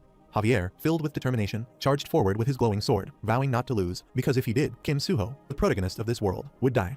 He leapt forward with his glowing sword, aiming a powerful strike at Helcaros, but he dodged it smartly. Helcaros countered his attack with a fierce strike, their clash erupting in a burst of fiery energy. He acknowledged Javier Asrahan's strength, realizing with surprise that Javier was growing stronger alongside 80% of his own power that had returned. Helcaros unleashed a powerful, explosive kick at him, releasing a burst of red energy. Javier looked at him and lamented that if Helcaros had survived, he might have even been able to challenge the throne of the god. Helcaros, enraged, gathered dark energy into his hand and aimed a deadly red blast directly at Javier. Javier screamed in agony as he cut his finger with his teeth. He shook his head and threw his finger, which was in his mouth, into the field. Helcaros was shocked to see that his finger was in the ground. He declared that his curiosity was finally fulfilled and calmly told Javier to rest in peace. He delivered a decisive blow to him, striking him with immense force. Lloyd Frontra, filled with rage and determination, leapt forward. Helcaros grabbed Javier as he unleashed a burst of crimson energy that exploded outward, halting his advance and engulfing the battlefield in blinding red light. Lloyd Frontra gathered his strength and unleashed a fiery attack, shouting with fierce determination. Helcaros countered with overwhelming power, striking back with a devastating red energy attack that tore Lloyd Frontra into 2 pieces. Helcaros, bleeding yet composed, mocked Lloyd with a sinister smile, saying that even a song from him would sound pleasant to him. He realized too late that Lloyd still possessed one remaining life granted by the Dragon King, as Javier began unleashing a powerful blue energy attack. Javier, fueled by determination and rage, unleashed a massive surge of blue energy. His attack struck Helcaros with overwhelming force. Javier steadied himself with his glowing blade. His gaze locked on Helcaros because his attack had struck his head violently. Lloyd Frontra, battered and bleeding, struggled to rise, refusing to surrender despite his grievous injuries. Javier's attack, a sharp, glowing strike, sliced through Helcaro's head. Javier, bruised and exhausted, glared with unwavering resolve, his cold eyes reflecting his determination to end the fight no matter the cost. Helcaros, bleeding but resolute, activated his full power, declaring 100%. Javier stared fiercely at Helcaros, his expression hardening as he braced himself to face him with full unleashed power. Lloyd Frontra, battered and bleeding, clenched his fists and forced himself up as he refused to stay down. Helcaros, radiating with sinister energy, extended his hand and unleashed a powerful force that hurled Javier high into the sky with overwhelming might. He looked with a cold, menacing stare as his immense power dragged Javier backward. As monstrous forces around him, Javier crashed violently into the ground, his body surrounded by a surge of blue energy as he struggled to recover. Alicia rushed toward the fallen Javier, shouting in desperation. Helcaros gathered a massive red energy sphere in his hand, its power swirling violently as he prepared to unleash a devastating attack. It grew rapidly and descended toward the city, threatening to obliterate everything in its path. As the colossal red energy sphere descended upon the city, the warriors looked up in shock and awe, realizing the immense destruction that was about to unfold. They screamed and fled in terror as the overwhelming energy engulfed everything in its path, leaving destruction in its wake. A message appeared, addressing Javier, while his allies stood ready for battle. Despite his determination, he was warned that with his current strength, he could not defeat the King of Hell. Javier unleashed a powerful burst of energy that illuminated the battlefield. However, a warning appeared, reminding him that he had already used direct advice once and no further assistance would be approved. He defied the system's warning and charged his attack with overwhelming power, declaring that he didn't care about punishment or fines and would do whatever it took to win. He pushed through the blinding light of his attack, but suddenly paused as a realization struck him. Something important about the contract came to mind. The words echoed in his mind. He had to use the method he was best at, the one he was most skilled with. At the same time, Lloyd called out to the King of Hell, his voice filled with defiance as he faced the powerful enemy before him. He smirked confidently and asked the King of Hell to move the circle aside so they could talk, saying he would listen if the terms were right. He told Helcaros that he might be able to live the rest of his life without ever working again. A massive surge of red energy erupted, unleashing a devastating explosion that consumed everything around it. Javier radiated intense power and was informed that something had been misunderstood. The warriors rushed into battle, their faces filled with determination and resolve. They confronted the raging red energy, ready to fight despite the overwhelming power before them. It was revealed that Lloyd Frontra had been destined to die from the start. The term -1 had always referred to Javier, not Lloyd. The two fighters charged forward together, unleashing their power against the oncoming red energy. After Lloyd Frontra died, Javier fought the King of Hell with unwavering resolve. In the end, he met his demise after a fierce final battle. However, Lloyd offered the Hell's King freedom from his duties in Hell if he fulfilled a few simple requests. He made a crucial decision that would drastically alter the fate of another world. Helcaros unleashed his power, unleashing a massive surge of red energy that tore through the sky and shook the surrounding area. A powerful burst of energy tore through the city sky, and Javier appeared, giving up. The counter presented saved lives shifted from -1 to 0 as Alicia reached the fallen blue-haired man. Helcaros expressed his faith in Lloyd's power to set him free, but acknowledged that the situation seemed to offer little benefit, asking what he could do to help. Lloyd admitted with a calm smile that he was no match in terms of power and explained that he only sought the least painful path. The system explained that if someone he saved went on to save another person, their actions would also count toward his total DP. Helcaros refused his request to save the villagers, explaining that his duty was to kill those close to him according to the will of the Worthrod. Lloyd accepted the situation with a resigned smile, saying it couldn't be helped since the villagers would reincarnate anyway, questioning what difference it made. Hero Javier Asrahan grew stronger and resolved to save even more people. Lloyd confidently stated that he had two demands, to have one of his questions answered and to be spared from losing his arms and legs when sent to work in Hell. The system showed that the number of people Lloyd had saved was 1. Helcaros agreed to the condition, saying he could accept that much. When Lloyd tried to ask a question, he firmly refused before he could even finish speaking. The number of people Lloyd had saved increased to 8. Helcaros demanded to know how he would be set free before answering any of Lloyd's questions. Lloyd demanded an answer first, and as tension rose, his save count rapidly increased to 37. As both of them glared intensely at each other, the number of people Javier had saved skyrocketed to thousands, revealing the immense impact of his actions. Realizing he no longer needed to be manipulated, Helcaros ended the discussion and declared that the negotiation was over. He gathered immense, fiery energy in his hand, preparing to unleash a powerful attack. The counter rapidly surged, showing that the number of people Lloyd had saved skyrocketed into the thousands. Helcaros unleashed a devastating red energy attack that tore through the ground as his power erupted uncontrollably. The counter kept spinning uncontrollably, showing that the number of people Lloyd saved was increasing at an overwhelming rate. Javier stood by Alicia, struggled in pain, but refused to give up. He gathered his remaining strength and unleashed a powerful golden energy, determined to fight back and save everyone despite his exhaustion.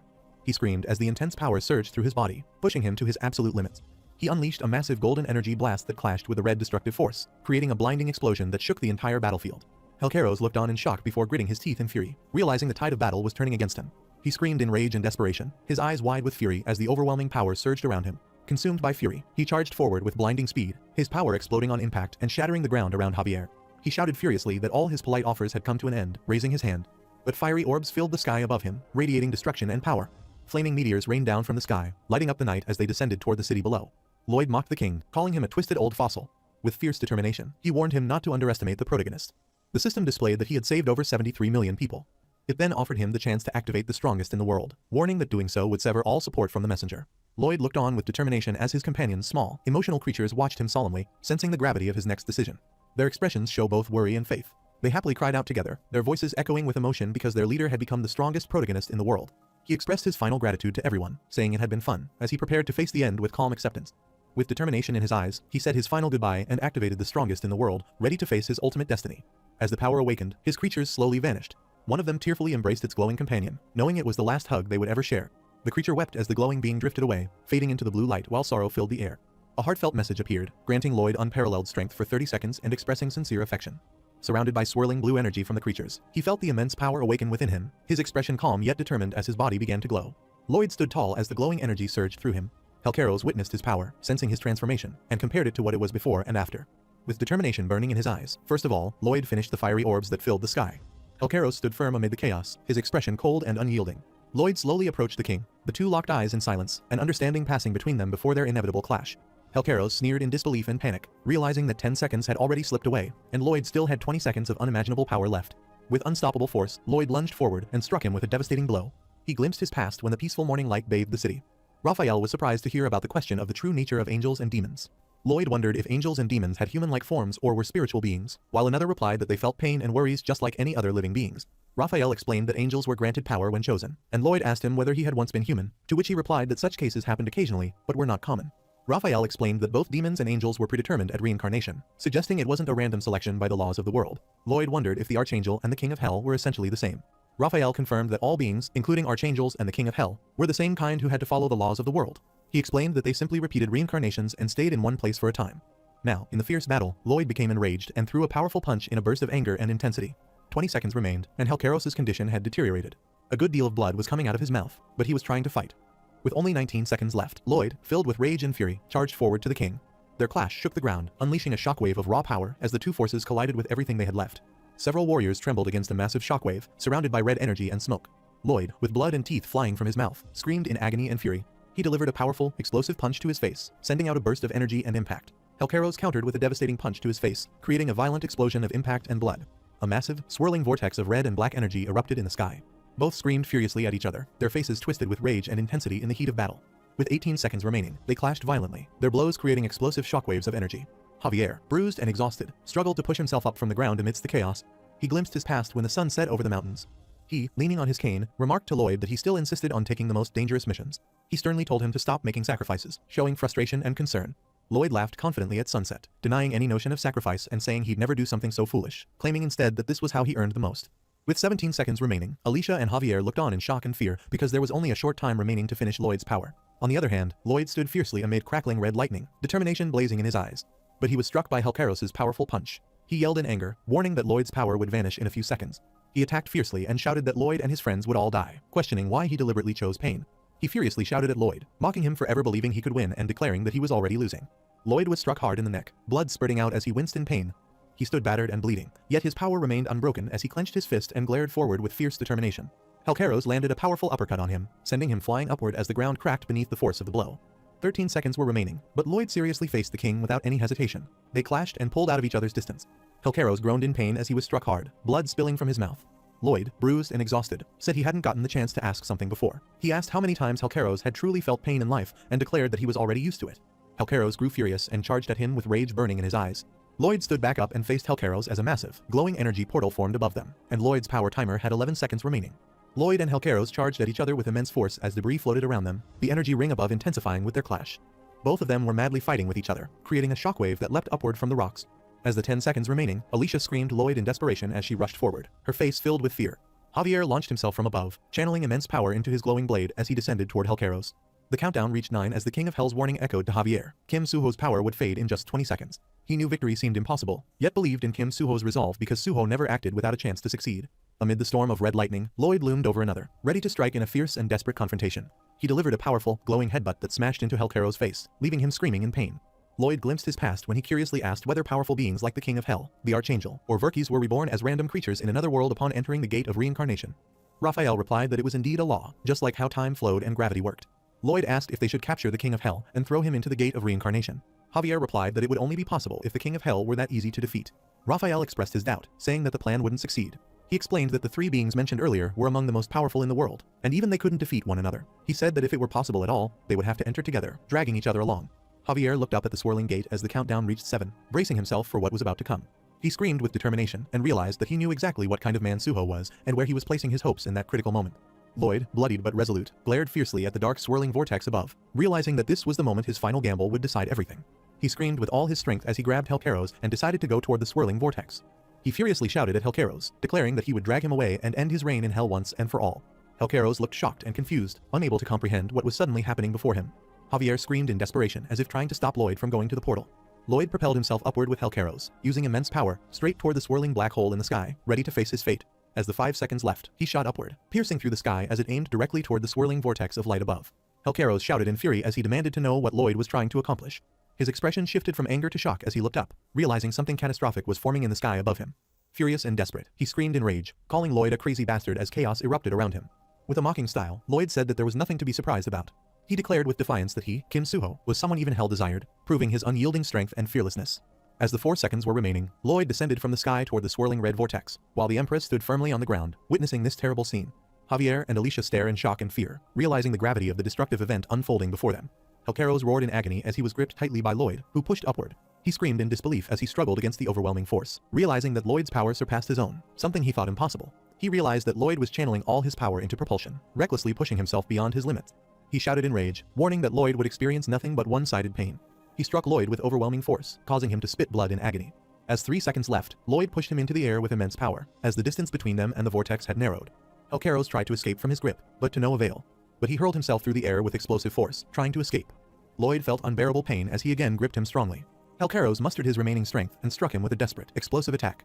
Lloyd realized that facing the consequences of his actions brought an unbearable weight of pain and regret. He thought accepting his own pain was hard, but watching those who trusted him suffer hurt even more deeply. Helcaros screamed in anguish, struggling desperately to break free from the painful grip of the moment. He cried out in desperation, his voice breaking as he pleaded with all the pain and helplessness in his heart. As the countdown reached 0, he had successfully approached the swirling red vortex alongside Helcaros. Javier looked utterly shocked and terrified as he witnessed the overwhelming event unfolding before him. Lloyd shouted Javier's name as he approached the portal. Javier's eyes remained wide as his lord sneered, declaring to him that it was time for the extra to make his exit. As he was being consumed by the light, Lloyd shouted for Javier to take care of the world. Javier screamed in anguish as the overwhelming pain and loss consumed him. Two opposing energies intertwined as they descended to the portal. Javier screamed in desperation, powerless to stop the tragedy unfolding before his eyes. He saw toward the swirling energy in the sky, facing the overwhelming power. The vortex of energy swirled violently in the sky, culminating in a blinding burst of light, indicating that the solar eclipse had ended. The light of the sun spread across the land, leaving everyone in awe as they looked toward the sky in wonder and relief. Bathed in golden light, the mermaid and Alicia gazed upward with tears and awe, realizing a new life had begun. They stood in awe as radiant light filled the sky, signaling the dawn of a new era. Javier knelt beneath the golden light, silently mourning the loss of his master, Lloyd. On the other hand, Lloyd was pulled into a swirling vortex of energy, his body glowing blue as he drifted through it. As he floated in the void, a heavy thought lingered in his mind. He regretted leaving without saying proper goodbyes, burdened by the many promises he had failed to keep. He drifted into the light, his eyes heavy with regret and acceptance as everything around him faded away. As the blinding light faded, his soul entered Kim Suho, who suddenly opened his eyes in shock, realizing he had returned to his world. Lying in his bed under the soft glow, he stared blankly, unsure if everything that had happened was a dream or reality. Still lying motionless, he stared blankly at the ceiling, his mind struggling to process what had just happened, while confusion and disbelief filled his eyes. He suddenly sat up, startled, and his eyes fell on his phone screen displaying Iron-Blooded Knight, the game that held his other life's memories. He stared at his phone in silence and was lost in thought for a little bit. As the torchlight filled the room, he sat up with his cell phone glowing in his hand, the weight of realization slowly sinking in. He sat in silence before finally rising from his bed, the weight of his thoughts pushing him to step out into the quiet hallway. Barefoot and lost in thought, he wandered into the bustling city streets, where the light painted the world in shades of gold. As cars passed and lights flickered around him, he gazed up at the towering buildings, lost in reality. His eyes reflected the glow of the city lights, making him question whether the world before him was truly his own. As he wandered barefoot through the glowing streets, onlookers whispered in confusion, mistaking his dazed state for drunkenness. He walked among the crowd, lost in thought, seemingly disconnected from the bustling world around him. He gazed up at the full moon, its light reflecting in his calm yet distant eyes, as if searching for meaning in a world that suddenly felt unfamiliar. He suddenly closed his eyes, and someone called out to him. As the sun set over the ruined landscape, the Count and Countess looked on in silent awe, the crimson sky reflecting both devastation and the fragile hope that remained. Arcos gazed solemnly at the ruins, only to see Javier approach through the wreckage. As the sun set behind the shattered city, Arcos dropped to his knees in exhaustion and grief, while the other man stood silently before him, the silence heavy with loss, respect, and the cost of survival. As the crowd watched in silence, Solitas smiled faintly in pride and relief because they were alive because of their leader, Lloyd. Sir Bayern looked on with quiet respect, acknowledging the heavy sacrifices that had brought them this fragile peace. The survivors watched in silence, their faces filled with grief and gratitude. Alicia sat alone atop the rocks, gripping his weapon and mourning Lloyd in quiet resolve. the scene shifted to a quiet bus ride, where Kim Suho, the Lloyd frontrunner, sat alone, lost in thought, the weight of his memories heavy on his shoulders. As he gazed out the bus window, memories of Javier resurfaced, echoes of laughter, sacrifice, and the battles they once fought together now haunting his quiet reality. The bus driver's words pulled him from his thoughts, reminding them that if they set off at this stop, they would find JQ Language Academy. As the bus rolled across the bridge, the ad announced the top scores guaranteed on the proficiency test at JQ Language Academy. As the bus crossed the bridge in the present, a memory surfaced of Alicia standing proudly on that same bridge in another world, a silent echo of courage that still lingered in Lloyd's heart.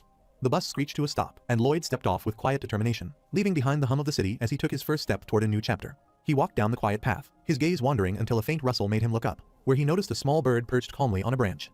A memory surface of a small creature gently caught a bird in its mouth, and soon after, two adorable, smiling creatures appeared, nestled happily in a pair of hands. He walked down a sunlit path, his step steady as he approached a tall building. He gently placed flowers before two urns, addressing the pick softly as mother and father. Kim Suho stood before his parents' resting place, bathed in warm light, and confessed softly that he had gone on an incredible adventure. He smiled softly, telling his parents that in that other world, he earned a lot of money and helped many people. He fondly recalled his journey, telling his parents that he had fought against villains and paused with emotion, remembering all that he had been through. He softly smiled and told his late parents that they would have been happy if they had seen all that he had achieved and experienced. He quietly said that his parents would have been proud of him, expressing heartfelt longing and pride in how far he had come. He closed his eyes, overwhelmed with emotion, and as a faint blue glow appeared, his eyes widened as the blue light intensified, and he saw his reflection glowing in the glass near his parents' photo.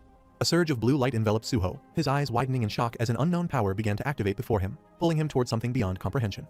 He stared in shock as the blue screen lit up before him, revealing that his parents had monitored every action he took. The glowing message shifted again, making him realize his actions had been completely exposed by his parents.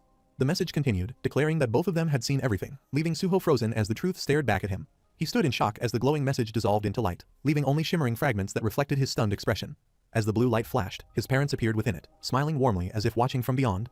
Kim Suho screamed in shock and disbelief, his hand reaching out helplessly as realization struck him like a wave. Lloyd sank helplessly as the glowing blue figure drifted above him, symbolizing the weight of his guilt and the truth he could no longer escape. He rushed towards the glowing parents, trying to hug them, but he understood that both of them were reflections. He crashed to the ground as a glowing blue figure emerged behind him, crying in sorrow, wishing that he could hug them. The glowing blue figures proudly called themselves a family, smiling as Suho declared how amazing they were, radiating both unity and eerie confidence. He watched his parents, realizing the truth they left behind, and tears streamed down his face as grief and disbelief overwhelmed him. With tears still in his eyes, he smiled softly as he reached out to the fading figure, sharing one final, heartfelt connection before their light disappeared forever. As his parents' souls ascended and dissolved into the light, he knelt in silence. After 6 months in Frontier County, a busy construction site, workers rushed to complete their task. One worker shouted to Knight Greg that they were running out of materials, and Greg confidently ordered them to continue, assuring that supplies would arrive from the Royal Palace by tomorrow. Greg asked if they were short on steel and cement, but his subordinate replied that the supplies had been stocked beforehand, enough to build 10 more cities, so there was no need to worry. Artanis V informed the chief engineer that the mining operations were fully completed, and the engineer replied that everything went smoothly thanks to the demons. The woman asked Bibong to rest because everyone was worried about him, but he insisted that it was fine and that nobody was leaving. The workers brought more people to the site, checked the road route, and performed heavy labor while boasting about their bulging muscles. They encouraged everyone to keep working hard and reminded them that safety came first. They confirmed that the food request to Asahan had been fully organized and decided to pause Morez's restoration to focus manpower on the heating facilities. Arcos said that even with standardized specifications, the work took more time than expected. He added that soldiers with experience in building Ondal heating systems each formed a team to oversee the work, while the chief engineer only handled the minimum inspections. Marbella told him that his complexion didn't look good and warned him not to overdo it, but he laughed and said that if this was overdoing it, those handling hellish workloads would think otherwise. Raphael and Heliximus sat at a desk covered in towering stacks of papers, tirelessly writing late into the night under a red glow. Arcos softly mentioned Javier's name, while Marbella looked down in silence, her expression filled with unspoken emotion. She said that 6 months had already passed since Javier had left. She longed so deeply for Javier's return that she dreamt of him every day, imagining him standing once more at the mansion gates. She dreamt of Javier returning home, smiling at the gates with that familiar person standing beside him. Arcos believed that the dream would come true because Javier had made a promise. He recalled that Javier had promised to definitely bring that person back. He believed that Javier had promised to bring Lloyd back to them without fail. In the Magentano estate, Alicia realized that their next mission was to find the Dragon King. Javier explained that in the past, he and Lloyd Frontera had borrowed the Dragon King's power to visit Lloyd's homeland in another world. He said they must plead with the Dragon King to send them to that world once again. Alicia discussed that Lloyd Frontera had entered the gate of reincarnation, making it impossible for anyone to know where or how he was reborn. Javier said it was only a possibility that Lloyd had returned to his homeland. Alicia asked him if he believed that the possibility of Lloyd returning to his homeland was high. Javier admitted the chances were slim, but emphasized that Lloyd Frontera was the kind of man who never hesitated to bet everything, no matter how unlikely the odds. Queen Alicia declared that the Kingdom of Magenta would dedicate all its power to finding the Dragon King and ordered Javier to report everything that had occurred so far. Javier retraced the path to the Dragon King's lair from their past visit, but after months of searching, he couldn't find it, suspecting it was concealed by a magical barrier causing spatial distortion. Since humans couldn't break the magical barrier, the researchers decided to study how the heroes of the past, aided by the Dragon King, had once managed to enter his lair. they decided to investigate every record about the old heroes and search all locations linked to them for clues about the Dragon King's lair. They learned of a village where legends of the dragon's entry pass still existed and ordered an investigation to uncover its creator despite the village's reported destruction. In the Frontera estate, the city was decorated with banners celebrating the long-awaited return of Lloyd Frontera. The banner celebrating Lloyd Frontera's return tore loose and drifted away in the cold wind. The torn banner fluttered down to the ground, its message about Lloyd's return fading into the silent snow. As the torn banner fell, Baron calmly ordered the workers to begin the replacement procedure. On the other hand, Javier was struggling through the blizzard, realizing that the people of Frontera held firm in their belief that Kim Suho would one day return. He expressed unwavering faith, declaring that they never once believed Kim Suho would stay lost forever. He remembered that Kim Suho taught him to always look forward in order to achieve his goals. Someone's voice echoed in his ear, who wondered how a human managed to find that place. Javier spotted a figure approaching through the blizzard. As Tyrannus came into view, he recognized Javier. On the other hand, Lloyd stood silently in front of the mirror, lost in thought. He seemed deep in contemplation as he faced his own reflection. He adjusted his suit and brushed his hair back, appearing calm and composed. He stayed silent and calmly adjusted his suit, keeping his composure. He looked at himself in the mirror, silently straightening his suit. Right after, the boss greeted Suho and congratulated him on his promotion to team leader, which surprised Suho. He told Suho that during yesterday's meeting, the department heads decided to make him the team leader of the new business division. He further told Suho that he had become the youngest team leader despite the company's conservatism, praising him for earning recognition through his success. Suho quietly thanked him, showing modesty despite his achievement. The boss expected Suho to smile at the news, but Suho simply apologized instead, remaining serious. He teased Suho for always looking gloomy despite his success, saying that was why he was alone and reminding him of a woman who once liked him but misunderstood his coldness. After putting in his attendance, he came outside the office. Suho received a message on his phone and paused to check it, looking serious amidst the commotion. He was stunned when he received an unexpected message from Jeong-go asking if he was still alive. In the restaurant, Jeong-go reminded him of his old promise to buy him meat once he became successful and told him that the day had finally come. He jokingly teased Suho for managing to eat beef without him and warned him not to act arrogantly now that he was a successful manager. Suho smiled slightly and admitted that he had never once gotten the chance to eat meat. Jeong-go looked confused and asked him if his salary was that low, wondering why he had never eaten meat. Suho smiled and said he had waited for Jeong-go to treat him because he always believed Jeong-go would succeed one day.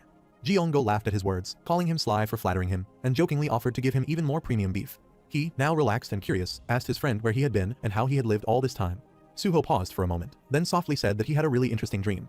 Jeong-go asked in surprise if it was a dream, and Suho explained that he had dreamt of being reincarnated into a novel as just an extra, before waking up. As the meat cooked on the grill, Suho told his friend that in his dream, he had been reincarnated into a novel as just an insignificant extra, living through countless struggles and witnessing the rise and fall of heroes, until the day he finally woke up and found himself back in reality.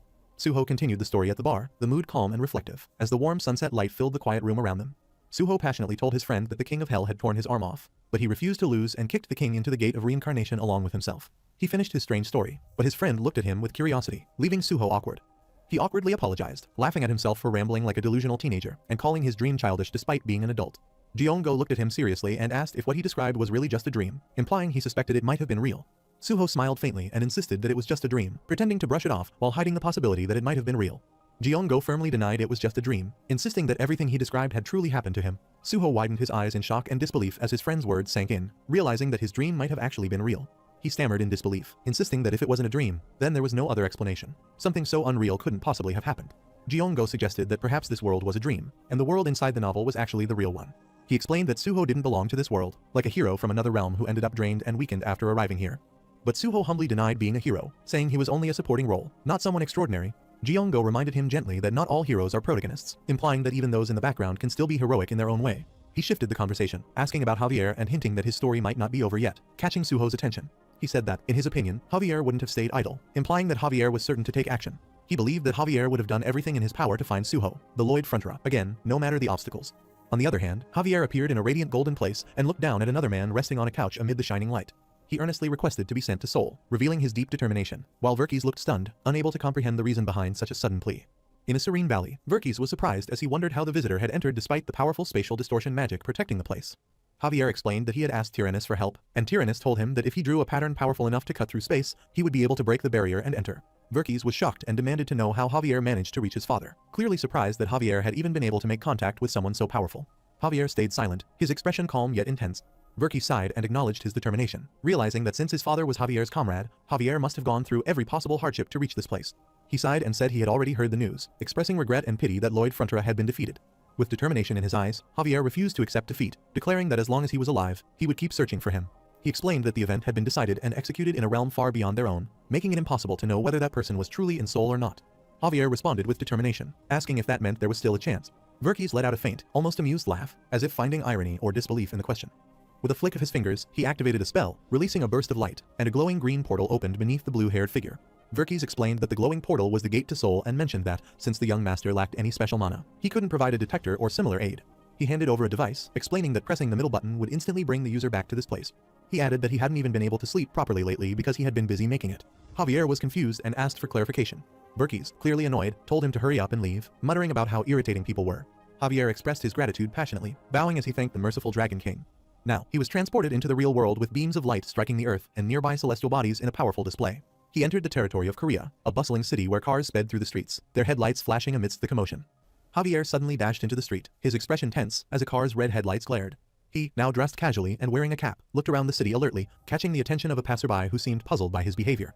He started running through the crowded city streets, his face showing urgency and determination as he pushed forward through the people. His eyes widened with intense focus as he spotted something in the crowd, pushing forward through the busy street toward a distant tree surrounded by people. He, exhausted and tense, crouched in a narrow alleyway. He stood, catching his breath before walking through a lively street, blending into the crowd. As he walked among the evening crowd, his thoughts echoed in sorrow, and he realized he didn't even know the face of Kim Suho, whom he longed for. Exhausted and giving up, he leaned against the wall, haunted by regret and the weight of unspoken memories. He wished he had learned more about Kim Suho before it was too late. Javier sat alone in the fading light, his heart heavy with regret. He clutched the small device in his hand. He realized he had never truly had a plan and no longer knew what to do. Tears streaming down his face, Javier questioned what kind of foolish protagonist he had become. He lamented that if it had been Kim Suho, he would have known what to do, unlike himself, lost and uncertain. He wept as he reflected on his failures, but when he looked up and saw the distant light shining from the tower, a spark of realization and renewed resolve awakened within him. He remembered Suho's words about meeting again when he missed him deeply, realizing that the tower before him was the place he had spoken of, their promised meeting point. Javier gathered his resolve and set out determinedly toward the tower, holding on to the hope of reuniting with Kim Suho once more. He ran desperately up the stairs, breathless but determined, as he chased the faint hope of seeing Kim Suho again.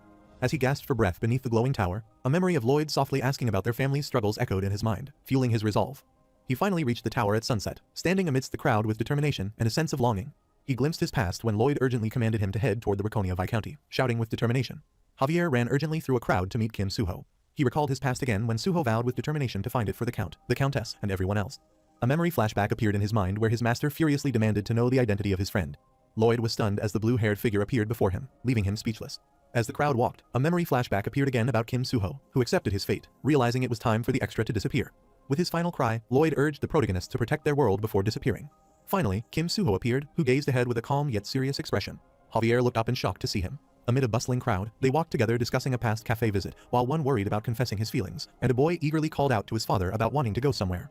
As two friends discussed a cafe and their worries about rejection, a young boy excitedly told his dad he wanted to go there. Anyway, Javier, breathing heavily, looked ahead in desperation as Suho stared back at him in silent shock. Kim Suho did not believe how Javier appeared in Korea. Seeing Kim Suho, Javier felt a wave of relief wash over him. Under the bright sky, Frontera City prepared to celebrate as the day marked the 5th anniversary of the festival. It was the day when everything in Frontera collapsed, the day Lloyd left them behind. But it was also the day when everyone once again believed he would surely return. As petals filled the air, the scene radiated warmth and joy, symbolizing beauty and hope returning to their world. Artanis expressed heartfelt relief seeing Baibong happier and more radiant, showing how much he cared about his well-being after his long period of sadness. Baibong reflected with sadness, admitting that saying goodbye to the living beings he cherished had always been too painful for him. Baibong admitted that he once considered isolating himself forever, but the kindness and warmth of the Demonfolk made him truly happy and changed his heart. Artanis gently thanked him and encouraged Baibong to enjoy the day to its fullest, reminding him to greet their friend, Lloyd, with a bright, happy face when he returns. The group shared drinks and laughter as Greg teased Torres about his promotion and finances, enjoying the warmth of camaraderie and lighthearted banter. The crowd erupted in joyful cheers and celebration, their voices uniting in harmony as everyone reveled in the festive atmosphere filled with music and laughter. An old man scolded Solitas for wasting time at the festival, dragging him back to his duties despite the cheerful celebration around them. During the festival, the participants proudly unveiled a comically grand statue of Lord Lloyd, celebrating him with admiration and joy.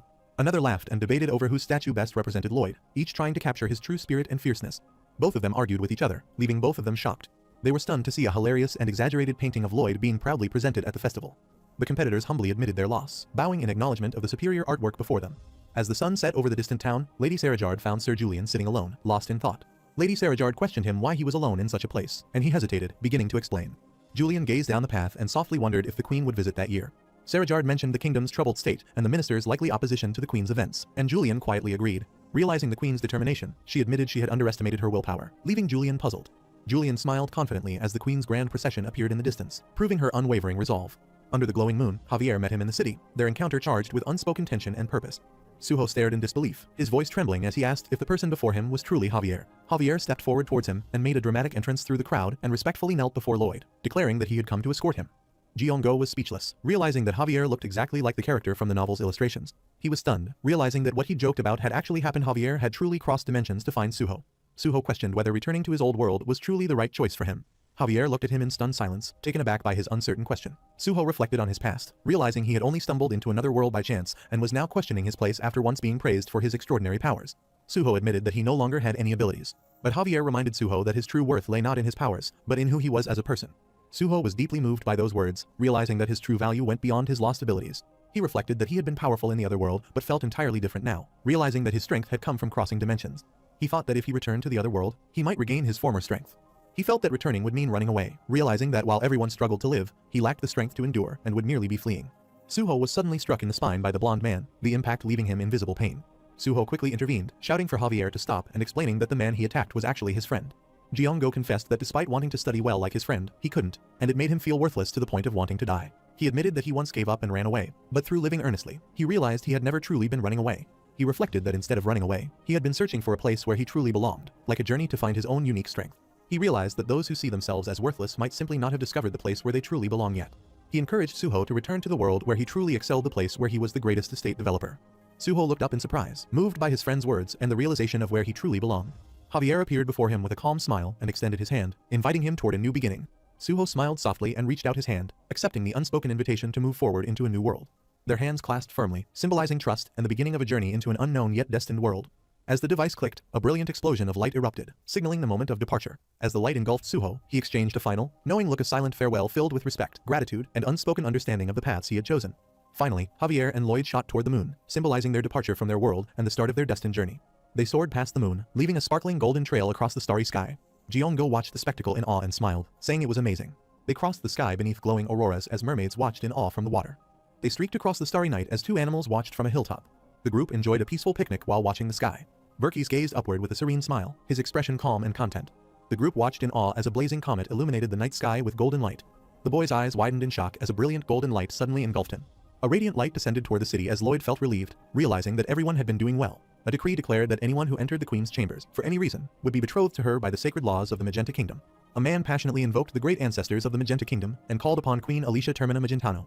Alicia, holding a bouquet, stood gracefully before a glowing crowd. During the ceremony, the officiant asked the bride if she accepted Lloyd Frontura, the firstborn of the Frontura family, as the royal consort. Alicia solemnly accepted the command of the great ancestors and the sacred law with calm resolve. The officiant invoked the ancestors and called upon the firstborn son of the Frontura family, Lloyd Frontura. He asked Lloyd Frontura whether he accepted Queen Alicia Termina Magentano as his wife, and as the royal consort of the kingdom. As Lloyd's weapon statue glowed with radiant light, Lloyd's parents looked on solemnly, aware of the weight of the moment. The gathered crowd looked toward the bride with sorrow as the ceremony continued. The guests watched the bouquet soar, while Baibong looked on with teary eyes, moved by the wedding scene's beauty and emotion. Artanis and the child expressed sorrow about Lloyd's absence. The officiant, standing solemnly before the gathered crowd, announced that Queen Alicia must wait until the soon-to-be royal consort gives his answer, leaving the hall in a moment of tense anticipation. With unwavering resolve and deep emotion, Queen Alicia declared her vow to wait for Lloyd for eternity, sealing her promise with grace and solemn devotion. The priest solemnly announced that the betrothal procedures would recommence exactly 1 year from that day, marking a hopeful pause in the union's fate. With quiet determination, Queen Alicia turned from the altar and began to walk away. She gracefully descended the steps, addressing Count Frontura with composure as she announced her return, while the Count, concerned and hesitant, pleaded for her to stay a little longer. Queen Alicia gently told him he was being too formal, saying it made her uncomfortable, and he quickly apologized, embarrassed. She looked back with quiet resolve before turning away, while the Lloyd's weapon statue stood gleaming under the twilight, symbolizing her unbroken vow. Queen Alicia softly expressed that seeing her people live strong and fulfilled lives was all the happiness she needed, her words carrying both grace and melancholy. She gently smiled and promised to attend next year's festival as well, her words filled with quiet warmth and hope. She was taken aback when she heard that this would be the last festival. As she processed the shocking news, a sudden commotion broke out. Lloyd and his subordinate rushed toward her. Both main heroes hurried through the festival crowd, as onlookers turned to watch in tense silence. Javier looked ahead with a calm but distant expression, while a woman in the crowd called his name in shock, her face filled with worry and disbelief. Javier and his companion faced the red-haired woman standing before them. Lloyd approached from behind, fists clenched and a dark, intense expression. The gathered crowd looked on in shock and disbelief, their faces illuminated by the firelight as tension filled the air. Alicia walked gracefully toward Lloyd, and the crowd parted in silence. Under the warm twilight sky, both stood facing each other. Lloyd lowered his gaze, sweat glistening on his face as he stood in silence. Alicia gently reached out, her touch soft against his face, and Lloyd's eyes widened in surprise, a rush of emotion flickering through him as he met her gaze. His expression shifted from shock to confusion as her hand lingered on his face, his breath hitching as if realizing something he couldn't yet comprehend. Alicia looked at him with calm, steady eyes, a quiet mix of sorrow and resolve shining through. After observing that the person in front of her was Lloyd, she released her hand from his face. With a tender smile, she confessed that he was the one who made her fall in love, the man who always appeared before her whenever she longed to see him the most, just like now, in this very moment. Lloyd looked at her in stunned silence and couldn't believe the moment was real. Alicia's expression hardened, the warmth in her eyes replaced by cold resolve as she reminded him about safety. Lloyd's initial shock slowly melted into determination, his eyes steadying with resolve as a faint, confident smile formed on his lips. With unwavering resolve, he lifted his fist toward the sky and declared safety first. Everyone around him, humans, orcs, and even Baibong, burst into joyful tears, celebrating his triumphant declaration with heartfelt pride and relief. Their raised fists symbolized unity and victory amidst the cheers of allies. A glowing message appeared before Lloyd, declaring that all who knew him rejoiced at his existence, leaving him stunned as the light enveloped him in awe and disbelief. It informed him that his wish had been granted and that the grand experiment connecting the higher and lower worlds had ended, leaving him wide-eyed in shock and confusion. Blue energy swirled around his body as a powerful message declared that the world itself had submitted to his overwhelming presence. As blue light surrounded him, a message announced that the world once called Night of Blood and Iron had been reborn with an entirely new destiny and a new name yet to be revealed. The world transformed into a fantasy healing life with civil engineering skills, marking the beginning of a peaceful new era, as a gentle voice spoke with affection, inviting Lloyd to embrace this new adventure alongside it. Lloyd was startled as small, adorable creatures suddenly appeared and tumbled into his arms, marking the lively beginning of his new journey. A massive blue dragon happily roared fiercely, its power shaking the skies. The pink and brown creatures, overwhelmed with emotion, ran toward each other, crying and hugged. The Queen and Lloyd embraced each other warmly, their reunion filled with love and relief under a soft, glowing atmosphere. The two animals joyfully celebrated as the couple embraced below, marking a heartfelt moment of reunion and happiness. Alicia affectionately confessed her love in a humorous way, saying she loved him because she loves potatoes. She sensed Lloyd's nervousness and tenderly asked the reason behind his fast-beating heart, and Lloyd hesitated at first, but then confessed his feelings, saying he loved the majesty. Javier looked thoughtful, and the woman, filled with emotion, ran to him and embraced him tightly. Alicia softly urged him, reminding him that before anything else, he still had one final and meaningful farewell to give. Lloyd looked shocked and saw his parents, who were in deep concern and worry about him. With a heavy heart, he confessed that he had been deceiving them all along, though he believed they had already suspected the truth. Lloyd hesitated with a pained expression, preparing to reveal a difficult truth he had kept hidden. His parents tearfully thanked him for returning to them, calling him the son they were so proud of. Tears filled his eyes as he was deeply moved by his parents' heartfelt words and love. As a glowing blue light surrounded them, he saw visions of familiar faces smiling warmly at him from beyond, as if bidding him farewell. With tears in his eyes, he embraced his parents and softly apologized, saying he was sorry for being late, calling them mother and father. In a burst of energy, the efficient charged forward through the crowd with a loud shout, landing powerfully after a swift and determined leap. Lloyd Frontera, the firstborn of the Frontera family, was asked if he would accept Queen Alicia Termina Magentano as his wife and take on the role of royal consort to the kingdom. The queen firmly reminded Lloyd that by law, anyone who had shared her chambers was bound to marry her, and refusal would lead to death. She smiled knowingly, admitting it was quite a dilemma since she had too much important work, and she trusted only him to handle it. Lloyd was left speechless as a bright display appeared, showing an incredible score of 10 million RP. He clenched his teeth with determination and swiftly pulled the queen toward him. Lloyd Frontera proudly declared himself as the man who created the greatest estate in history and boldly accepted Alicia Termina Magentano as his wife. He triumphantly announced his return as the royal consort and called for celebratory fireworks to light up the sky. The crowd erupted in joy as fireworks exploded across the sky, filling the night with color and celebration. Even the animals and onlookers cheered joyfully as confetti filled the air, celebrating the grand and unexpected union. As music and fireworks filled the sky, everyone celebrated the moment with excitement, while Arcos and his wife stood confidently amid the colorful chaos, proud of his unexpected triumph. The townspeople and children looked up in awe at the dazzling fireworks, while the joyful creature laughed with delight, basking in the happiness that filled the air. Lloyd looked down in surprise at the queen in his arms as confetti and fireworks filled the air. The ice dragon threw the blue energy, which erupted into the sky, bursting into dazzling fireworks as Lloyd and Alicia embraced beneath the radiant display. Amid the shimmering fireworks, a blue-haired man smiled confidently, while a woman watched him with admiration and joy. As the orange spirit drifted through a swirl of vibrant light, it wondered what form it would take upon reincarnation, accepting its fate as a once worthless being. As the spirit floated through the glowing vortex, it reflected bitterly on the one who had stolen its body, wondering how that person had become so powerful. The spirit thought that people must have celebrated the other's arrival into the world, and wished that if it were ever reborn, things would be different this time. It wished that in its next life, those who knew it would at least be happy that it had come into the world. The spirit moved toward the light, ready to be reborn with hope for a better existence.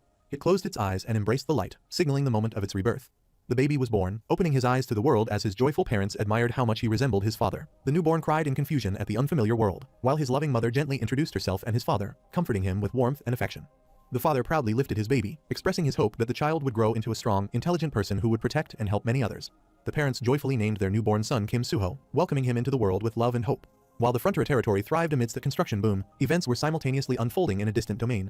Bayern appeared shocked as he learned that all Ondal floor heating installations had been abruptly cancelled. The man with the mustache insisted on cancelling their request despite the others' protest, agreeing to pay the breach of contract penalty without hesitation. Bayern looked surprised when he learned that another company had offered to do the installation at a much cheaper price. As he visited the construction site, he realized that their construction technique had been stolen by others who must have secretly observed their methods. One man angrily confronted the chief, accusing him of spying on the construction of their Ondal heating system. Bayern grew determined, resolving not to let the situation go unpunished. The guild discovered that their Ondal system design had been copied and sold cheaply to multiple other guilds, stealing their clients and business. Bayern insisted that the act was blatant technology theft and demanded that sanctions be imposed against the offenders. Lloyd calmly told them to leave the offenders alone, which left the other man surprised and confused. He smiled brightly, suggesting that the widespread use of the Ondal system should be seen as something positive. Bayern realized the truth in the statement and reluctantly agreed, understanding that the wider use of Ondal could benefit everyone. Javier was confused and surprised by his unexpected logic, wondering if he had gone mad or if his reasoning actually made sense. A few months later, a building suddenly exploded into flames, creating chaos and panic as people coughed through the smoke and screamed for help amidst the disaster. Amidst the smoky ruins, the pink-haired man clicked his tongue in frustration before calling out sharply, and his subordinate immediately responded, addressing him as the guild leader. The enraged guild leader ordered his subordinate to infiltrate the Frontier territory and steal their blueprints, convinced that the plans were hidden somewhere inside the mansion. But the man was captured while searching a room for blueprints, and upon interrogation, he admitted to being a member of the guild responsible for stealing their Ondal technology. Lloyd calmly asked the captured man if he had discovered any of their Ondal core techniques. The captured man panicked and insisted that he hadn't seen or learned anything about their techniques. After confirming that he hadn't discovered anything, Lloyd calmly told him he was free to leave, surprising everyone with his unexpected mercy. As they walked away, Javier questioned why he was letting a thief go free, but the young master calmly replied that he had already explained his reasoning before. Lloyd smiled calmly, saying it would be wonderful if the warmth of Ondal floors could spread far and wide, showing his selfless vision for helping others. Javier looked frustrated and confused, wondering what was wrong with Lloyd's strange, selfless behavior. He clutched his stomach in frustration, wondering why it hurt despite being a sword master, realizing it must be from stress. Sometime later, Lloyd returned from Isfahan, and the chief approached him eagerly, bringing important news about the Ondal system. The entire nation became filled with Ondal heating systems. Though the designs weren't perfect, the widespread leaked technology drastically reduced prices and increased production. Lloyd told Sir Bayern not to worry about the abundance of Ondal systems, but rather about the fact that there still weren't enough of them. He joyfully expressed excitement that the entire kingdom was now using the Ondal system they had created. But Javier was apprehensive about his actions, and walked down the hallway in silence and sat on his bed, looking exhausted and deep in thought. He grew frustrated as thoughts of Ondal resurfaced, clutching his stomach in discomfort, wondering why his companion was so generous only when it came to that topic. Some time later, on Julian's wedding day, news spread that rival guilds were falsely claiming to be the original inventors of the Ondal system. The group discussed that since Frontier's Ondal had the best performance and gained publicity by pretending to be the originator, everyone believed they were the original makers, leaving them uncertain about what to do. The guild leader smirked confidently and said that the issue was actually very easy to solve. Right after, Bayern looked up in shock and recognized the sign above, realizing something surprising about the place. He ran forward and called out in surprise upon seeing the young master. He said that the guild that first copied their design had also stolen the family crest and monopolized the entire kingdom's market by overtaking every rival guild. He angrily explained that not a single request had come into their territory since the rival guild's takeover. Lloyd calmly said it was good, while the blue-haired man clutched his stomach in pain, thinking it was acting up again. Lloyd erupted with intense energy and emotion, shouting that it had finally been filled. Javier looked shocked and terrified at his expression. Lloyd and Javier flew rapidly with the messenger bird over the city, delivering a message to the Royal Guild Commerce Supervision Office. Lloyd approached the woman and explained that during his previous visit to the capital, he had registered several technologies and a unique crest. He screamed in panic and despair, his voice trembling as he begged for help, saying that all the registered technologies and the crest had been stolen. Guards burst in and shouted that the man was under arrest for violating the guild trade law, leaving the guild leader shocked and yelling in disbelief. The guild leader panicked and shouted in frustration, asking why this was happening now, while the guards explained that a complaint had just been filed against him. The guards confiscated everything as compensation for the rightful owner, while the captured man screamed and begged them to leave him something to survive on. The guards announced that extra reparations would be charged for every stolen crest, leaving the man and his followers screaming in shock and despair. Lloyd laughed maniacally as chaos erupted around him. He laughed with a crazed expression, while another watched in shock and fear at his intense outburst. Javier realized that Lloyd was truly a terrible man. He closed his eyes with a gentle smile, his heart calm at last, as he finally felt a deep sense of peace within himself. The scene shifted peacefully to Frontier County, showing Lacona's quiet fief nestled on the outskirts under a bright, serene sky. Two men walked through the sunlit streets, discussing how young Master Lloyd had taken charge of the Royal Garden's affairs, praising his remarkable capability. One of the men accidentally fell to the ground with a soft groan of pain. The two men stopped in surprise upon realizing that the person who had fallen was Viscount Lacona, leaving him sitting on the ground in silence. Viscount Lacona staggered in despair, realizing everything had been taken from him, while horrified women recoiled and avoided him in disgust. Lacona glimpsed his past when Lloyd confronted him, stating that the amount of public funds he had embezzled was enormous. With a menacing grin, Lloyd demanded that the Viscount return the stolen money, warning that he would be sad if their relationship were to end badly. The fallen Viscount lamented losing all his wealth to the county, only to be humiliated further when even a passing child scolded him in frustration. Reduced to desperation, the disgraced Viscount begged a child for bread, only to be mistaken for a thief and met with fear instead of mercy. The fallen Viscount, now destitute and desperate, pleaded tearfully for just a piece of bread to save his starving son. The boy hesitated but eventually offered a piece of bread to the desperate Viscount, feeling proud of his act of kindness. The Viscount tearfully thanked the boy for his kindness, overwhelmed with gratitude and wishing he could repay him with more. The boy confronted the Viscount, blaming him for taking all the money and revealing that his sibling had suffered from hunger, declaring that the Viscount was merely reaping what he had sown. He walked away satisfied after teaching Lacona a lesson, while he knelt in humiliation, forcing a bitter smile and calling it a great morning. Lacona looked down at the small piece of bread in his hands, realizing that even such a humble gift was the greatest act of mercy someone like him could ever hope to receive. As he reached his tent, he lovingly called out to his son, Diego, and offered him the bread he had brought, and struck him with a harsh blow. Diego, the student at Magentano University, angrily rejected the bread, shouting that it was useless and he'd rather starve, while his father apologized tearfully, promising to do better next time. Another son mocked his father, telling him to try actually working to earn money, while greedily devouring food in front of him. He insulted his father, mocking him for only ordering others around and lacking the courage to follow anyone's command. The next morning, Lacona humbly asked for a job picking red berries, surprising the farmer with his willingness to work. The farmer allowed him to work freely in the field, and with heartfelt gratitude, Lacona began picking red berries with care. As the sun set and painted the sky orange, Lacona groaned from back pain after a long day of work, while the farmer called everyone to finish up and gather for their day's pay. After a long day of hard labor, Lacona eagerly approached the farmer, expecting payment. However, when he asked about his pay, the farmer hesitated at once and coldly responded that he never said he would give him money. Shock and disbelief filled the old man's face as his hopes were crushed. Lacona tried to protest, but the farmer ignored him, saying it was time to take inventory and walking away, leaving him speechless and desperate. The farmer grew furious, glaring intensely as he threatened him harshly, asking if he needed to whip him to make him leave. Lacona froze in fear and shame, sweating nervously before silently walking away under the dimming sunset, leaving the angry farmer behind. The farmer confronted the Viscount and told him that what he experienced was what he had done to them. The Viscount got startled when a red berry bag was thrown at him, and the farmer said to him that those were the ones that had burst and gone bad. The farmer walked away coldly, saying that was all the red berries Lacona would get, leaving the Viscount in tears. Lacona tearfully thanked the farmer for his begrudging generosity, while he, filled with irritation and resentment, shouted for him to leave, unable to bear seeing him any longer. As he came home, Diego devoured the food desperately, while the Viscount, showing rare concern, warned him to eat slowly to avoid indigestion. He tasted the food and found it delicious, then eagerly asked his father if more could be brought the next day. While working in the fields, the Viscount noticed someone praising him, saying he was just someone who didn't want to starve. Viscount struggled with back pain while working in the fields, showing how hard the labor had become for him. The Viscount was startled when a woman called out to him, realizing he had been recognized while working in the fields. He glimpsed his past when he scolded her harshly, accusing her of being lazy and reminding her of how he once treated others with cruelty. Now, she gently advised Viscount to work properly, warning him that bending his back too much would make him sick and teaching him how to support himself correctly. Viscount stayed silent, watching the woman quietly as she continued her work. After struggling with his success, the farmer handed the Viscount a sack, telling him he had mixed in some good ones and suggesting he should eat as well. Viscount became overwhelmed with emotion, tears streaming down his face in shock and gratitude. Under the moonlit sky, he excitedly called out to Diego, overjoyed that the farm manager had given them so much food for the night. But Diego angrily threw the red berries, shouting in frustration that he was sick of always eating them, expressing his rage by smashing them on the ground. Diego shouted angrily at his father, accusing him of lacking pride and reminding him they were nobles, while expressing outrage that slaves dared to throw food at them as if they were superior. Lacona angrily slapped Diego across the face, silencing his outburst and leaving him stunned and speechless. Lacona sternly warned Diego not to insult good people. But Diego arrogantly argued that if those people were truly good, they should be giving money to the nobles. Lacona again slapped him hard across the face for his arrogance, leaving him speechless and regretful. He encouraged his son with determination, saying they would prove to everyone that both of them could change. As the sun rose over the tent, an elf calmly ate a piece of meat, beginning the new day in quiet determination. He asked whether he should throw the fruit away, but the nobleman replied that the villagers had worked hard to pick it, so he decided to save it and make jam later. He told Diego that he was heading to work and invited him to join him in the fields if he changed his mind. The villagers greeted the Viscount warmly, praising his diligence, and he responded with a gentle, satisfied smile. Lacona cheerfully worked alongside the villagers, sharing laughter and teamwork as they harvested together under the bright sky. As the sun set, he continued working peacefully alongside the villagers, their unity and shared effort glowing warmly in the golden light. As the sun began to set, Diego approached his father with hesitation, humbly asking if there was any work left for him to do. Lacona, in a cheerful smile, looked at him.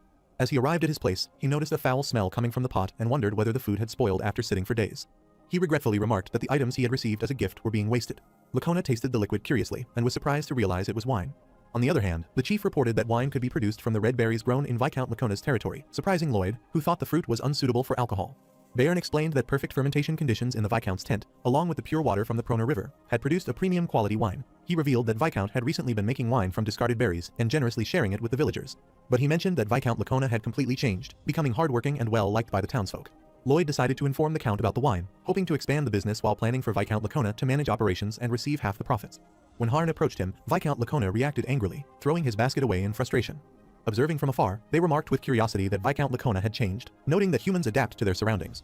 Lloyd smiled and remarked that when the environment changes, some people inevitably change along with it.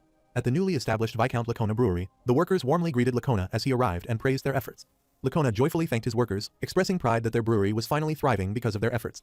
He proudly announced that their brewery had grown so successful that it was now exporting to the royal capital. Lloyd reflected that people can indeed change, as Lacona adapted to his new environment and sought to further increase his brewery's success. But Lacona, now consumed by greed, manically declared that everyone would work 18 hours a day without rest. The workers were left stunned and confused by Lacona's sudden and extreme demand. Lacona's maniacal laughter left his son speechless and uneasy. One of the workers protested, reminding Lacona that their working hours were fixed in the contract and questioning his sudden demand. But Lacona smugly pointed out a clause in the contract stating that working hours and wages could be changed at his discretion.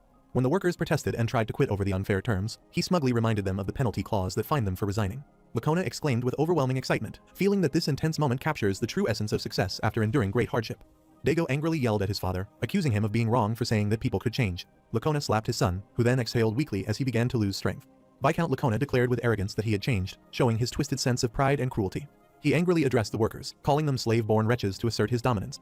He furiously declared that the workers would serve him for life and never leave the brewery. Lloyd stated that to build a Taroa, they needed to construct a dam, which required redirecting the flow of the Prona River. They noticed a building near the river and were told it was the brewery owned by Viscount Lacona. Lloyd calmly ordered his allies to tear down Viscount Lacona's brewery. A giant creature demolished Viscount Lacona's brewery in a powerful strike, leaving him shocked and helpless. Viscount Lacona stood stunned and terrified as debris from his destroyed brewery rained down around him. Javier questioned whether destroying Viscount Lacona's brewery was too harsh, reminding him that people could change. Lloyd dismissed the idea that Viscount Lacona had changed, mocking the notion as nonsense. An explosion erupted, sending debris flying as Viscount Lacona screamed in terror. After his downfall, Viscount Lacona humbly approached a group of farmers seeking work. Humbled and desperate, Viscount Lacona asked the farmers if they could give him a job. But he was being beaten in the fields as the farmers mockingly encouraged him to endure until he could rise again and rule the world. They were beating Lacona cruelly, creating a powerful shockwave that tears through the surrounding area. King Storma, also known as Baibong, admitted he was the king of monsters but did not remember where he was born or how he ended up there. He was shown underwater, suggesting a mysterious beginning. Storma said he remembered nothing and only wanted to remain alone forever. Lloyd desperately cried out for just one bite as he plunged helplessly through the air. Lloyd threw the food at him. Below, Storma opened its mouth wide, seemingly ready to catch or devour him. Storma angrily called Lloyd an ugly potato-faced brat and declared that he did not want any ties with anyone. Despite wanting to be alone, Storma met Bengal, who changed that, and he no longer stayed by himself. Storma admitted that Bengal was so pretty that he ended up getting involved with that group, though he claimed he had no interest in anything else. At the same time, Pipodong cheerfully asked him if he knew what soccer was and invited him to play. Storma, annoyed but curious, asked for the ball, and when Pipodong threw it to him, he caught it. Storma powerfully threw the ball toward Bengal and the others, startling them with its force. After throwing the ball, he coldly told them to scram, leaving them speechless. As Storma tried to rest, he irritably told Pipodong to stop bothering him. But Pipodong threw the ball back at him with great force. Pipodong angrily warned that a brat who repaid kindness with rudeness should be prepared to face the consequences. Storma scoffed, finding it ridiculous that a young kid would dare to lecture him about manners. Storma and Pipodong charged fiercely at each other, their anger erupting into a heated clash. The two collided with full force, their clash shaking the ground as neither was willing to back down. Pipodong overpowered Storma, slamming him forcefully into the ground as the impact sent shockwaves through the area. Lloyd and Byron discussed whether changing the apartment layout could make it more efficient. They were interrupted by a sudden noise, seeing that their summoned creatures were fighting each other. The two small creatures suddenly crashed together with great force, creating a loud impact. As the sun set, the two exhausted creatures lay on the ground, breathing heavily after their intense clash. King Storma admitted the brat wasn't bad and reflected that it had been thousands of years since it last moved like that. Pipodong proudly noted that few could endure its ultimate attack and decided it should spar with its opponent more often. After their intense fight, the two creatures grew closer and developed a bond despite their rivalry. Storm found itself alone in a strange, eerie place, questioning why it had been left by itself once more. It was startled when it noticed a massive, menacing form emerging above the water. It was shocked to see its friends clinging desperately to the edge, crying out for help. It panicked in the swirling water, desperately wondering where everyone had gone and why it had been left behind. Storma cried out in despair, begging the others not to leave and pleading for them to come back. It cried out in tears, begging not to be left alone. It woke, startled, and then saw its companions peacefully resting beside a sleeping person. It ran towards its companion, who slept heavily. On the other hand, a powerful gust of wind swirled through the sky as two people stood on the edge of a cliff, watching flying creatures soar above. Lloyd and Javier were baffled to see the dragon. A massive ice dragon, Tyrannus, appeared before them, demanding to know if they were the ones who had devoured the winter heart and used its power to freeze the world's time. The icy dragon calmly stated that they would need it back. A small creature peeked out from a man's coat in shock, exclaiming that it was an ice dragon. Tyrannus recalled experimenting with dimensional transfer and accidentally scattering things everywhere, realizing he had sent Kia Ora to Seoul, leaving the others surprised. He casually mentioned Seoul, while another repeated the name in confusion. Tyrannus turned in curiosity, while a small creature peeked out cautiously from Lloyd's coat. He gently asked the small creature what was wrong and whether their face looked strange. The small creature hid nervously while wondering why the dragon felt strangely familiar. As they traveled through a glowing blue figure towards a distant castle, Artanis told his master he seemed curious and urged him to look beside himself. As Lloyd looked beside himself at a massive stone surface carved with screaming faces, he exclaimed in fear at how terrifying it was. Baibong gasped in shock as a glowing, furious face suddenly appeared, radiating intense energy. It saw a powerful, horned figure with sharp features and a dark aura appear, exuding confidence and authority. Pipodong worriedly asked another if they were okay, and the other, flustered, insisted it was nothing and that they were fine. Baibong reflected that unfamiliar faces kept resurfacing in their mind, especially after seeing the Demon Lord. It felt an unexpected surge of emotion upon seeing the Demon Lord, realizing its heart ached deeply. It frightfully hugged its companion tightly, thinking that it never wanted to be separated from someone it cared about again. Subsequently, the creatures moved through the desolate city, but Baibong was angrily lost in thought. Pipodong warned that it still felt like there was a fever and urged the other to stop and rest. But Baibong insisted that the restoration phenomenon of fate kept occurring and refused to rest despite being feverish. It downplayed the situation and said that the small pain was nothing. It reflected that compared to the pain of going back to the time before meeting the other, this pain meant nothing. Pipodong was overwhelmed with emotion and silently cried in response to Baibong's words. Baibong admitted that, despite everything, it still could not bring itself to rest. It suddenly collapsed forward, leaving Pipodong frozen in shock behind them. Afterward, Baibong was later shown lying unconscious in a bed beneath a quiet night sky. Lloyd Frontera appeared at the bedside and casually called out to check if Baibong was awake. When asked about construction, Lloyd explained that it was already complete, but another explosion had occurred elsewhere, creating a new problem. Baibong protested angrily, accusing Lloyd of wasting valuable time by taking care of them instead of focusing on more urgent work. Lloyd insisted there was no such thing as caring for just one person, and Lloyd explained that losing even a single person around him would render all his efforts meaningless. Baibong was moved to tears and gently teased Lloyd for being such a self-sacrificing fool. On the other hand, a deadly rain of shining arrows suddenly descended from the sky, violently tearing through the battlefield below. Alicia rallied the Frontera army and allied tribes, fiercely commanding them to advance into battle.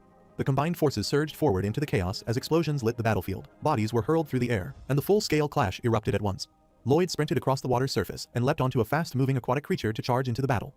A monstrous creature lunged forward with a thunderous roar, unleashing its writhing tentacles in a sudden, violent attack. King Storm slammed his fist down with explosive force, striking the enemy head-on and shaking the battlefield. It followed through with a devastating blow that sent the enemy reeling as the impact thundered across the battlefield. The creature charged a glowing attack overhead as the fighters below desperately dodged, shouting warnings about the imminent danger. Baibong steeled itself and rushed forward, determined to shield everyone even at the risk of its own life. It threw itself into the blast to protect the others and was violently blasted away as allies screamed its name in horror. As Baibong lay battered below, the enemy descended again while it declared that none of it meant anything. Pipodong screamed in despair and rushed toward the raging explosion, refusing to give up. It hurled itself forward with a desperate cry and was violently struck on the ground. It vowed with fierce resolve that it would never be separated from anyone ever again. Lloyd activated his strongest worldview, unleashing an overwhelming surge of power as glowing spectral figures manifested in response. Baibong cried out in anguish, tears streaming as it reached forward in desperation. Lloyd clenched his jaw as tears fell, struggling to hold himself together while facing the unfolding tragedy. Pipodong was on the verge of fading away as its body began dissolving into blue light. Lloyd bowed his head as blue fragments drifted around him, tears falling freely while he endured the cost of activating his strongest worldview. Baibong desperately wrapped their arms around the glowing, dissolving Pipodong, crying as blue light spilled between them while trying to stop them from vanishing. Lloyd covered his face with a trembling hand as blue fragments filled the air, silently breaking down under the unbearable weight of what his strongest worldview was taking from him. Pipodong vanished into drifting blue fragments, leaving Baibong kneeling alone as tears fell beneath the silent, glowing sky. Lloyd reached out through the fading blue light with a gentle, resolute smile, entrusting the world to the protagonist as he disappeared. As the sun was setting, Baibong cried out in grief and resolve, standing among the people as the world moved forward without those it had lost. As calm finally returned, the battlefield settled into a peaceful landscape where survivors gathered, who quietly reflected that the chaos had truly ended and the crisis had been resolved. Artanis gazed toward the mountains and quietly understood the reason behind everything that had happened. She gently addressed Baibong, reminding her of her earlier words about how the events had felt like they were already known to the demonfolk. Baibong quietly turned away, giving no answer as the breeze passed by. Artanis explained that they had reflected on it and recalled a legend about a massive magical beast that once helped their people farm. She suggested that while the legend's ferocity did not match Baibong, its description of a fur-covered, mountain-sized beast might explain why they had finally met again after such a long time. Baibong watched with tear-filled eyes, realizing that the people were no longer alone after all. Artanis looked toward the future, hoping that when they all met Lloyd, Pipodong, Bangil, Hameng, and Kekoming again, they could smile together and say that they had been doing well. But Baibong gazed ahead with tears clinging to its eyes, then slowly turned its back to the sky, quietly holding onto the promise of meeting everyone again. With a sudden cry, Baibong burst forward through the water, sending a spray skyward as they swam on with renewed determination. It finally revealed its true identity, introducing itself with quiet resolve as King Storm. Questioning the very meaning of safety, Lloyd thrust a clenched fist into the air and shouted with fierce conviction, igniting a surge of resolve that echoed across the sky. Reconsidering the question of safety, Baibong broke into a teary yet determined smile, mirrored by Pipodong's bright laughter, as both chose hope and forward motion over fear. In a radiant summoning that transcended origin and hardship, Baibong appeared with joyful, heartfelt resolve, affirming that every path had led meaningfully to that moment. It was a legendary beast that wanted to stay together with everyone, cherishing their shared happiness. It was an ordinary story set in a quiet rural village in the far reaches of the Kingdom of Magenta, about a girl who lived there and her small adventure. Returning to the grand stone mansion under the warm light, Emily announced her arrival, and the Countess calmly welcomed her back while gently inquiring about her discussion with Kuga's parents. Noticing Emily's troubled expression in the hallway, the blonde woman gently asked what was wrong, prompting Emily to hesitantly begin explaining her concern. 1 week earlier, two figures stood before Kuga's house, a large tent-like dwelling marked by a red crest at its entrance. Emily walked beside Kuga as he calmly explained that his family's large house symbolized generations of strength and status, much like nobility among humans. Emily hesitantly asked Kuga whether his parents would like her, her anxious expression revealing her uncertainty as she looked up at him. Kuga reassured her with a gentle smile, telling her not to worry because his parents were kind, warm-hearted people. His parents were towering, muscular beastfolk with fierce appearances, standing amid roaring flames that contrasted with the warmth and calm in their expressions. Kuga calmly declared his wish to marry Emily, leaving her flustered and stunned as she nervously introduced herself. She thought to herself that although Kuga's parents truly seemed warm and kind, her nervousness was making her sweat uncontrollably. Right after, the parents formally questioned Emily at the table, and she nervously confirmed her name with a timid, stammered reply. Kuga's furious mother slammed food toward Emily and angrily ordered her to eat and leave, accusing her of daring to touch her son. Kuga shouted in shock and anger at his mother as she lashed out at Emily, while Emily stood frozen in fear beside him. She angrily belittled Emily, snarling that she should know her place while mocking her pale, cute appearance with open hostility. Emily, shaken yet polite, thanked Kuga's mother with an innocent smile, which only infuriated her further as she accused Emily of being a shameless brat. Kuga shouted back at his mother to stop insulting Emily and threatened to leave the household, while Emily stood frozen in confusion as the argument exploded around her. His mother violently attacked him mid-argument, declaring he would not leave unless someone died, as Emily watched in shock. She violently rejected Emily as an unsuitable, cute daughter-in-law, asserting that orcs must be fierce and intimidating, escalating the confrontation into physical aggression and a threat of death within the family home. They silently assessed the situation with sharp, predatory gazes, Kuga appearing calculating and composed, while his mother's expression remained cold and hostile, signaling unwavering opposition. Sharna appeared and mocked Kuga for rejecting her proposal coldly and teased him for bringing home a tiny, huggable girl with a cute smile to marry. Emily shyly thanked her while blushing, even as she was bluntly called shameless. Kuga angrily told Sharna to stay out of the situation, declaring it a private family matter. Sharna furiously accused him of betraying a childhood promise to marry her and struck him in a sudden outburst of anger. The head of the family calmly urged everyone to settle down before the conflict escalated further. He explained that marriage depended on the hearts of the two involved, but without the family's blessing, it only burdened them. He addressed Emily and told her she could proceed with the marriage if she managed to convince everyone present, including Sharna. Emily boldly declared that she would try to convince everyone because she truly loved Kuga. The parents announced that they would begin a hunt to decide who would become Kuga's bride. Emily looked confused and hesitated in surprise at the sudden declaration. The hunt began as fierce beasts charged forward, with victory promised to whoever remained standing last. The mother forcefully held Kuga back and declared that Emily had made her own choice by entering the hunt, insisting she face the danger without interference. Emily crouched in fear as the beasts closed in around her, covering her head and trembling in panic. Emily remained crouched in confusion and fear as the snarling beasts surrounded her, closing in threateningly. The beasts judged Emily as small and weak, but Sharna proved her overwhelming strength by crushing them effortlessly. But the situation was opposite, as Sharna desperately ran for her life while the enraged beasts chased after her.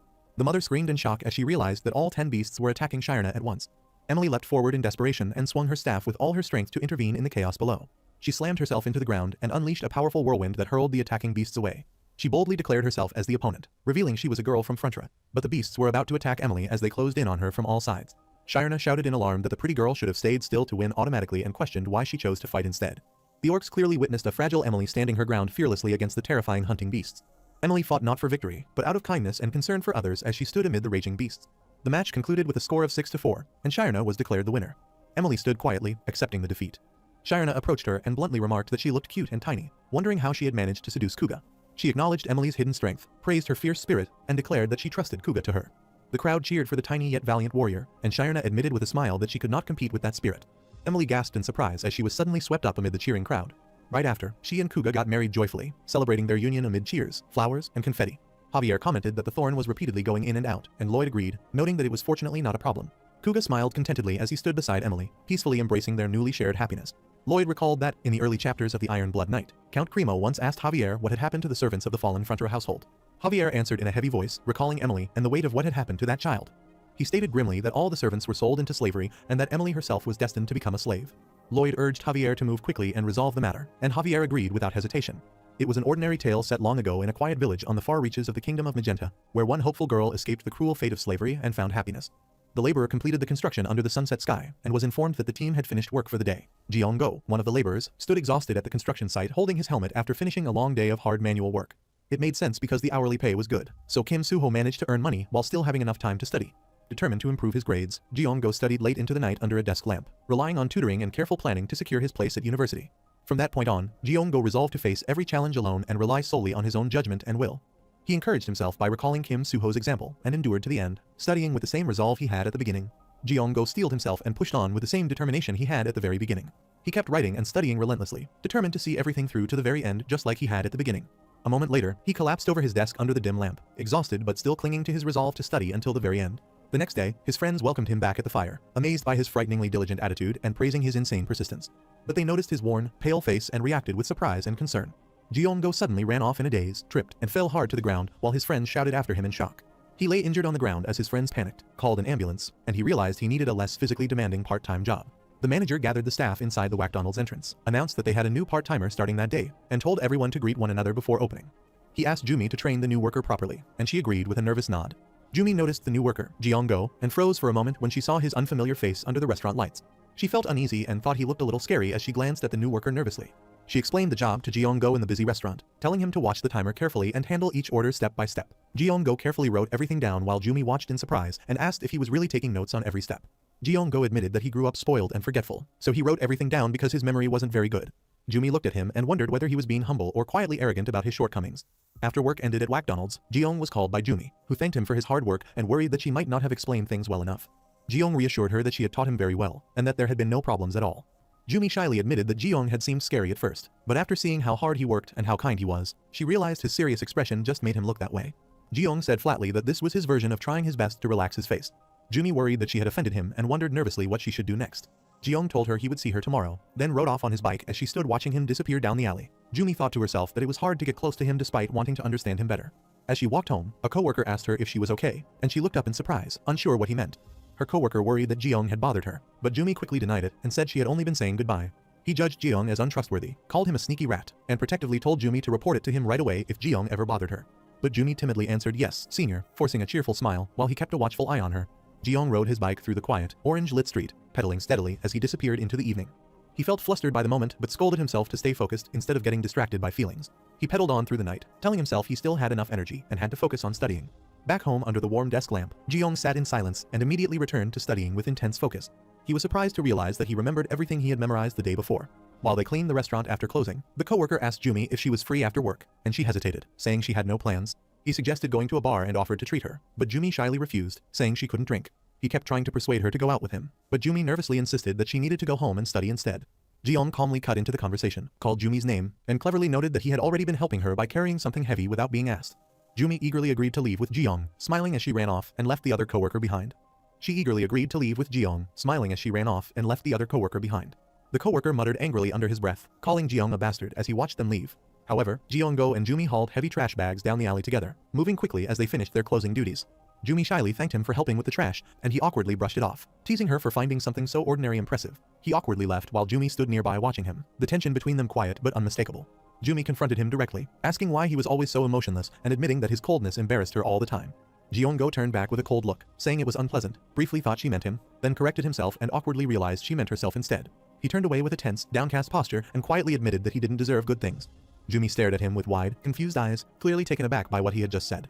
Late at night under a dim desk lamp, Ji-young-go sat alone at his desk, sighed in frustration, and admitted to himself that things weren't working out. He leaned back in his chair, stared up at the dark ceiling, and bitterly admitted that he was an idiot who had wanted everything to stay the same as it had been at the beginning.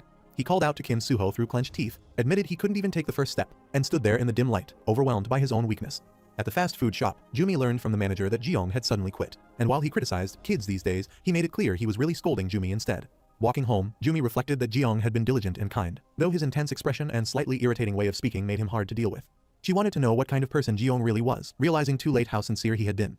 Flushing with sudden realization, she watched his back disappear into the night and scolded herself for hesitating until the bus had already left. At the demolition office, the manager thanked Ji-young for helping with the job, admitting he hadn't called him before because he thought he would refuse due to his studies. Ji-young confessed he quit studying because he didn't know what to do without tutoring, and the man replied that studying needs talent, and it was a shame he left such a prestigious university. Ji-young said there was one thing he still hadn't given up on, and the manager looked at him in surprise and asked what it was. Ji-young leaned forward with a fierce, unsettling grin and declared that the one thing he would never give up on was survival, until the very end. A demolition truck screeched to a stop as Ji-young was told he didn't need to do anything difficult, just handle the debris and collect everything that came out. Ji-young glanced back at the familiar place from the truck and wondered quietly whether Jumi was still working there part-time. Ji-young hurried toward the truck as his boss called out to him, and he answered quickly that he was coming. After finishing the day's work loading debris, Ji-young praised the boss's leadership, and the boss reflected that organizing things with a strict, serious expression felt strangely satisfying. Ji-young paused with a wary, thoughtful look, then noticed Jumi walking alone past the closed McDonald's, her quiet figure stirring something unsettled in him. He hesitated, thinking he should at least say goodbye, but then convinced himself she wouldn't even remember him anyway. He suddenly noticed Jumi walking by with another man, and the sight caught him off guard, leaving him tense and alert in an instant. Han Li playfully pulled Jumi close with an easy smile, but she quickly stiffened and shrugged his arm off, clearly startled and uncomfortable. He snapped angrily as Jumi recoiled and hurried away, clutching her bag with fear clear on her face, while he glared after her in shock and frustration. Ji-young sat slumped on the truck bed among the trash bags, staring down with hollow, exhausted eyes as guilt and regret weighed heavily on him. However, Jumi stood her ground in the alley, shaken, as she was confronted about someone else's pride. Han Li warned that things would become uncomfortable because of her and bitterly suggested that dying there would make their life easier. Ji-young-go firmly stepped in and warned him not to talk about dying so carelessly. Jumi looked up in shock and softly called out Ji-young's name, stunned by his sudden intervention. Han Li clenched his jaw, annoyed that the same troublemaker had returned, and sharply ordered him to leave them alone. Ji-young-go challenged him, saying he couldn't be brushed off, and even invited a punch to prove his confidence in a fight. Han Li scoffed at his challenge, accused him of trying to provoke a beating for hospital money, while Jumi anxiously clung to Jiyoung and begged him not to do it. Jiyoung calmly predicted that Han Li would lose his temper and end up striking him. He sneered cruelly, declaring that powerless nobodies like him were fated to be crushed by the rich. Han Li snapped in rage, shouted insults, and violently swung his fist, landing a brutal punch on him. He exploded with rage, screaming his hatred and beating Jiyoung viciously in the alley while Jumi cried out for him to stop. Jumi finally snapped, shoved Han Li away from Jiyoung, and screamed at him to let go. The police rushed into the alley after receiving an assault report, catching the attackers mid-escape. Han Li panicked when the police caught him red-handed and shouted in terror as they ordered him to come with them. Jiyoung forced himself up despite the pain and grimly reminded him that he had warned him that he was good at fighting. Afterward, at the construction site, Jiyoung admitted he had failed his certification exam, surprising his coworkers who knew he'd been accepted into a prestigious university. They shared a quiet meal where Jumi thanked him for the food, and he explained it was paid for with the settlement money she had earned. Jiyoung remembered yesterday when he sat alone at his desk late at night, exhausted and defeated after failing once again. Jumi quietly watched him while eating her snack, then asked why he always made that troubled face. Jiyoung shrugged and said people found him unlikable, but Jumi reassured him he was actually charming. She shyly admitted that she wanted to see his smile. She went quiet, then suddenly sprayed her drink in surprise. She burst into uncontrollable laughter, collapsing over the table, while Jiyoung watched in surprise, admitting he had never seen anyone laugh like that. Jumi worried about Jiyoung's future, reminding him that he couldn't keep working part-time under others forever and needed to keep pushing forward. Under the moonlit street lamp by the river, she sat beside Jiyoung and confessed that she wanted to date him. Jiyoung quietly turned her down by admitting he was too broke to start a relationship, leaving an awkward silence between them. Jumi realized she'd been rejected, accused him of toying with her feelings, and demanded to know why he always came when she called if he didn't want to date her. Jiyoung admitted that he had come whenever she called because he liked her, leaving them both stunned into silence. She leaned close to him on the bench, and he awkwardly called out to Kim Suho, quietly confessing that he had already fallen for someone else. While working at the site and writing safety instructions, he privately admitted he didn't know what to do because he lacked confidence in himself. Jiyoung praised the man before Yumi as unbelievable, with inhuman stamina and willpower, then admitted he felt he had nothing and questioned whether someone like him even deserved to love anyone. Jiyoung threw himself into the work, hammering and drilling with fierce determination as sparks flew around him. A worker burst in shouting that the boss had been injured at another site and wouldn't be able to come in that day. With the boss absent and the deadline looming, another asked for the blueprint and took charge to do what he could. They quickly issued orders, telling them to start by removing the steel door and bringing the grinder. Jijing warned them that sparks would trigger the alarm, so he insisted they notify the control room and cover the detector with plastic before using the grinder. He urgently stopped them, pointing out that the wall was load-bearing and the blueprint was wrong. He took command, ordered the crew to clear the concrete for a passage, and instructed them to unbolt the top of the frame first so the weight wouldn't shift. Jiyoung suddenly realized he knew what to do because he could see invisible status windows like a webtoon protagonist. At the Reset Korea demolition office, a contact praised Jijing's growth from a struggling student to a pro and offered to help him get a business license to start out. He confidently told Jiyoung that whoever knows the most deserves to be the boss. Jiyoung went from stunned silence to a quiet, hopeful smile as he realized a new opportunity had just opened for him. He reflected that his business was finally thriving because, from beginning to end, he had never stopped working hard to survive, just like Yumi. Sitting close on the bench, Yumi asked why he no longer went to Namsan with his friend, and he quietly replied that the bodyguard knight had taken him away. She excitedly asked Jiyoung if he, who rose like a meteor, was from a real-life romance fantasy, and Jiyoung calmly answered that it wasn't romance, but yes, that fascinating person was him. Under the quiet moonlight, she held Jiyoung close on the bench and softly confessed, in one heartfelt moment, that she wanted to marry him. Jiyoung held her hand tighter and agreed without hesitation that they would get married. Yumi gently questioned him about whether he was hesitating about marriage and the worries it brings, and Jiyoung reassured her that he wasn't hesitant at all. Jiyoung confidently promised that when they got married, they would build a life together in a home of their own. He warned that even if they married and built a peaceful life, countless hardships, like disasters, disease, or invasion, could still threaten their future. Both sat close together, promising that no matter what hardships came, they would smile, say they had overcome them again, and protect their estate side by side. A few days later, after finishing the big job, Jiyoung declined dinner with the others, said he was running late, and headed home. He thoughtfully addressed Kim Suho, reflecting on how the author suddenly launched a spin-off before Season 2 began, enraging readers, and revealing the new title Healing Life in Another World with Civil Engineering Skills. He ran off down the street after saying that, even if the protagonist's name was different, it was still clearly Kim Suho's story. He peeked through the door with a thoughtful expression, realizing that although the novel was wildly popular, it still reflected the true shape of Kim Suho's life. Kim Suho lay on the bed beside his baby, staring quietly at the ceiling as he reflected on how far his life had come and the responsibilities he now carried. Yumi lay on the bed beside her baby, gazing at the ceiling in quiet exhaustion and warmth, feeling both the weight of responsibility and the deep peace of having someone she loved to protect. Jiyoung slipped into the room quietly, and she looked up in surprise and relief. He read Kim Suho's story and wondered if that was the place where he became the greatest estate developer. He lay on the bed, smiling quietly, conveying that he was present and at peace with them.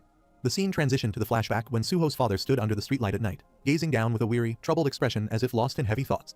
He stood alone on the bridge at night and wondered if all the money he had worked so hard to save was suddenly taken away. He felt his heart burn and tighten painfully as he wondered how much longer he could endure such overwhelming hurt. He stared down at the water and thought that if he just went down there, everything might finally become easier. He recoiled from the thought of jumping, grabbed the railing, and reminded himself that he had to stay alive because he could do nothing unless he lived. He resolved to go to the hospital and reminded himself that there was still so much left to live for. He suddenly widened his eyes in shock, startled by something unexpected. He stood on the fog-shrouded beach, scanning the empty horizon with a confused, unsettled expression as he tried to understand what kind of strange place he had ended up in. He turned sharply at the sound of "honey," startled, and saw his wife running toward him through the mist with urgency on her face. He cried out in disbelief when he saw her, who ran toward him. Cyan angrily kicked him away, her face twisted with hurt and fury as she lashed out at him. She tackled her husband to the ground, scolded him furiously for jumping, and hit him in anger while shouting that he should have gone to a pool instead of diving from there. Suho's father shouted in desperation that he would never jump on purpose because he still had both her and Suho to live for. Cyan scolded him again for not going to the hospital, while he knelt on the sand by the water. He smiled weakly at Cyan and asked if she had come all the way, even into the afterlife, just to save him. Cyan held her head and explained that she only come to him but was already falling, while he bitterly joked that he was the only one who ended up getting beaten. Both sat side by side in silence on the foggy shore, listening to the waves crash as the tense moment slowly settled into a quiet calm. Cyan looked down with worried eyes and asked softly what they should do about Suho. Her husband lowered his head and admitted that with Suho about to enter university, they didn't deserve to be called parents, and thought that this place had to be hell, where they could regret everything forever. A mysterious, angel-like being appeared and calmly explained that this place wasn't hell at all, saying he had only arrived late because of other duties and could be thought of as an angel. He was startled by the angel's terrifying look, while Cyan scolded him for not knowing about Mutube and reacting so dramatically. The angel remarked that people usually faint in shock, but he felt relieved because this was the first time he had seen them react like that. It told them that choosing them for the experiment had been the right call, leaving them confused and questioning what he meant. The angel said they must have many questions and promised to explain everything bit by bit. It explained that the place was a waiting room between hell and heaven, said they had originally been bound for hell, and added that he wanted to do something different with them for a while. It offered them redemption, saying that if they accepted his proposal, they might even be able to go to heaven. It awkwardly remarked that it thought Cyan would be happy to hear she could go to heaven. Cyan her eyes heavy with guilt and grief, told the angel that because they had died first and left their little child behind, there was no place in the world, or beyond it, that could ever feel like heaven to them. The angel smiled knowingly, told them to look away for a moment, and then unleashed a sudden surge of shimmering blue light that exploded across the misty shore and made them turn back in startled confusion. They saw Suho lying unconscious on a bed, bathed in cold blue light, with tubes and monitors around him, as if his fragile life were suspended between worlds. They cried out in shock when they saw their son, and the angel explained that much time had passed since their deaths, and that Suho had been living diligently through a very difficult situation. It declared that from that point on, he planned to transfer their son's soul to another world. Cyan repeated, "another world," in disbelief, and the angel explained that it was like parallel universes, while she joked that she'd seen it on YouTube and was being too casual about it. The angel explained that a universe was part of a vast multiverse made of many parallel and layered lower universes beneath the one they had lived in. It explained in detail that a lower universe could be like a world inside a game or a novel, and that when an author writes a story, they aren't creating a universe but simply revealing one that already exists. It mocked authors for acting smug as if they created worlds when they only served as conduits for other universes, and Cyan called him out for speaking rudely. The angel explained that Suho's soul had reincarnated across countless universes and that, in his previous life as a rural noble's son, he had been fated to die alone after falling into alcoholism. When they ran a simulation, they found that returning Suho's soul to his previous world would turn the drunken, dying man's desperation into a powerful wish. The being explained that a powerful wish turns into usable energy, and they developed technology to harness it so they could see how far that energy could go in interfering with a lower universe.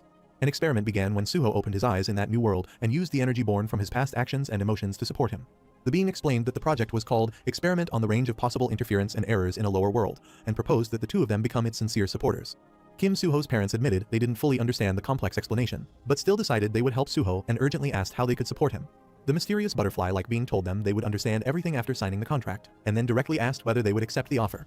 Kim Suho's father said they would do anything for his son, even if it took any sacrifice, as long as they were given another chance to help him. His parents shouted in unison that they would do it and begged to be allowed to help Suho, their voices filled with desperate determination. The butterfly-like entity exclaimed that they would immediately change locations, draw up the contract, and begin the experiment. As Kim Suho's parents looked on in awe at the burst of light, they were overwhelmed by the blinding golden light as the butterfly-like being activated the experiment and began transporting them to another location. Kim Suho lay unconscious on the bed as a glowing, ethereal version of himself slowly rose from his body, signaling that his soul had begun to separate from his physical form.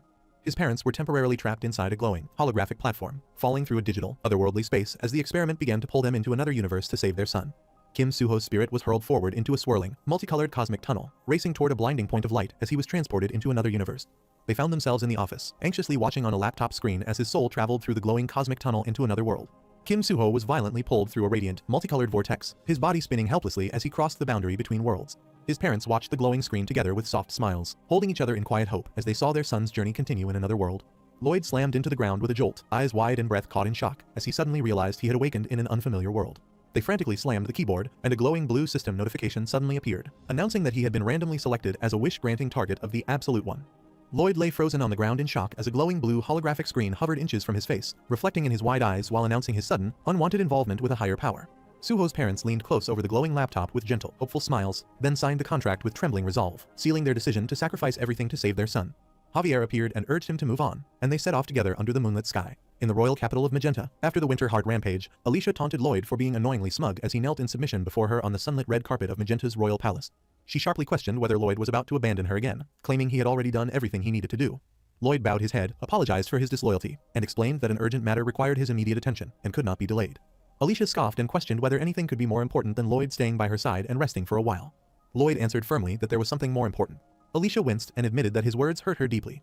She urged Lloyd to continue speaking and promised that she would wait for him, even though his decision had hurt her.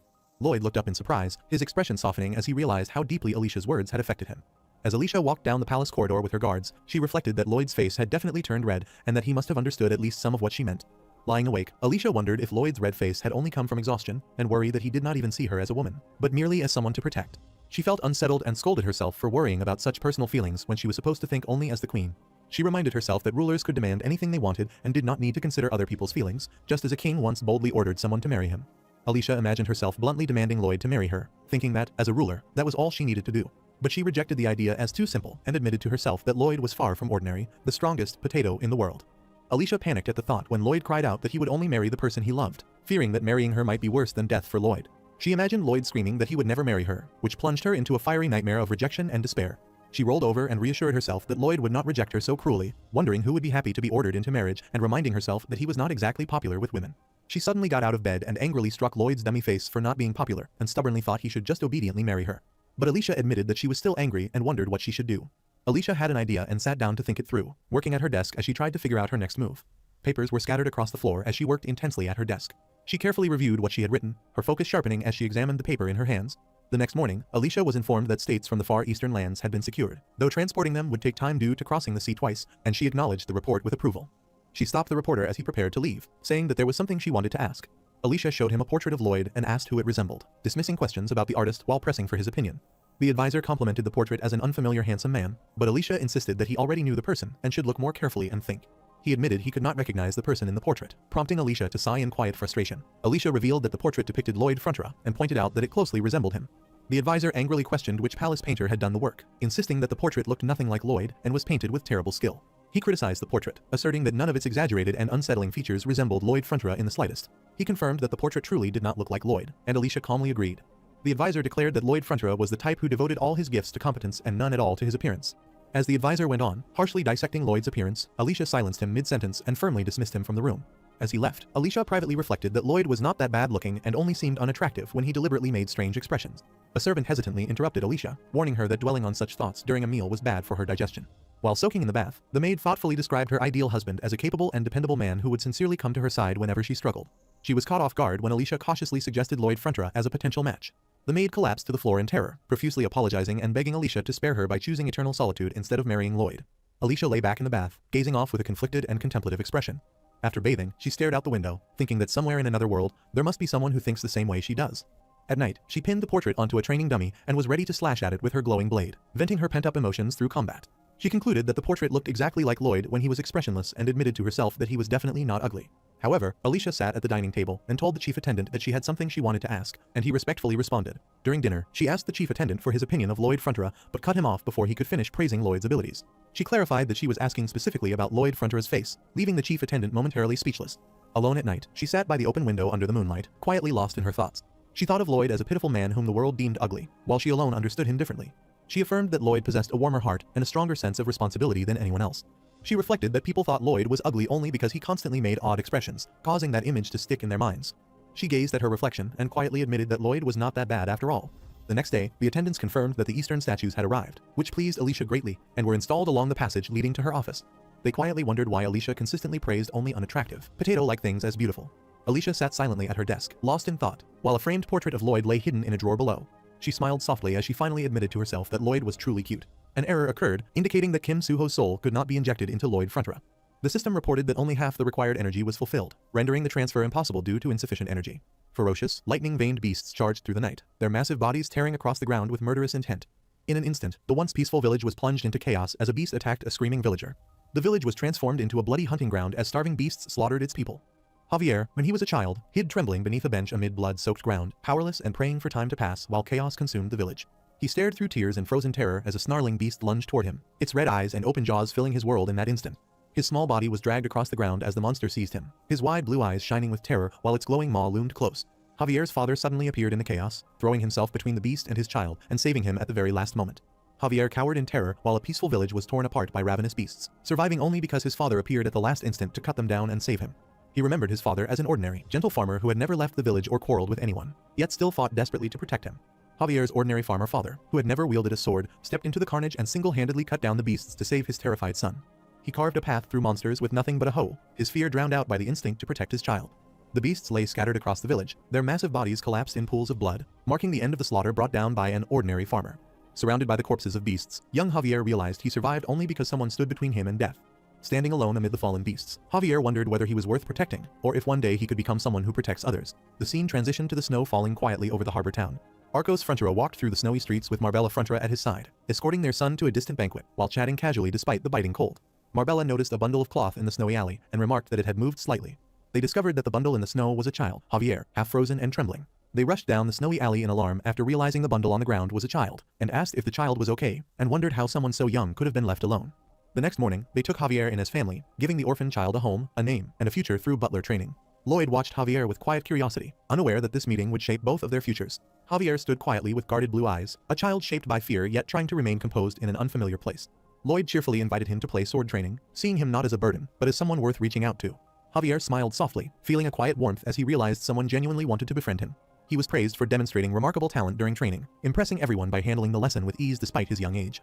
The instructor raised the hurdle to knee height and asked the young master to go first, while the confident boy boasted about dodging and jumping it as another student watched the training. Lloyd counted his steps and leapt forward, but he mistimed the jump and clipped the raised stick, causing the instructor to laugh and declare it a failure. Urged to jump with full strength, he stubbornly tried again despite failing before, while the instructor teased him for not letting the other student take a turn. Javier stepped forward nervously and began counting his jump as the instructor lowered the stick. He steeled himself by repeating his resolve to jump with all his strength, clenching his fists and focusing intently. He shut his eyes, counted to 3, and gathered his courage as he prepared to leap with all his strength. Lloyd widened his eyes in surprise as Javier successfully leapt high into the air over the hurdle, astonishing the instructor below. The instructor froze in shock, murmuring in disbelief as he realized the boy had jumped far higher than expected. Javier overshot his jump, screamed as he lost control, and collided with the instructor, who caught him awkwardly while exclaiming in surprise. After the dangerous collision, the instructor checked on Javier's condition, and the shaken boy replied that he was fine while the other watched in surprise. He asked Javier whether he had ever jumped that high before, and he admitted that it was his first time, leaving the instructor astonished. Lloyd watched in confusion, stunned by the unexpected strength and jump Javier had just shown. He excitedly praised the jump, exclaiming that it was amazing and insanely cool. He compared Javier to a sword master, expressing his admiration after the impressive jump. Arcos watched from above and reflected that although he had been worried at first, he felt relieved and happy seeing the children getting along so well. The Sir Knight observed that the young master guided him well emotionally, and Javier behaved so kindly that he did not throw a single tantrum. He addressed Arcos and asked to make a suggestion, and Arcos invited him to speak. The Sir Knight judged that the child, Javier, was a genius because some of his physical abilities already exceeded those of an adult. After hearing the Sir Knight's assessment, Arcos thoughtfully chose to delay any judgment, deciding to continue observing the child and personally ask him about his own wishes before making a decision. Under the moonlit sky, Lloyd quietly trained alone in the courtyard late at night, diligently practicing with scattered woods despite the deep silence around him. He stood silently before a neatly stacked pile of logs at night, catching his breath as he stared at them with a tense, determined expression. He remembered the moment when Javier soared unnaturally high into the air during training, shocking the instructor who watched helplessly below.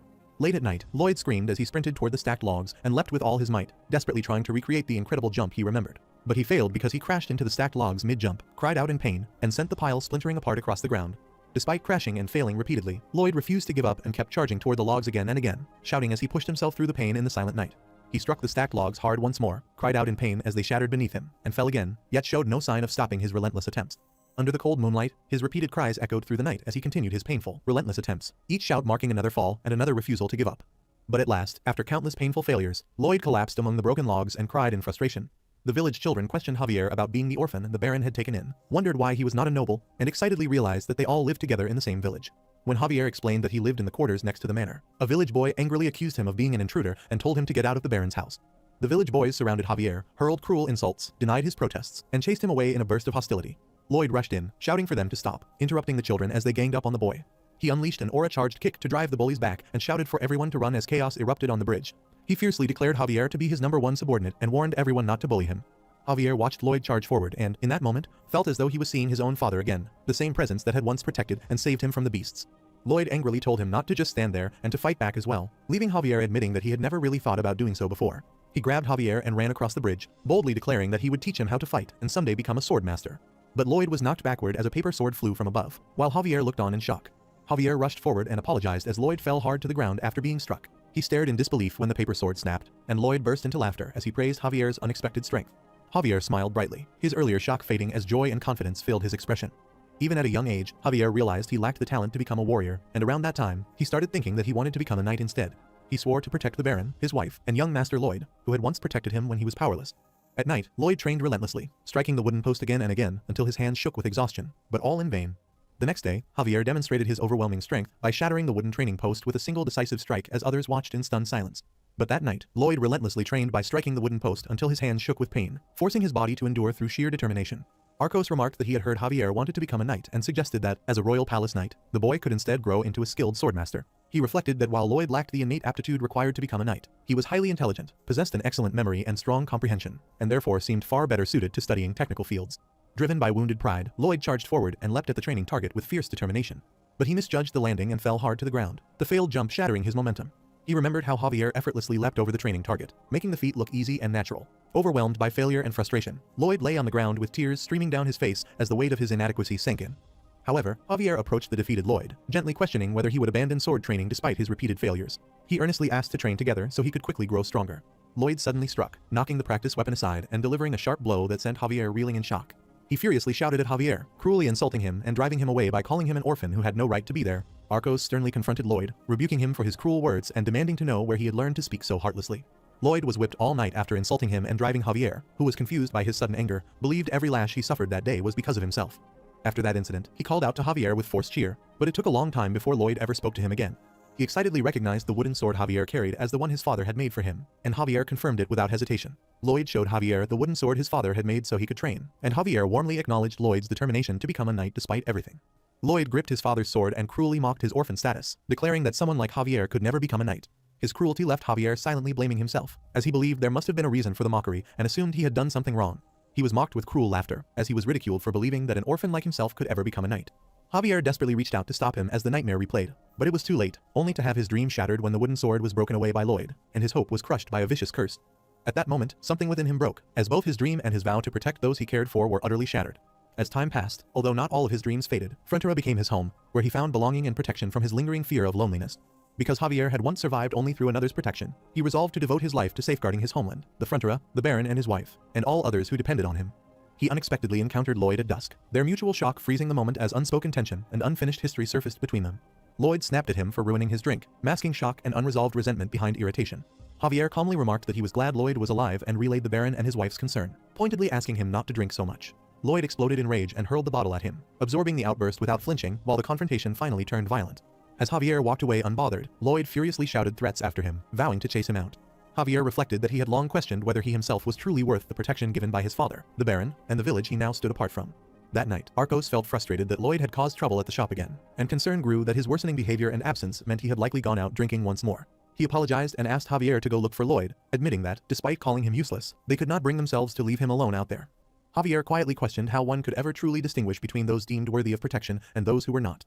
He approached the ruined pub where Lloyd had caused the destruction, finding the aftermath of the chaos still heavy in the air. Javier came to understand that Lloyd Frontera appearing in his dreams was not random, but a sign that he had been yearning for something he did not yet understand. Javier looked up at the falling star and silently wished that protecting Lloyd Frontera would become the meaning of his world, marking the moment he accepted that his purpose, hope, and longing had all quietly converged into that single resolve. An unknown force detected the rush of Javier's Rahan, who was bound to Lloyd Frontera, confirmed his energy was fully charged, and initiated the experiment that would irrevocably set events into motion. The experiment began, signaling the moment when unseen forces finally activated the fate that had been bound to Javier's Rahan.